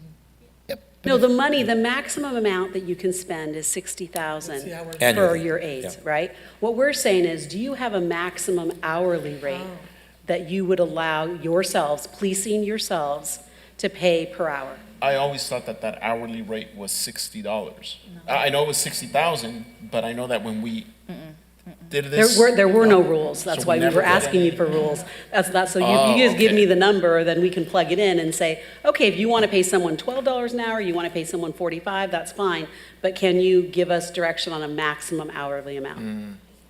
Good question. Great question. At the moment, I don't have an amount that I can identify, but I am firm on ultimately if there is going to be a criteria of tiers of funding, I think it should certainly exist. I think those parameters being in place, but I ultimately think the decision should be made by the elected. That's my preliminary comments at the moment. And again, I Thank you, think you Councilman can, Hernandez. we're just looking for, some people understand what I'm saying, it's like, I give up on that area of trying to put you into a box. You guys can all do what you want to do, but could you at least give us a maximum hourly rate? That would be helpful. Mayor Pro Tem? Thank you. I'm fine with a maximum hourly rate. You can do $90. I mean, $100 is some attorneys, for example. But I'm fine with whatever my colleagues are. None of my aides get $100. Like, none of them got JDs or MBAs, not yet. But so the first thing I would like to address in the contract, Madam City Attorney, thank you for the clarification regarding insurance in item 7. I appreciate the option of the risk management review, because I concur with Councilmember Becerra. My council aides are all recent college grads or current college students, and they're getting experience as independent contracts to do things that they otherwise wouldn't get the opportunity to do potentially. And so having a really in-depth commercial general liability insurance is going to be prohibitive of, I think, many, if not most, recent college grads or college students from doing this work. Secondly, I think the option should still be in there, because it's possible that one future council member wants to engage with a consulting firm or some other firm to use them as their council aide. So I think the flexibility should be left for the risk management team. I do, however, think that we should always have automobile liability requirements. If this person is going to be driving, I cannot imagine that if you're living and working in this, if you're working in the city of Santa Ana, for the way that we need a lot of our aides to work, that you would not have automobile insurance. So that I would like to see kept in there. Regarding the term, I understand Councilmember Becerra's point as to the 1-year term, but I'm okay with it going to no longer than the term of the council member who selected them. I think that would just make it easier. You can terminate the contract at any time. You know it lasts until the end of their term, and that's it. That would be my position on that. As to the political campaign activity, so I actually, well, first in subsection D, there's a typo. It should say city council or mayor, not city council of mayor. So I struggled with this because when this item was first brought forward, I wanted to explore what it would mean to prohibit political campaign activities if someone happens to also be an aide, right? And my struggle is when you have someone who's a volunteer, I definitely think that they should be able to volunteer in their own time, not while they're working as a council aide, but in their own time. My issue with that is that I know that at least when I was a student, I was always too poor to do things for free. I was always too poor to be an intern. So I chose to work at In-N-Out Burger instead of interning for more prestigious positions. By saying that our council aides can only work as a council aide and then work for free, I think that is potentially a disservice to the very residents, at least that I try to hire to be my council aides. 2 out of the 3 of them are Los Amigos High School graduates right here in Ward 1. To tell them that they cannot be paid as a council aide and to tell them that they cannot have other jobs that might benefit their families or their communities is kind of a concern to me. So I'm really not sure exactly how I feel about that. Similarly, I think that goes to subsection A, working as a campaign treasurer or manager. I think maybe that's a more potentially appropriate bar, just because I think campaign treasurers is actually a prohibition in other areas of not the city, but I think FPPC regulations have that requirement. And the same thing with campaign manager, where it's someone who is, that is their primary obligation outside of working as a council aide. So I think for me, I would keep an A, but I would remove subsection G and leave it at that. How about if we were to say accepting, you receiving any payment or reimbursement, or their campaign account, and just specifying again that it's an and, so that's and. I think what we're trying to do is this, and let me just throw this policy question out here for you. We don't police all of you, you police each other. But even though we tell you that all the time, sometimes you come to us if you have a concern about a fellow council member instead of going to one another. I'm not saying that's a criticism, I'm just telling you that's our reality as staff. And so we need to have some very bright lines if we're going to administer these contracts. And a bright line is you don't get involved in campaign activity.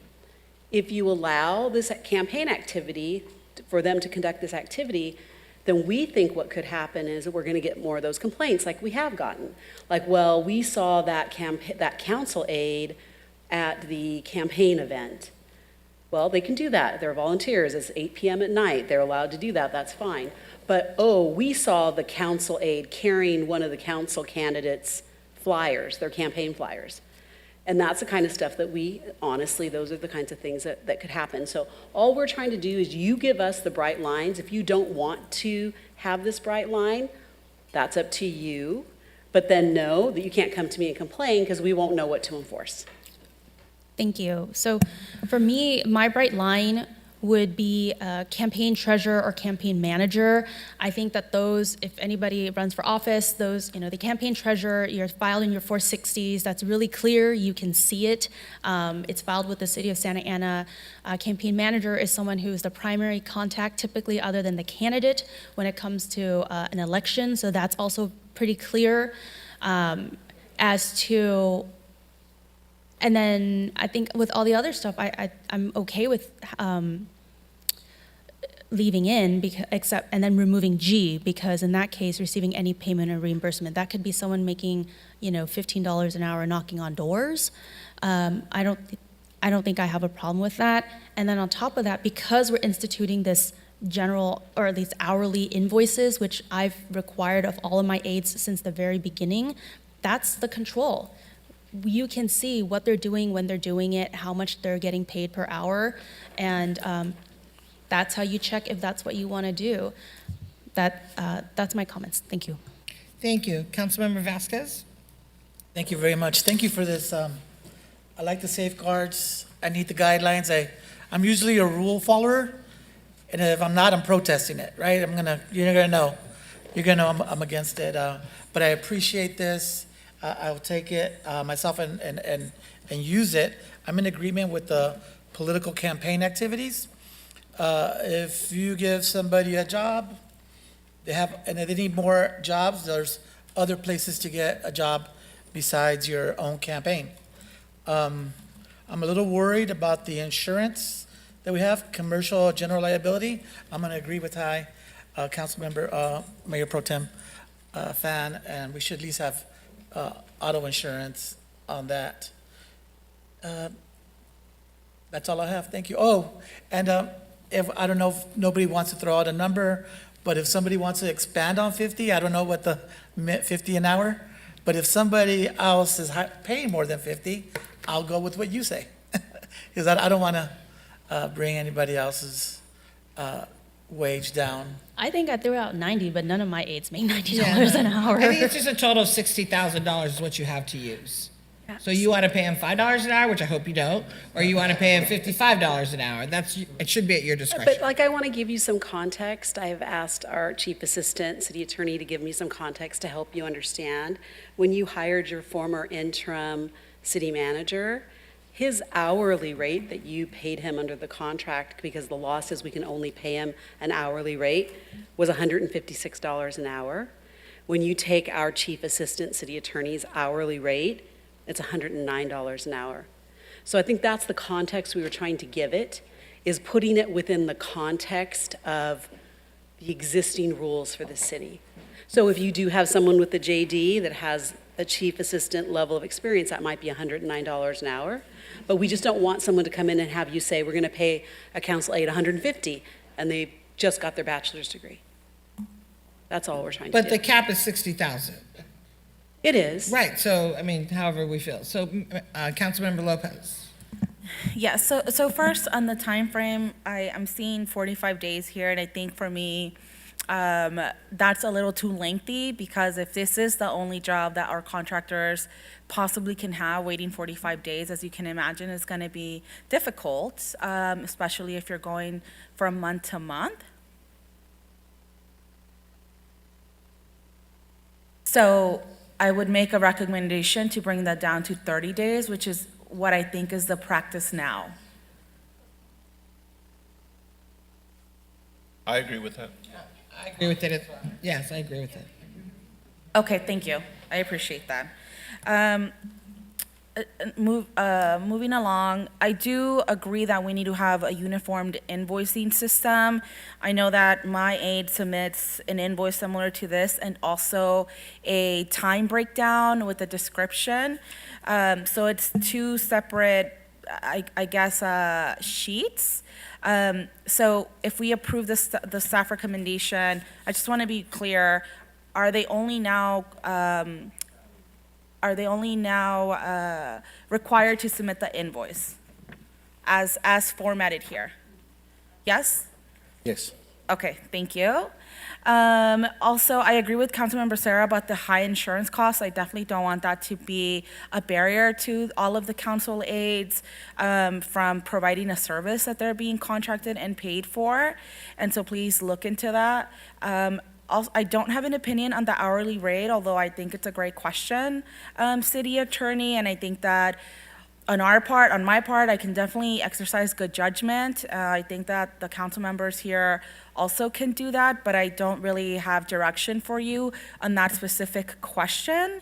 And on subsection A, under 5, under the political campaign activities, thank you for the clarity on subsection B, because I interpreted that the way that also council member did, so I appreciate that clarity. And also, I would be supportive of staff's recommendations, because again, as you said, and as you have said in the past, this is coming forth because people are essentially going to staff and complaining about what they're seeing.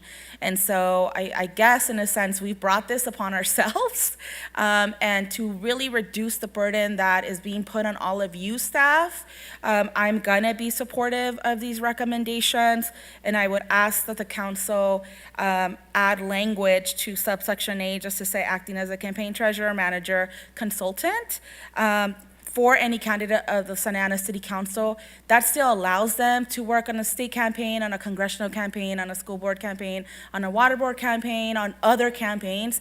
It just will stop, I think, blurring the lines with our council, and I think it will provide clarity for taxpayers and for people that are pulling these timesheets, these PRAs that we're getting. Thank you. Peñalosa? Thank you, Mayor. I want to say I agree with the 30-day pay window. So my agreement there. I agree with the political, no political campaign activities for the contracted aid. And I just want to reiterate that I'm also not supportive of that pay scale that was listed. At the end of the day, you know, the acting city manager that we had previously wasn't just getting the hourly pay. There was city devices, there was benefits, there was and same with the city attorney. There's a car allowance, there's all kinds of other pay. So I think that I've thought the whole time that it was 60,000 cap and then $60 an hour as the cap. I will suggest that number because that's what I thought it's been the last 3 years or 2 years for my number that I'm throwing out there. I will add, Madam City Attorney, something that's missing from Section 5, political campaign activities, is when this conversation first came up 2 years ago, what I said was going to happen and why I was opposed to this program entirely exactly happened. The first contracted aid was a person running for office in the city, and was, I think at the time, also a commissioner. So I think that we also need to include in these guidelines, aside from political activity, that they will not be a city commissioner, prohibited from being a city commissioner, prohibited from being a candidate for the Santa Ana City Council in any capacity, and also prohibited from working for another government agency at the same time. Because those were things that were immediately right out the gate, blurred entirely, and nobody batted an eye. I would hope that if there's a motion to be made, that we include that language, that not only are they prohibited from campaign activity, but prohibited from being a candidate for city council themselves, because that gives them a platform and an opportunity to be out there in the community at the mayor's discretion or at a council member's discretion, but they're also a candidate for office on the same governing body. Is that a motion? Do you have a Yeah. motion? I'll second your motion. Well, Hold on, we're not. yeah, I we think still we're have not done comments. yet, Hold but on a second. I would, so all of the above, I agree with what's been said, but it's important that we add sections that prohibit contracted aides from running for office here. If they want to run for state senate, go ahead. But I'm saying here at the Santa Ana City Council, you know, we need to have those prohibitions in there as well. And that is all I have for now. So let me just make a couple comments. I have not yet. So I agree with the insurance. Yeah, we need to work on that, so I'm in agreement with that. The pay scale, I'm not supportive of it. I mean, it doesn't, my aide would, you know, she has 20 years of experience in the assembly, so I'm not worried about her experience. But other people have aides, like I think Mayor Pro Tem was talking about, graduated from high school or barely entering college. And pretty much it should be at the discretion of the council. We're all adults up here, and we should all be responsible for our aides and how we want to pay them. I also want to ask, and hopefully I get the support, to run background checks on them, because we don't know as a group, you know, if there's, not that one is, but what if somebody's a registered sex offender? I do not want them I don't want them in my office, or I'm sorry, I'm not being rude or discriminatory in any way, shape, or form, but we should run backgrounds. That's my personal opinion, because we do not know. Also, I think Councilman, see the invoice, I don't have a problem with it. If the majority wants to vote for it, I'm good with it. The 30-day pay is good. But again, I would just say that we need to know who we're hiring, or the city needs to know who we're hiring, and so a background check is always a good thing, and it protects us, because some of the aides are here very late at night. Mine leaves when security checks in with her at 9 o'clock, when she's usually working on my newsletter late at night, and so she's not here at 2 or 3 in the morning. But what if that person was here and they assaulted somebody, and where does the liability rest? It rests with the city. And so I know it sounds awful, but I would highly recommend that we do background checks. I would hope that as city employees, we do background checks. And do you do checks on our contractors? And employees do. For some of the contracts, depending on the work they do. But 9 out of 10 times, you have a live scan type of a review. Remember so yes. And I think to echo the city attorney's sentiments, especially when it comes to the political campaigning, so the lines don't get blurred. So we're trying to set parameters so that if we do get complaints, we can answer easy questions, right? Mm-hmm. Depending on how we write it. So you know, I saw so-and-so, and I think they were doing this inappropriate, and I think they're charging the city. So we have to be able to ask that question. Well, is this council a campaign treasurer? No. Are they a campaign manager? No.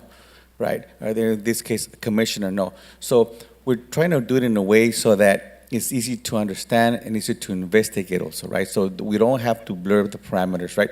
We're talking to our board of directors, our policymakers, to provide the guidance so that staff then can do it in such a way where it makes it easy. It makes it easy for you, it makes it easy for us, right? That's the key sentiment. When we talk about the hourly rate, we can say not, you know, hourly rate X not to exceed $5,000 a month. But even when we talk to 60,000, right, the city manager has a limitation not to exceed 50,000, right? And we had to do that correction for May and June. So those are the kind of the items when we talk about the hourly rate, what that means. Because we keep saying 60,000, and you saw what happened just a month ago, right? We had to come back when we got a direction to come back and do this contract and this staff report amendment.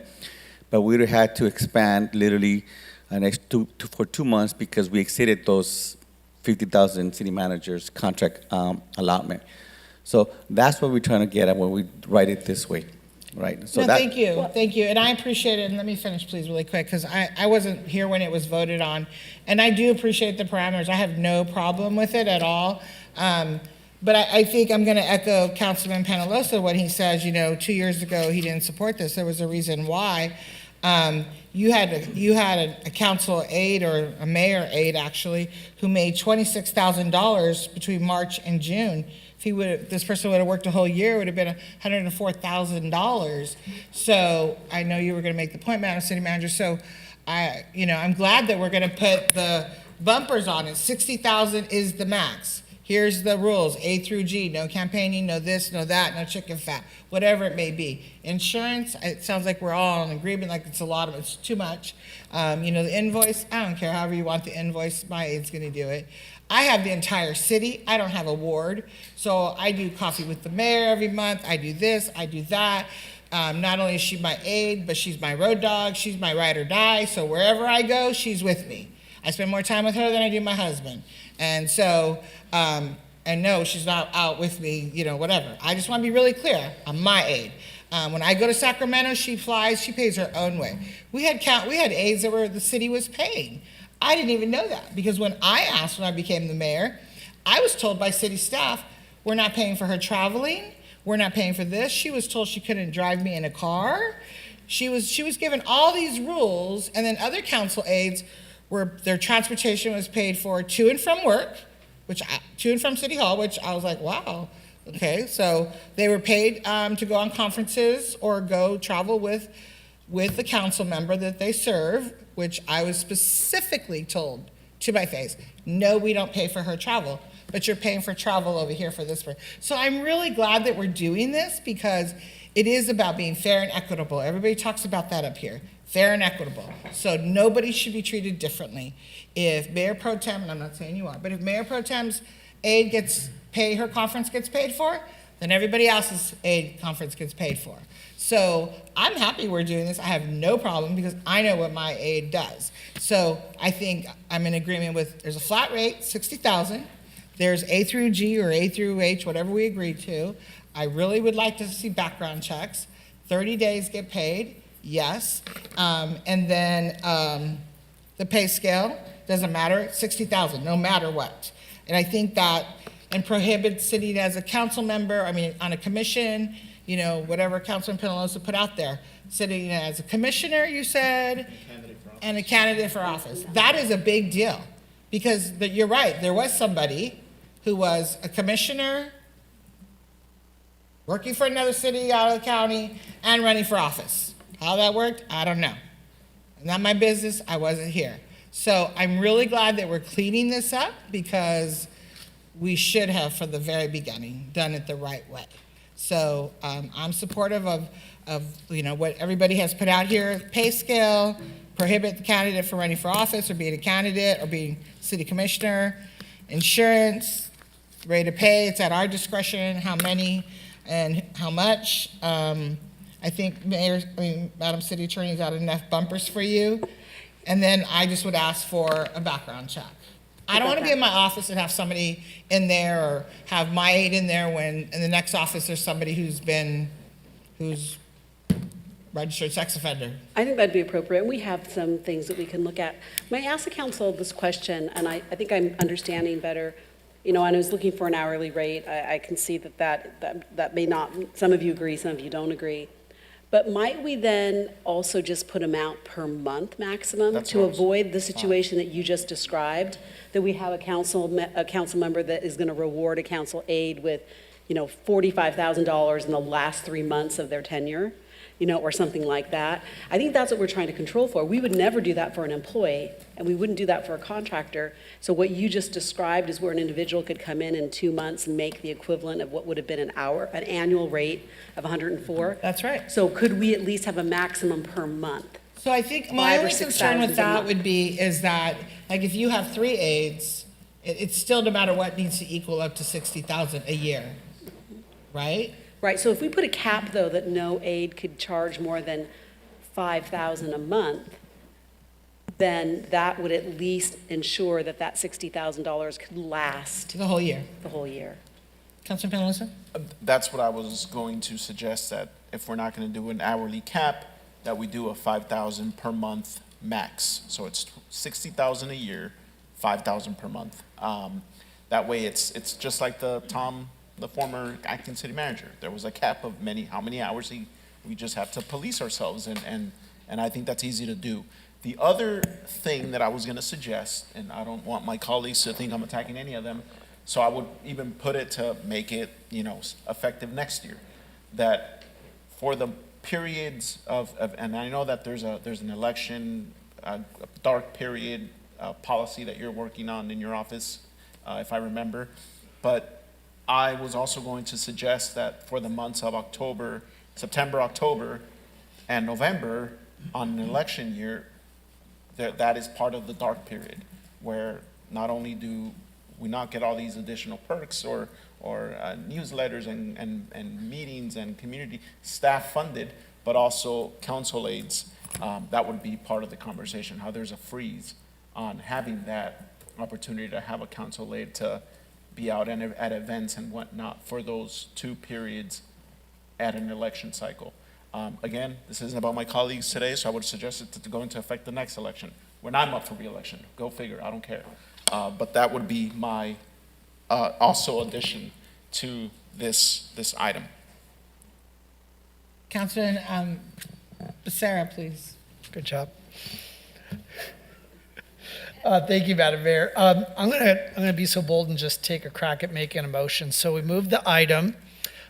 We add background checks. We add that the aides do not file for candidacy for elected office, that they do not serve as commissioners in the city of Santa Ana, that we do a maximum hourly rate of $60 per hour. We amend section 5, subsection G, keeping it but including the word, so in its entirety, it would read, receiving any payment or reimbursement from a campaign for a candidate for Santa Ana City Council or mayor or their campaign account. And then pay 30 days after invoice submitted. And then the insurance that would be subject to risk management. I think, did I capture everything, guys? Just quickly, you said hourly rate of 60, not to exceed 5,000 per month as, So the 60, yeah, the $60 an hour we get depending on right, the. Yes. but again, 'cause the hourly rates are different, and you might work 20 hours, 50 hours, So what have you. you get to No, but choose this the is the hourly rate. maximum. No, I with a- understand that. With a maximum of $60 per hour, not to exceed 5,000 a month. Correct. So Yes. you cover both sides. There you go. There you go, thank you. All right, I'll take that. Is that the contracted aide would be employed by another government agency? Okay, then I'll add that as well. So that's part of my motion. And we'll use the uniform invoice that was attached. And using the invoice, let me just check it one more time. No, Yeah. no, I'm happy with the invoice, I just don't agree with the government agency Me part neither. because sometimes people have to work 2 to 3 jobs. I mean, we get paid $12,000 a year to do this job. Most of us have to work 2 or 3 jobs, right, to make ends meet. And so I'm fine with the language. They can't be commissioners. They can't be candidates for office. I think that's more than fair. That is uniform with what other cities do. So I would be supportive of that terminology. How about this, Councilmember Lopez? How about that they can't be working for another elected official? So instead of just an agency, right? Because to your point, if somebody works for a school district, right, as, a teacher or something, right? I don't think that would be something that we're zeroing in on here, but maybe I think, Councilmember Penaloza, it's more of the political nature of working for a public agency. Is that fair? I would be supportive of very specific language saying they can't work for another elected sitting on this body. Like, if you want to hire somebody that works for an assembly member, a congress member, I think that's fine. Okay. Well, Councilmember Penaloza, what? Yeah, I agree. I don't, So that's you're not okay with important. dropping the Yeah, I'm government? okay with dropping it. Okay, so no government agency language, right? Right. Yes, So just thank those you. bullet points that I put in. Yeah, and I just wanted to add, making sure that the pay is reduced to the 30 days. Yeah, that's The what we have language in on the there. contract. And then to Mayor Pro Tem's point about the length of the contract being in tandem with the person that hires them, I think that's fine. Yeah, because I didn't mention that, but I think the way that the draft is written, it leaves it it's open, 1 year. correct? Yeah, I think what we wanted to do is have all the contracts reset on July 1st of every year. Okay. Or at least go through the fiscal year. It's so much easier to manage because we're going to know whether they hit the 60,000 or not. And I do believe that if the council were to make this a part of their motion, that you authorize and direct the city manager to sign all of these agreements for a maximum of 60,000, then we're not going to have to come back to you and do all those things we've been doing. So I'd Sounds recommend good. you add that. Yeah. Got it. And then just a last friendly amendment, if you could add under section 5, subsection A, acting as a campaign treasurer, manager, and/or consultant. Yes. Thank you. And then Treasurer/manager/consultant. Yeah. Okay. And, because I think Anaheim does it that way too. And I'm happy to support the 5K a month if that provides parameters for staff. So if you look at B, it says campaigning for any candidate for Santa Ana City Council or mayor at the same time as consultant is performing, okay, no, that's different. Yeah. We're going to clean up No, section B. apologies. We're going to tighten it up anyway, You but I got got it. I got all these comments. And the last thing I would say, Mr. Acting City Manager, is that when somebody wants to call and discuss this, they are not political aides. They are not, so I don't know who from the city called them that, if in fact city staff did call them that. And you should be the one to answer to this from a city perspective, because to say it's all over the place or whatever was said, I mean, I take offense to that because, one, I wasn't here when it was voted on. Two, I know what my aide does. She's not my political aide. As I indicated earlier, she is my BFF, and she is my ride or die, and guess what? She's also my aide. And I can show you everything she has done for the mayor of this whole city, not just a ward. So when articles come out like that say there are political aides, I don't know who gave them that comment or they just made it up. But I think all of us can say up here, they're not our political aides, unless somebody disagrees. Thank you, that's all I have to say. We're gonna vote now. Well, no, real quick. So Mayor, so I just want clarity because, Madam City Attorney, you mentioned that you would clean up, what was it that you'd mentioned? I didn't quite catch that. You Oh, said- subsection B, we're going to make it clear that it's an and, because if that language is confusing, and I heard that is confusing to some, that it's that you cannot be working on a political campaign and at the same time be getting compensation under this contract. So just so that we're all on the same page, because I don't want to leave it ambiguous. So to be clear then, so that'll be part of the motion then, to clean up subsection B right now, to say campaigning for any candidate for Santa Ana City Council or mayor, and at the same time as consultant is performing work, ... Okay. We all good? All right, Mayor Pro Tem? Thank you, Mayor. So thank you for bringing up the use of the term political aid. I was sent the article and I took great offense I think the word that was taken out of thin air. I did send a personal email to the reporter regarding this because I think it does such a huge disservice to not only our staff, but I find it offensive to me and my team because I make it very clear, and you can depose any of them, that we do not engage in campaign or political activity while we represent the city of Santa Ana as, in our official capacity or as council aides. In fact, I held that to my volunteers, volunteer high schoolers, because, I take that very seriously, and I think all of our council members up on here on the dais take it very seriously. I can confirm that they did not tell me that anyone in City Hall used the term political aid. They came up with that term themselves based on their interpretation that because a council aide works directly with a council member, that work is inherently political. And again, I do not think that that is right. I don't think it is correct. And I think that, again, that is truly offensive to everybody in this room who's trying to do their best to serve our residents. On top of that, the only last thing I wanted to say regarding the agreement and the background check, I fully support the background check. I think I was the one who brought it up last time, but I do, as someone who believes in rehabilitation and as someone who believes in second chances, Chief, we do background checks. I hope that you have some discretion that if some 18-year-old did something really dumb and they're now 35 and looking to be a part-time council aide, that we look at that. I know for a fact that we have city employees who are given that opportunity to show that they're different people. Now, of course, there are hard lines, right, that I know we have, but I just wanted to put it out there and let you use some of your best judgment when we do those types of background checks. And I want to make sure we're not using that. I mean, background check means something very different for a person who's applying to be a police officer with our city versus what we will require volunteers to do, or what we might require a high schooler who's working in the Parks and Rec department. Again, I'd like you to allow us to use our discretion in working with HR. They know what appropriate level to use. And I'm sure we've had those issues before. Yes, I definitely wanted just to reiterate that we don't just say, oh, you had something you did 15 years ago, you're out. That's all I mean. Thank you.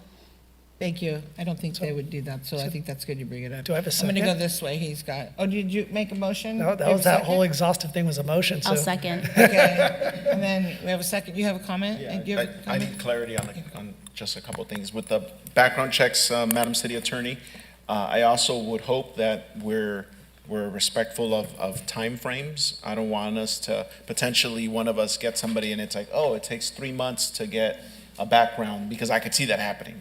Well, again, that's why I don't want to use the term background check. We can do what often people are just required to go get their live fingerprints done. They get their live scan done. Okay, right. And Yeah. I think what I would also just say as a matter of common sense, for those of you who have expired contracts, we'll work with your existing people to make sure they can get that done.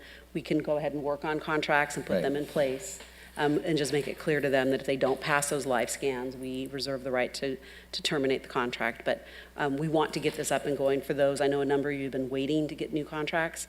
So if you get this Great. approved tonight, we'll try to get them done this week. The other point that I just wanted to make is, if, I just lost my train of thought. Never mind, that's it, I guess. Chief, you were Wasn't going that to say something about the backgrounds or live scans, please, with your expertise.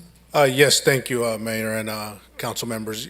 So normally, there's a difference between a background check and a records check, and I think what the Madam City Attorney is referring to is for these positions, it would be a records check, and that is one-day turnaround, except for the live scan, that's probably another couple days. So this is not a typical background that you would do for a police officer.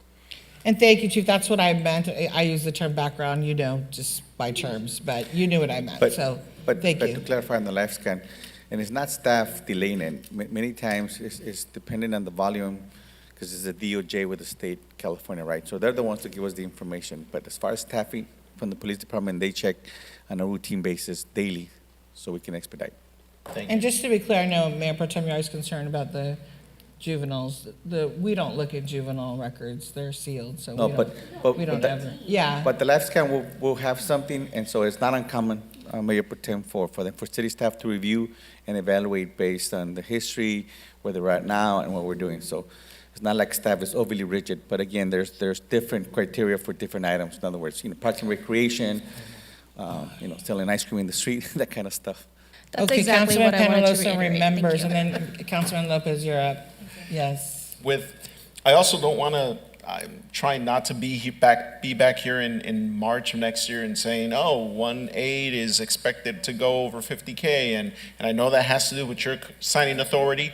Madam City Attorney, is there a way that we could, because there's a cap of 60, that we Yeah. could make that exception for the city manager to just? Yes, that's what he had included in his motion, I believe, because I had stated that with this motion is direction that the city manager is authorized to sign contracts for up to $60,000. Okay, thank you.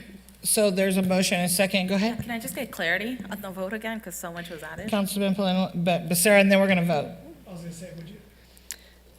Yes, thank you, Mayor and City Council. This is a motion by Councilmember Becerra, seconded by Mayor Pro Tem Fan, to approve the item with the following amendments: to include live scan/records checks on the selected consultants, to include language that they cannot serve as a candidate for City Council or Mayor in Santa Ana or as a City of Santa Ana Commissioner, to include a $60 per hour pay rate, not to exceed $5,000 per month, for a total of $60,000 for the year. Real quick, that's a maximum of 60 per hour and a maximum up to 5,000 per month. Yes. Okay, maximum of $60 an hour, at the discretion of the council to pay less than that, but not to exceed $5,000 per month, $60,000 per year.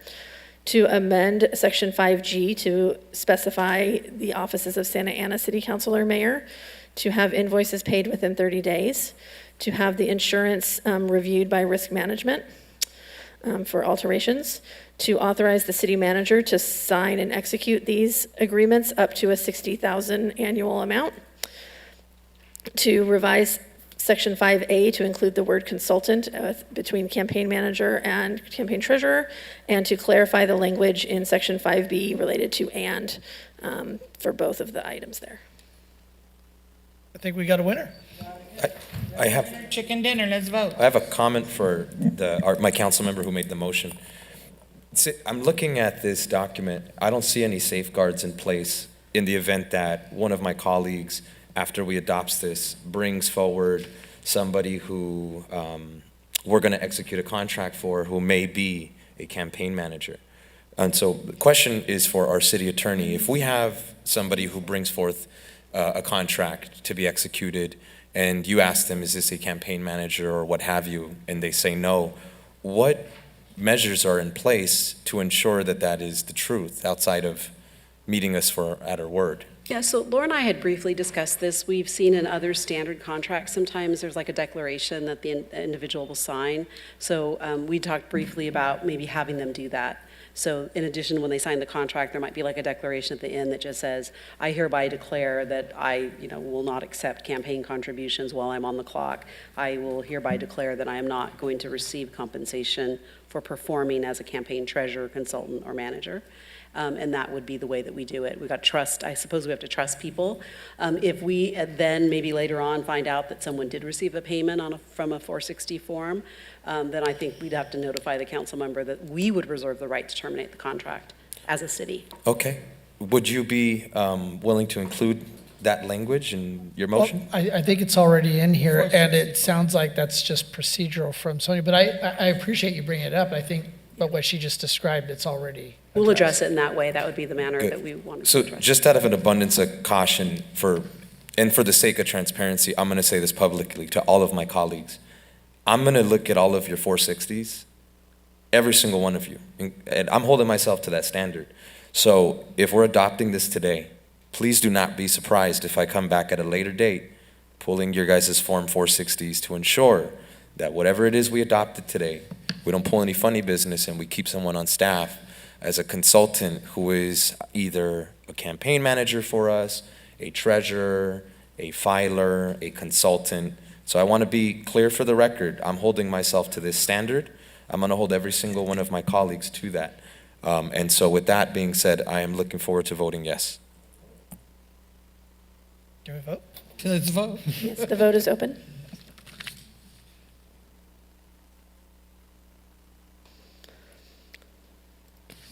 Vote is 7 ayes, no nays. Motion carries. Item is approved as amended.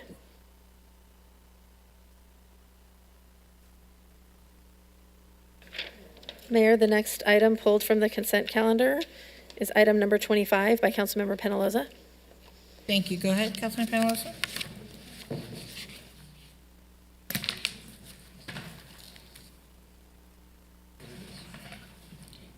It's the second amendment to agree with Invoice Cloud. Thank you, Mayor. This item 25 is Second Amendment to Agreement with Invoice Cloud. Just wanted to thank you, Assistant City Manager Steven Mendoza, for the information that you provided on this Recording question. stopped. On the questions that I had regarding this Hold on item. one sec. Recording in Councilman Penaloza. progress. Good? Okay, go ahead. I apologize. I know that back in 2020, I believe, is when we first entered into an agreement with this, or 2021, I don't recall the exact year, but part of the reason that we went with this company, and I didn't question the price tag, was because of the ability for our residents who don't have access to the internet or to a phone or whatnot to be able to pay their water bill at a local 7-Eleven or whatnot. Thank you for answering why that service is still not offered or isn't offered, and there's no plans to offer it anytime soon. But is there plans to, and that was a huge draw for me, is that ability for residents to make a payment wherever they want. Is there conversations as we move forward to look at other firms out there that provide this service that also would give that flexibility to collect payment in other forms versus just online or through the kiosk? Thank you, Councilman, for your question, and congratulations on the amazing memory Thank for you. that, because you stumped me on that one. You know, this company is going to be able to offer a couple of other services besides the 7-Eleven service, and that is with the, they will be able to allow Apple Pay. Venmo is possible and Zelle is not. But when we go out to bid the next time in the RFP, we can certainly put those requirements in there. I'll defer to Kat if she wants to add anything to that. Okay, and that's great, Stephen. Venmo, Zelle, those are all still internet-based? Yeah, modern. And I think that was the reason. It's like, how can a person that could just pop into a local mini mart and pay their bill? Yeah, it's a little premature for that because we have to upgrade our other systems. Then once we upgrade our other systems, like an ERP system, then we'll be able to shop around for who works with that system and then what kind of flexibility that they offer in their payments. But at least for right now, we'll have Google Pay, Apple Pay, Venmo through PayPal, and Yeah, at least for now. Okay, great. Those are the only comments I had. Thank you, Catherine and Stephen. With that, I will make a motion to approve item 25. I'll second. Those prepared to vote? There are no comments? I don't know where the other council members went. We have a quorum, we're good. So motion by Councilmember Penaloza, seconded by Mayor Amezcua, to approve item 25, the second amendment to agreement with Invoice Cloud, Inc. Vote is 4 ayes, with 3 absences by Councilmembers Vasquez, Lopez, and Hernandez. Motion carries.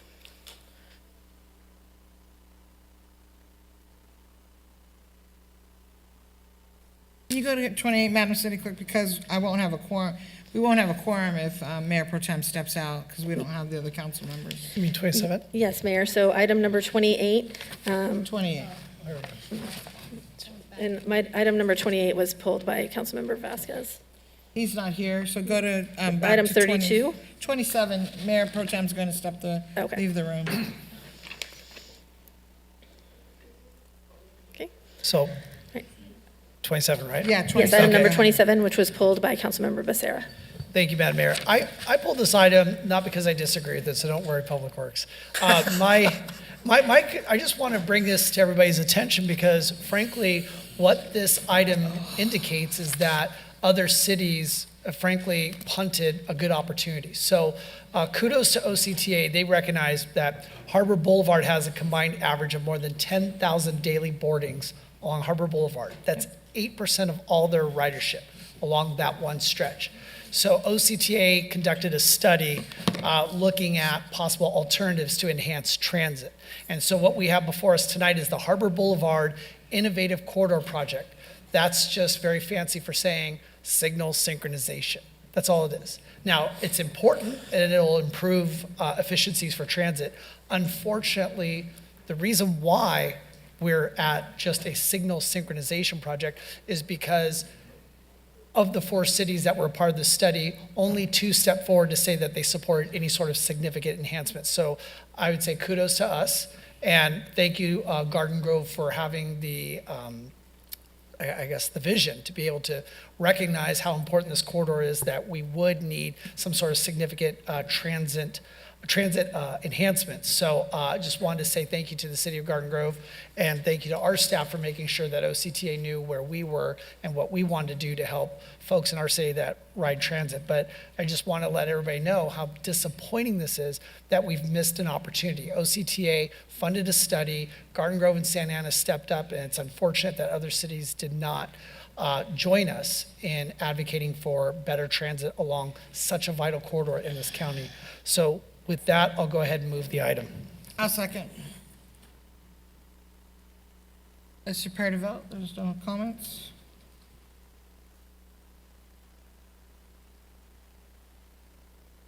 A motion by Councilmember Becerra, seconded by Mayor Amezcua, to approve item 27, the cooperative agreement with OCTA and participating agencies for the Harbor Boulevard Innovative Corridor Project. Did that all in one breath, huh? And the vote is 5 ayes, with a noted absence by Councilmember Penaloza and a noted recusal by Mayor Pro Tem Fan. Motion carries. The next item is item number 28, Mayor. Go ahead, Councilman Vasquez. Thank you. I just want to make sure, because the public is asking, are we for sure going to save the mural Chicano Gothic at Memorial Park Pool? I know that's not in there, but I just want to make sure and confirm for the public that we're saving the mural. Mayor and city council members and Mayor Pro Tem, yes, we are saving the mural. That's all I needed. Thank you. Nabil, do you have anything to add about the difference between the contractor and the construction management firm? Do you want the information, or you just The want mural confirmation? That we're saving the mural? Yeah, thank you. Okay. The Nobody mural else? will be protected in place. Great. I just have a brief comment, Madam Mayor. Sure, go ahead, Councilman Hernandez. I just want to say thank you, Director Nabil, and comment for our city manager's office. Moving forward, as we have a lot of amazing projects that are going to be coming to our parks and our community. In the event that we have a mural that is adjacent to construction, please work with the community and the council on plans to either protect murals or to work in conjunction with the artist on a plan to ensure that that art is protected. Will do. Thank you so much, sir. I'm sorry, Councilman Penalosa? Thank you, Mayor, and thank you, staff, for the information on this. I'm not sure if you guys showed the slides on the screen. Did you? I would suggest that you show it for the public so the public could see it and for transparency and so it could be part of the public record. And the other thing that I would suggest is I would just ask staff to take this as a learning experience. This whole conversation could have been avoided.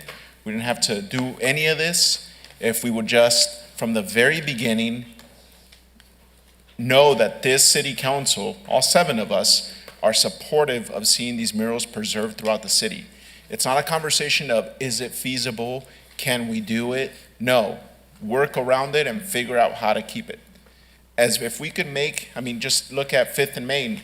If we could make the Toll Brothers invest $2 million to preserve a wall of a historic building, 2 walls, which I'm very happy it's there, it looks beautiful. We should, from the beginning, say, hey, you know what? There's a mural here. We need to do whatever we can to make sure that it's part of the project that's coming. I mean, that easy. I So as we agree move forward, 100%. Public Works, that should be the first focus. How can we save, no, not how can we, what do we need to do to save this mural? So that is, I hope the public saw that image on the screen. Actually, And- can you put it back up? Do we put it up? When you're done, Councilman Lopez will speak.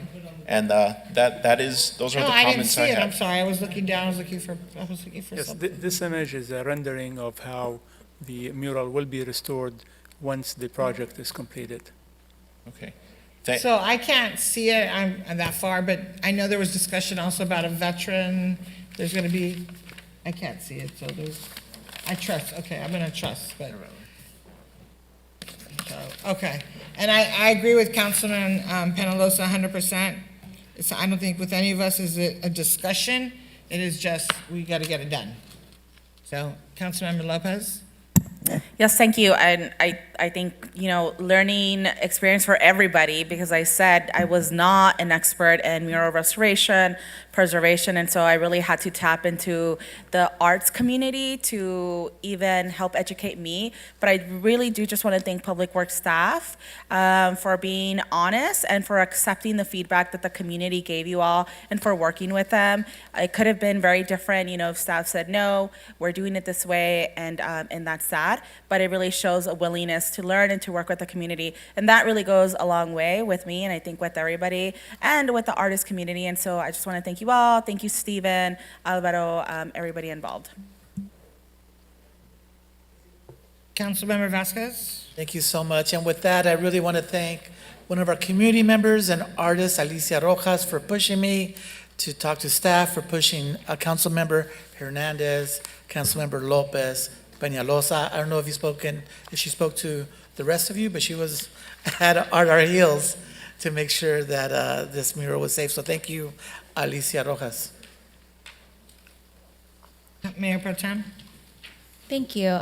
Madam City Attorney, this might be directed toward you, but, we are approving this, and I think, it's quite rare when this council has a unanimous direction, but in this case, can we direct that, maybe any mural in the city that may be affected by construction, that project go through the Arts Commission? Because we require that for historic resources, if I'm not mistaken, right? In fact, Mayor Pro Tem, we did approach the Arts Commission to connect with the original creator of this mural, and they were the one connected us with the son of the person that actually created it. So that was our first point of start. That's where we started from the very beginning, in order to find ways that we can restore this mural. And we will do the same for any projects that we will be taking on that has a mural. Well, I guess whoever wants to make the motion to include that direction, just so that it's on the record for everybody, and I think that would be really great. Mayor Pro Tem, this item is just for approval of the construction management company, and, that, So we'll come while I back. understand there's an intersection, perhaps that might be more appropriate to be brought back as some sort of council-generated item in the future. Or then maybe just, well, you're hearing from all of us. Thank you. I'll make a motion to approve the agreement with the conditions that we protect this mural, as evidenced by the presentation. Second. Let's prepare to vote.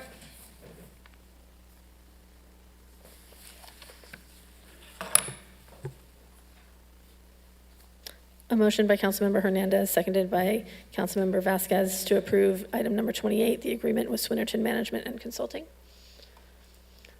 The vote is 7 ayes, no nays, motion carries. Mayor, the next item pulled is item number 32. Thank you. Madam Mayor, I pulled this item. This is the resolution to approve the Santa Ana Vision Zero plan. So the city of Santa Ana already had something similar on the books. It was the Safe Mobility Santa Ana Plan, or the SMSA, which was this city's first citywide traffic safety plan, and it was adopted back in 2016. Now, then the staff report goes on to say that in order for us to continue to qualify for grant funding opportunities such as the Highway Safety Improvement Program, Safe Streets and Roads for All program, the SMSA plan requires updating. So far, so good. So then we received a grant, our city received a grant from Caltrans, and now we produce this Santa Ana Vision Zero plan. So first of all, thank you staff for putting this together. New York, well, first, this was kind of a concept that started in Europe, made its way to the United States through New York. And so the idea, of course, is to not prevent all accidents, but to try to bring the number of fatalities related to traffic accidents, whether it's car on car or car versus pedestrian or car versus bicyclist, bring that number down to 0. And so as I looked through the list, first of all, I was shocked that 17th and Fairview was not on that list because notoriously numerous articles are always written and that one's either number 1 or number 2. It's always up there.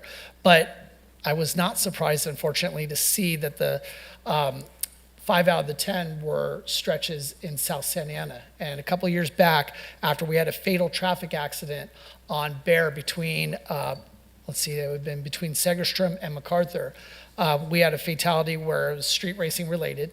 And at that time, I brought back an item to the council for consideration to do traffic calming along a lot of these stretches. So what was disappointing for me in looking at the Vision Zero plan, I guess first thing I should ask is, Director Saba, what kind of outreach was done in the areas where the Vision Zero plan prescribes certain improvements?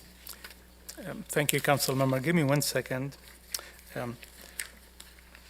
Stakeholders group included members of the Artesia Pilar Neighborhood Association, Willard Neighborhood Association. We held numerous public events with the collaboration of Latino Health Access, a project that developed a project fact sheet and also developed a website and conducted a community survey. The survey found the community would like the following done: to slow down drivers. Well, Director Saba, let me just stop you right there. I just wanted to know what kind of outreach you've done. I've read the report. I know what the outcome is. Nobody wants fast cars, and nobody wants fatalities. Yes. So I got that. But I guess what I'm concerned with is, at some point in time through this plan, you will secure grants, because God bless it, our staff is good at securing grants.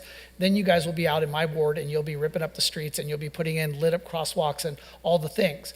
But there are a lot of these project areas where I can tell nobody in those areas were contacted. There was no input gathered.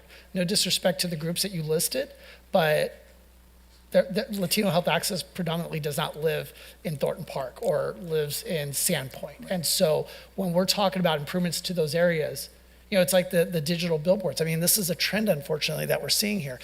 I just, unless there is some sort of deadline that we have to adopt this right away, I would really appreciate that if we're going to go out and make the effort to apply for grants in the millions of dollars that are going to change the character of some of these streets, that we should be seeking their input. And I'll tell you right now, in looking at some of these proposals, what frustrates me is when at night, I can hear people street racing throughout South Santa Ana, and a lit up crosswalk is not going to stop somebody from street racing. We need genuine traffic calming. And I know that there's some people on the dais that poke out at the bulb outs along Main Street and all that. That's fine.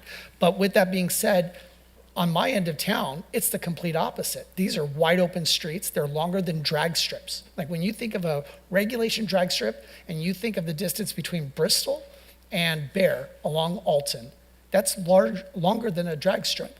And there's nothing in there for traffic calming for those stretches of streets. And yes, it would be nice to have a crosswalk that lights up and those sorts of things. Those are great. But in getting input from folks down in my end of town, they would want to see ways that we can reduce speeds so that we can actually achieve what Vision Zero talks about, which is zero fatalities. And that means reducing speeds. We're not going to stop accidents, but we've got to reduce speeds. And some of the things that are proposed in here, I'm sorry, just don't accomplish that. Sure, thank you for the comments. The purpose of the Vision Zero plan is to address pedestrian and bicycle accidents. It was not meant to really prevent vehicle-to-vehicle accident. That would be a secondary result from the Vision Zero improvements that they're being recommended here.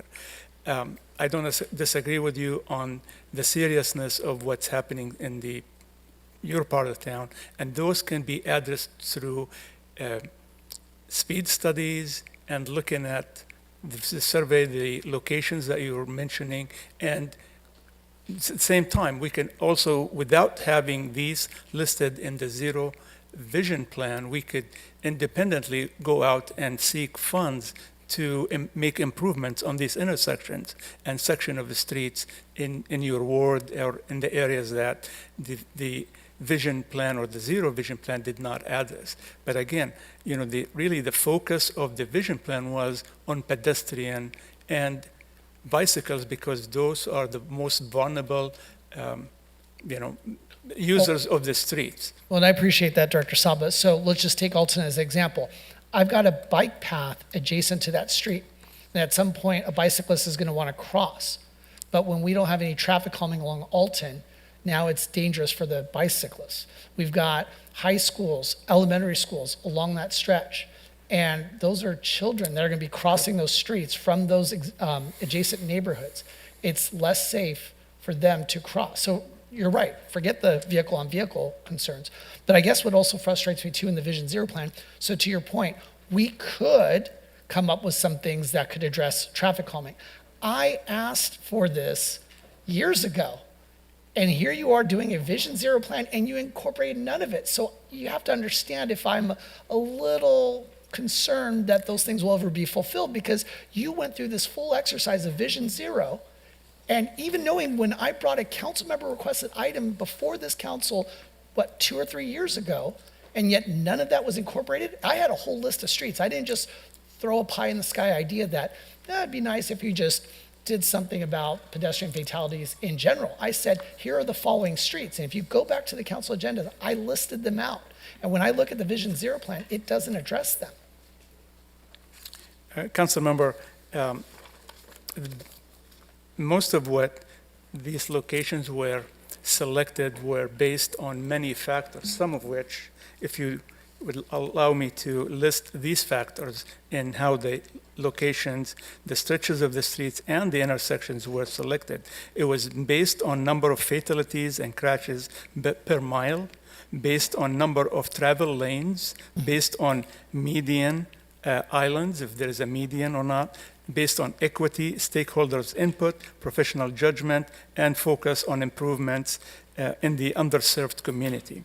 The maximum score for the locations were 50 points each. The scores ranged from 20 to 37.9. And there was 20 locations were identified, 10 sections of streets and 10 intersections. Right. But this plan is kind of a wish list though, right? Like in other words, you're not expected to secure all the grants for this. You're not expected to get all the projects built within a certain time, right? This is like a blueprint. It's kind of like a parks master plan or arts master plan. This is something that we're expecting to hopefully accomplish eventually. I guess what I'm saying is I appreciate the engineer's perspective of analyzing the data. What I'm saying is that we have high-speed areas down on the south end of town, And what can we do to calm traffic so that we can prevent fatalities? I don't want to wait till I've got 3 more along Bear to say, oh, now I guess it qualifies for Vision Zero. Let's try not to get to the next fatality. But how can we incorporate more of these traffic calmings down on my end of town? Because again, I appreciate that you've done all the outreach to all these other areas. On my end of town, when I go home tonight, I will probably get passed by a guy going 70 miles per hour down MacArthur, right? And there's nothing in here that says we're going to try to somehow reduce those speeds along there so that we can prevent a possible fatality. And so what I'm saying is, unless you tell me otherwise, I don't know that we have to limit ourselves in this Vision Zero plan. And perhaps maybe you come back to us with some additional areas and some additional projects that we can also have staff seek funding for. That's something we can do. We can come back to you on the studies of these intersections. But again, we do have more than just, this plan is a tool in our toolbox to apply for grants. If we Right. don't have it, we don't have the advantage for winning grants. So this is a must for us to keep going, winning grants to improve the entire city and make it safer. Well, no, That's it's one not thing. for the entire city because it but- doesn't include my area. Well, it did study the entire city. The other section is, we will study those streets that you're concerned with in terms of speed, and we will come up with solutions to slow these, to slow these streets down, or come up with some kind of design to calm the traffic on those areas. We do also have safe route to schools. You mentioned the school. I am sure that the school that you mentioned is part of our safe route to school plan. However, we continue to apply for for the projects, the certain schools, and we basically put these projects together and apply for. We've been very successful. This last year, we won 4 safe route to school grants totaling almost $50 million. So this is a tool in our toolbox to apply for grants. Well, Councilmember, if I Sure. may, I'm going to ask to remove this item from the agenda, and we'll bring it back to you at a later date. These items are meant to be on consent. We think we've done the work. Obviously, we need to do a little more work on this, and we'll bring it back to you at a later date. Thank I you. appreciate it. When will that be brought back? I'd say 60 days. Okay, great. Thank So you. before you get that, and really quick, Mayor Pro Tem, and I think Councilmember Lopez, really quick so you know what to bring back. Go ahead, Mayor Pro Tem. Thank you. And I really appreciate this coming forward because number 1 and number 3 on the list of problematic areas are in Ward 1. In particular, we're looking at Euclid and we're looking at Harbor. 2 streets, Harbor, we talk a lot about Bristol on this dais, but Harbor is the number 1 traveled street in the city. It's over 50,000 vehicles every day. It is the main corridor to get from the beach to Disneyland and up north. And so I'm supportive of looking into more of these areas of the city that, because I live not too far from Councilmember Becerra, so we hear those. But I do also want to ask if this is going to be problematic, because I know for a fact that we submitted a grant to do further construction on Euclid because of the fatalities, car on pedestrian fatalities, injuries, and all of that. And is that going to be problematic for us? Because I don't want to delay that if that's going to be an issue. I'm happy to bring this back to potentially have an amendment in 60 or 80 or 90 days if we need to do more community outreach, particularly on the south side with those large streets, but I don't want to delay anything that's already in the pipeline. I would defer to Rudy Rosas to tell us about the timing of the Euclid Street So grants. do you want to wait to bring this back so we can have this discussion? No, because we are asking for $10 million under the Safe Streets and Roads for All program with the Department of Transportation. And I'm going to do everything I can to get that $10 million because Euclid Street is the number 1 road in the city that I get complaints from residents all the time. And so if it's going to delay us getting $10 million, I'd rather us just come back to do maybe an amendment to this so we can continue to move forward. Yeah, no, I was gonna, go ahead, Rudy. Oh, Well, thank you. the Good only evening. reason I wanted you to talk is so he can answer Okay. everything. Same, right? I asked Public Works, we track a lot of grants, we sent it over, and so we asked that the department submit for the grant. And so for us, for me, at least as somebody that's talked about the importance of Vision Zero and understanding that it's meant to also help with traffic calming and seeing that throughout the plan with the hardened center lines, a lot of the work that's encompassing throughout the entire city, this is a priority. We've been asking for this. And so I'm not going to necessarily be supportive of punting it if it's going to delay the work that is in the pipeline. And as you made it very perfectly clear, this does not mean that other issues in the city will not be addressed when issues come up, or if residents want to proactively send an email and say, hey, I've noticed this in this intersection. So that is also another path for folks and for the council members. Mayor, if I may add, first of all, I want to thank my colleagues. You guys are absolutely right. I think it was Assistant Manager Mendoza that wanted to pull the item. I think we need to proceed. I think, as Director Saba said, this is a tool in the toolbox. I want to see us continue to go for the grants for Euclid. I was in Washington, D.C. trying to advocate for Euclid. So yes, we need to keep moving that forward because there's money out there. And if we don't go for it, then someone else is going to go for it. What I'm saying, though, is the plan as it is today is inadequate. So let's adopt what we have now, but with the promise that we come back so that we can add other areas. Because I'm going to tell you right now, I don't believe that this is complete. And I think that we should be adding more areas because all it does for you guys is provide more opportunities for grant funding. So I would like it to come back. Let's approve what we've got today, but I definitely want a definitive timeline on when you guys can return What back is to the us. timeline that you want it back? Or can you? So, good evening, Go Mayor, ahead. Council. If I may give some input here. Definitely you are on the right track. We have federal grant applications that we have submitted and we have lobbied for, and approval of this resolution is vital. If council does not approve it, we will be disqualified from those grants. And there are a number of other Department of Transportation federal grants coming where adoption of this plan is key. Now, that doesn't mean that we can only seek projects that are listed. We can seek funding for others.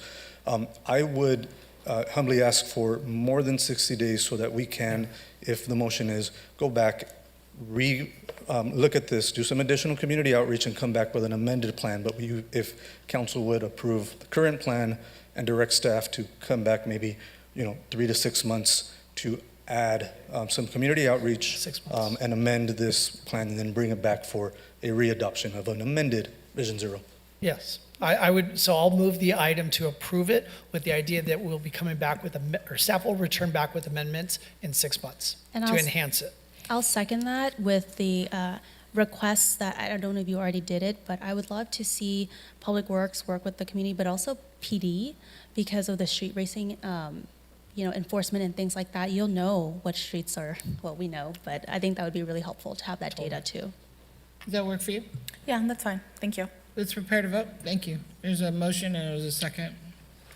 A motion by Councilmember Becerra, seconded by Mayor Pro Tem Fan, to approve a resolution of the City Council of the City of Santa Ana, approving and adopting the Santa Ana Vision Zero plan, which includes a CEQA determination, with the direction to staff to return in 6 months with amendments to enhance the plan and with the community outreach and working with the police department. Vote is 6 ayes, no nays, with a noted absence by Councilmember Penaloza. Motion carries.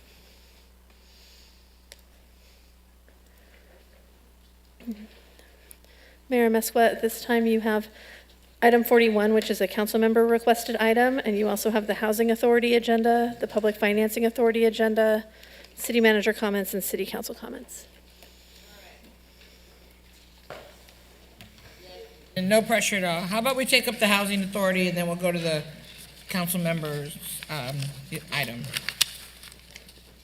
So we are recessing the city council meeting, convening to the Housing Authority meeting. I hereby call the Housing Authority meeting to order. Madam City Clerk, please conduct a roll call. Authority member Becerra. Here. Authority member Hernandez. Here. Authority member Lopez.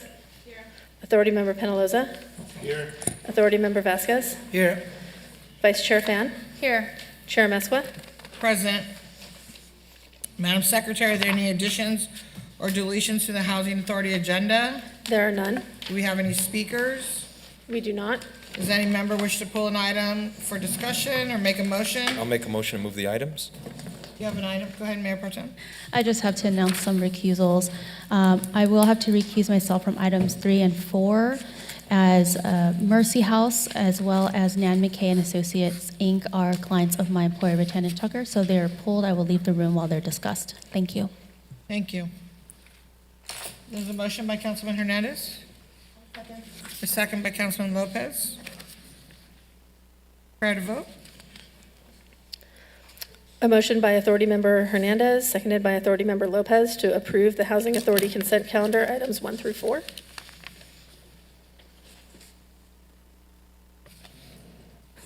Okay, we're recessing the Housing Authority meeting. Mayor. I'm sorry, go ahead.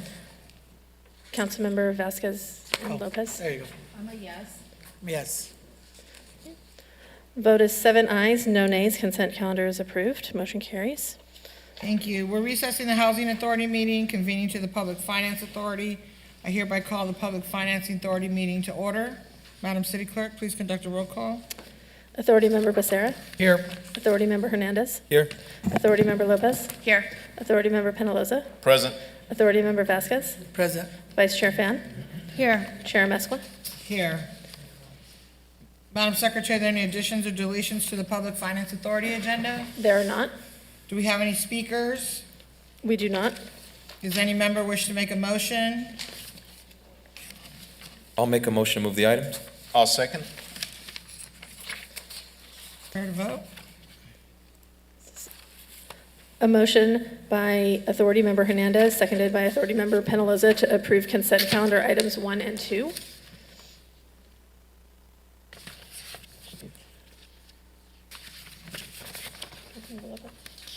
Yes. Vote is 7 ayes, no nays. Consent calendar is approved. Motion carries. Perfect. At this time, we're going to go to the council member. Mayor, we do have a business calendar item on the Public I'm Financing looking. Authority, item 3. I didn't see it. I apologize. Where's that at? It's at the bottom of page 34. It's item 3. It's a related item for the water bond issuance. I'll make a motion to move the item. I'll second. No comments? Let's prepare to vote.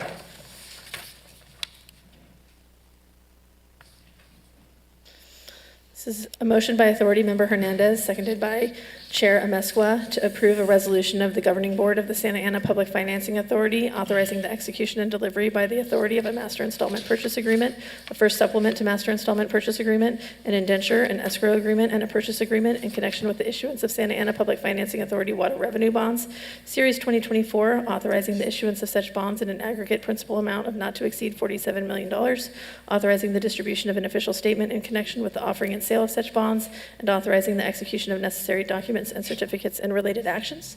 You're good, Madam Clerk. You're good. Authority Member Lopez. Yes. Vote is 7 ayes, no nays. Motion carries. Okay. Public financing meeting is adjourned. We're going to reconvene now to the city council meeting. And We're Mayor, I going to just go to want council to member bring, requested items. Mayor, I just want to bring to your attention our meeting protocol, sorry, but at 11 o'clock, I am supposed to remind the city council that you need to determine how many remaining items you have on the agenda. You have item number 41. I think there's council member comments as well as council comments, and you are supposed to determine which items you'd like to take on. If you want to go beyond 12 a.m., you're going to need a 2/3 vote. So we already went through the whole consent. The only thing we're now at the end of is the council member requested item. And council member comments and the city manager comment. That's all we have left. Madam Mayor, I'd like to make a motion to punt this item to the next agenda out of respect for our city staff and our community, so that way this item can be discussed in detail and in depth. Since it is something that would generate taxes for our city, I feel a dialogue like that should have sufficient time.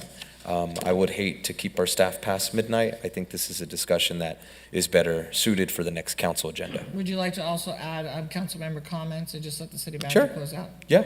I second. I have some comments. Yeah, I would make a sub-motion. I don't think it'll take long, but if you want to for your item, right? Oh, okay. I'll make a sub-motion to, He wants to just put his item. Oh, okay, I would I'll make a second your- motion I'll to. second it, go ahead. Yeah, Okay. look, because, I mean, we have one more minute before before the new rules of orders goes into effect that we recently voted on. And our staff should also be getting home. It's 11 o'clock at night. Okay. And this is a conversation that can certainly wait to the next agenda. Got it. So the motion on the floor is, Madam Clerk? It's a motion by Councilmember Hernandez, seconded by Mayor Amescua, to continue item number 41 to the June 18th meeting. Let's prepare to vote, please. I'm a yes. Vote is 7 ayes, no nays. Motion carries. Item 41 continued to June 18th. Mr. City Manager, do you have any comments? Just two quickly ones. The update on the general plan implementation. Mr. The- City Manager, my apologies. Can you go over the 3 and not include the related Bristol items so I can leave the room while you do that? You're going to go over the 3 projects? The 4 projects? No. Oh, okay, Just never really mind. briefly gonna touch on something. Right. Yeah. I figured we want to move quickly. So just an update on the comprehensive zoning update. The update will modernize the code, streamline the process, have clear regulation, address the new state laws, and more importantly, address community needs and goals outlined in the general plan. So PBA is partnering with 4 community-based organizations: the Kennedy Commission, the Green MPA, OCEJ, and Thrive Santa Ana. And we also included an email from Councilmember Becerra with working with other folks, including community groups, right? So we're expanding that. The engagement plan is to include community workshops, and we're scheduled for beginning July 2024. The Planning Commission and City Council will study the sessions, and we schedule regular study meetings in August or September. The idea is to expect the project to be completed within 18 months. Again, this is to update the general plan and partner correctly. As part of this process, the real public plans are complementary efforts identifying the general plan targeting improvements in the 5 focus areas. These efforts are being focused, being led by public works agencies in the planning and building. And again, the plan will include standards and requirements for sidewalks, widths, treatments, street trees, and street furniture, landscaping, public infrastructure, and wayfinding. Wow, I'm not as fast as Jennifer. Ultimately, when fully built, improving our public realm spaces. Thank you, Jennifer. The project was launched in April 2024. The consultant for the city will be hired and will assist in analyzing the conditions. In addition, last week we met with CDPH on the needle update. We actually met with the key executive, including Dr. Aragon, who heads the Department of Public Health, regarding the concerns, and with city staff. I think for us it was a very productive meeting. All the executive directors were in attendance and presented some of the needle concerns regarding the way the application as it is now was being applied. So we had probably a 5-6 hour meeting with them. I think our meeting went well. City staff represented the city in a very effective and professional manner. And I think they left the city with a lot of information, a lot of questions to answer. So those are my comments. Thank you very much. That was really done very fast. Okay. It's not as good as Jennifer. Sorry, Jennifer. Were you going to make a motion, Councilman Pelosi, to go to 11:15 or something like that? Yeah, I'll make a motion to go to 11:15 to allow time for council comments. The rules of order are actually that the meeting ends at 11:59. It's just that at 11 o'clock is when you determine what you're going to cover up until Okay, perfect. 11:59. So you would be covered to make the council comments right now. All right, great. We're going to do councilman comments. Councilman Hernandez, I know you want to leave. Go ahead and go first. It's all good, I'll wait. No, go ahead. Councilman Penalosa? Thank you, Mayor. I just want to thank staff for everything you've done with the budget. Great work, and just want to wish everyone a happy Father's Day on our staff. And then a happy birthday to Chief Henry, which is, I think, next week. He's gone. But that's it. Thank you. Councilmember Lopez? Yes, we just want to invite everybody to the Lawn Bowling Center this Saturday, June 8th. We are partnering up with Santa Ana Building Healthy Communities and hosting a photo exhibition. It's called Visual Voices, and it essentially is gonna, more than 40 photographs and projects are gonna be displayed by Santa Ana youth. And we are also hosting Brew at the Zoo, the Santa Ana Parks Department. And so last year, it was a really nice event. That is also happening this Saturday, June 8th from 5 to 8, and we invite you to come out and support the zoo. We're also hosting office hours at Edna Park, June 22nd at 10 a.m. And happy birthday to my mom, and happy Father's Day to my dad. And if anybody wants to know why I was not able to participate at events last weekend, I encourage you to reach out to me. You can email me, you can call me, you can text me, you can message me. I participated in many of those events in past years. If there's a reason that I can be there, I'm happy to explain it to the public. And additionally, I really want to thank staff for all the work that they do, and I'll see you all on the 18th. Thank you, Councilmember Vasquez. Thank you very much. Once again, I want to give a shout out to my boy Nicholas Davis, who I recognized earlier, but he's an over-the-top dad. I love that. Over-the-top dad, over-the-top dad. You got to do that stuff. You got to do that work. I also want to recognize Jimmy from Memorial Park, who does the Little League out there. He leads that league. My boy Saul Garcia, who's a coach for his kids, over the top dad. Elias from Alona Little League, over the top. He was always dad of the year. Elias is the homie, always been dad of the year, and all the dads. And I want all the neighborhood associations to look at Hedinger Park and look what one person did. And he made community. And I'm looking to Pacific Park that has a strong and passionate leadership. You can do the same. And also Pico Lo, who has 2 strong women leading that group. You guys can organize. You don't got to do the work. Just find some people. But I'm gonna challenge New Horizon, where I grew up as a child, and went to Monte Vista, and I went to Becklehart and Carr Valley. I need an over-the-top dad there. In Mid-City, I need another over-the-top dad. Central City, where I live, I'm already over the top. I already brought you noche de tardes. I'm already over the top. But Bella Vista, we can work together with Councilmember Hernandez. We need to find an over-the-top dad to get all these communities up and active. But thank you for all you dads who are out there, and happy Father's Day to my dad. What about over-the-top moms? Oh, you're all over. Hey, I'm just saying. Councilman Hernandez. Thank you, Madam Mayor. I just want to start too I was raised by a single mom, so to the mothers who are raising their children and doing it on their own, happy Father's Day to you as well, because it takes strong women to lead this world. And I stand here as a father, but I learned from women, and that is why I have the heart that I have, and it's why I treat the world the way that I do. And so the moms are doing it on their own. Happy Father's Day to you. To the fathers who are involved in their children's life beyond creating beautiful human beings, I commend you, because fatherhood is a choice that we make day in and day out. It is a commitment, and it is one of the most humbling sacrifices that we make as human beings, is to raise the future. A responsibility that we should all take very seriously. And so if you are with your little one tonight, hug them, show them you love them, and make sure that you really take into account how special home-cooked meals are. If you're with your little ones this weekend, make sure you guys don't eat out.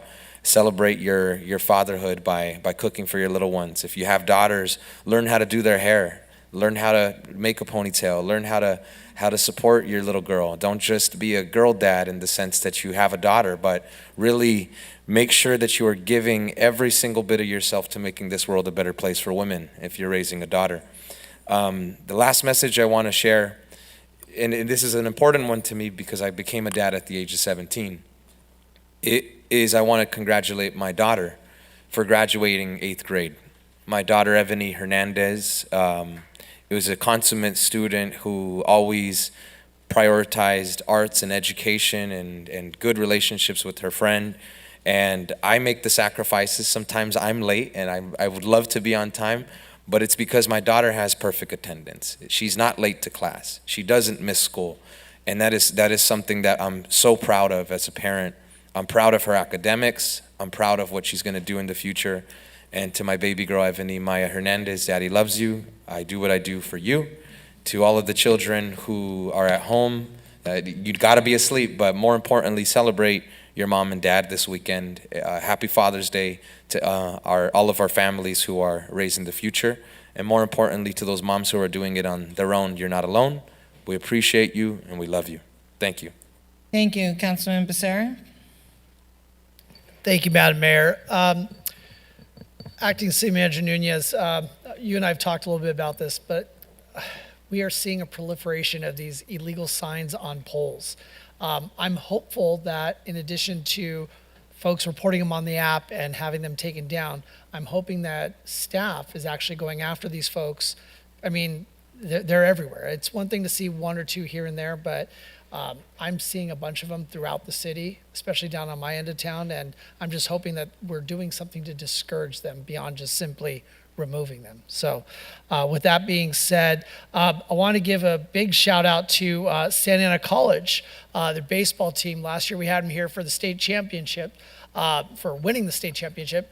This year they're threatening to go back-to-back. Unfortunately, they did not, but they did make it to the state championships, and they finished the season at 35-15-1. So big props to Santa Ana College and their baseball team. And tonight I would like to end on a somber note, and that is today is the 55-year anniversary of the end of watch for Santa Ana police officer Nelson Sasser. Many of you know Sasser Park, which is within walking distance of City Hall. Well, Officer Sasser was shot and killed when he was ambushed by two cowardly suspects who were hiding in the shadows on 3rd and Rate. Officer Sasser was a Vietnam War veteran, and he had served Santa Ana PD for only 18 months. But even within that time, he still managed to be awarded Rookie of the Year. So I just want us to remember Santa Ana Police Officer Nelson Sasser and his contributions to our community. Even though he did not have the opportunity to serve for a long time, he had the opportunity to do some great things, and obviously the department recognized that. So I just hope you'll keep his family in your thoughts and prayers tonight. Thank you. Mayor Pro Tem?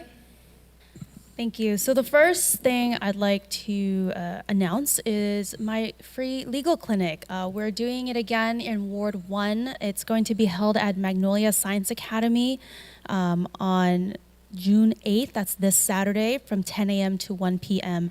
We are working with the Vietnamese American Bar Association of Southern California, Advancing Justice SoCal, Public Law Center, Community Legal Aid SoCal, and Suavecito to bring these services to residents. There will be translators in Vietnamese and in Spanish. We will be covering topics such as housing, immigration, and family law, as well as some business and employment law. Please come and tell your neighbors, tell your friends. Legal representation is expensive, and we're here to do it for free. We're here to answer some of your questions, and if we can't help you that day, we'll send you a referral. We'll get your case heard by somebody, because I know how scary it can be when you have a legal issue, you don't know who to go to. So once again, that's this June 8th, this Saturday from 10 a.m. to 1 p.m. at Magnolia Science Academy. I'd like to say that, this past weekend, or it was 2 weekends ago, the time passes by, but Fairhaven Memorial always does an incredible Memorial Day commemoration, but this year, Brigadier General Robin Umber told the story of a Navy SEAL, Mr. Michael Mansour, who was a graduate of Garden Grove High School, and who died in the line of duty when he jumped on a grenade to save 2 other Navy SEALs in Iraq. And the Garden Grove Stadium there is named after him. A lot of students, like myself, who is a Los Amigos grad, we walk at Garden Grove Stadium, so the Mansour Stadium. And it was a really touching moment to know that, there are people in our community who are willing to sacrifice their lives to fight for our freedom and to ensure that America, continues to stand for what it was founded for. And the last thing I will say, and I mentioned it earlier, is that the City of Santa Ana, thank you to staff and all of our team members for pursuing the grants that we've been asking for. And so Safe Streets and Roads for All, we submitted a grant for Euclid. Thank you to Congressmember Lou Correa for helping us get some of those earmarks for the first phase of construction. But we need that $10 million to finish construction from Fountain Valley all the way to Garden Grove. So my team and I have come up with the idea, aside from asking elected officials in other cities to also send support letters, we're going to do some videos. We need the community to come out and do some testimonials, because we will do whatever we need to do to convince the Department of Transportation and Secretary Buttigieg and whoever else we need to talk to get us that $10 million.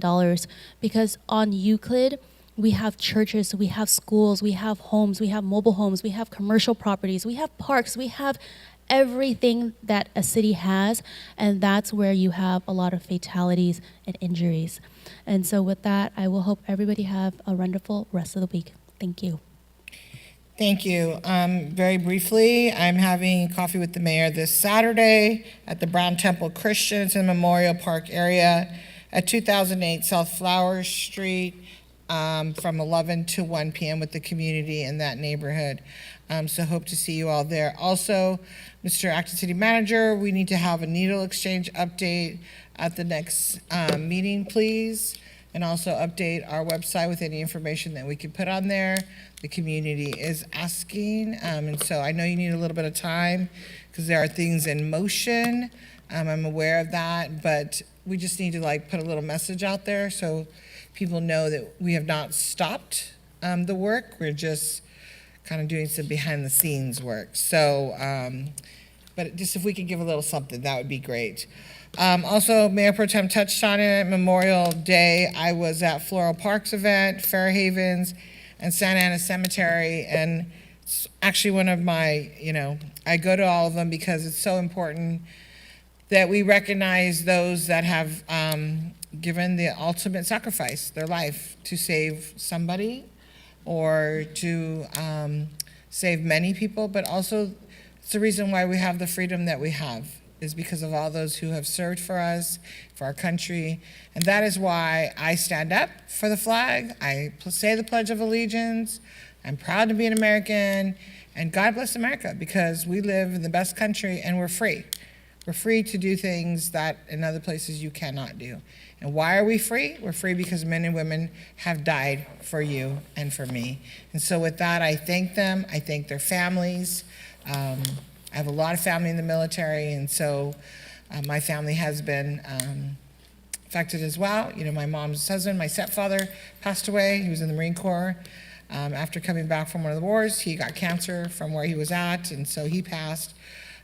So just have to say it's an ultimate sacrifice, and I proudly, again, I stand up for our flag, and it's very important that we recognize that. And also for Father's Day, I want to wish my Big Papa, I call him Big Papa, a happy Father's Day.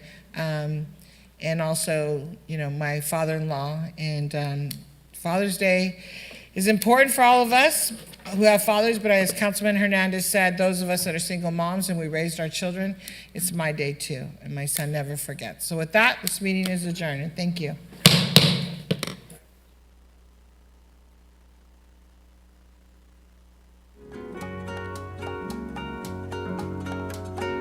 Recording stopped.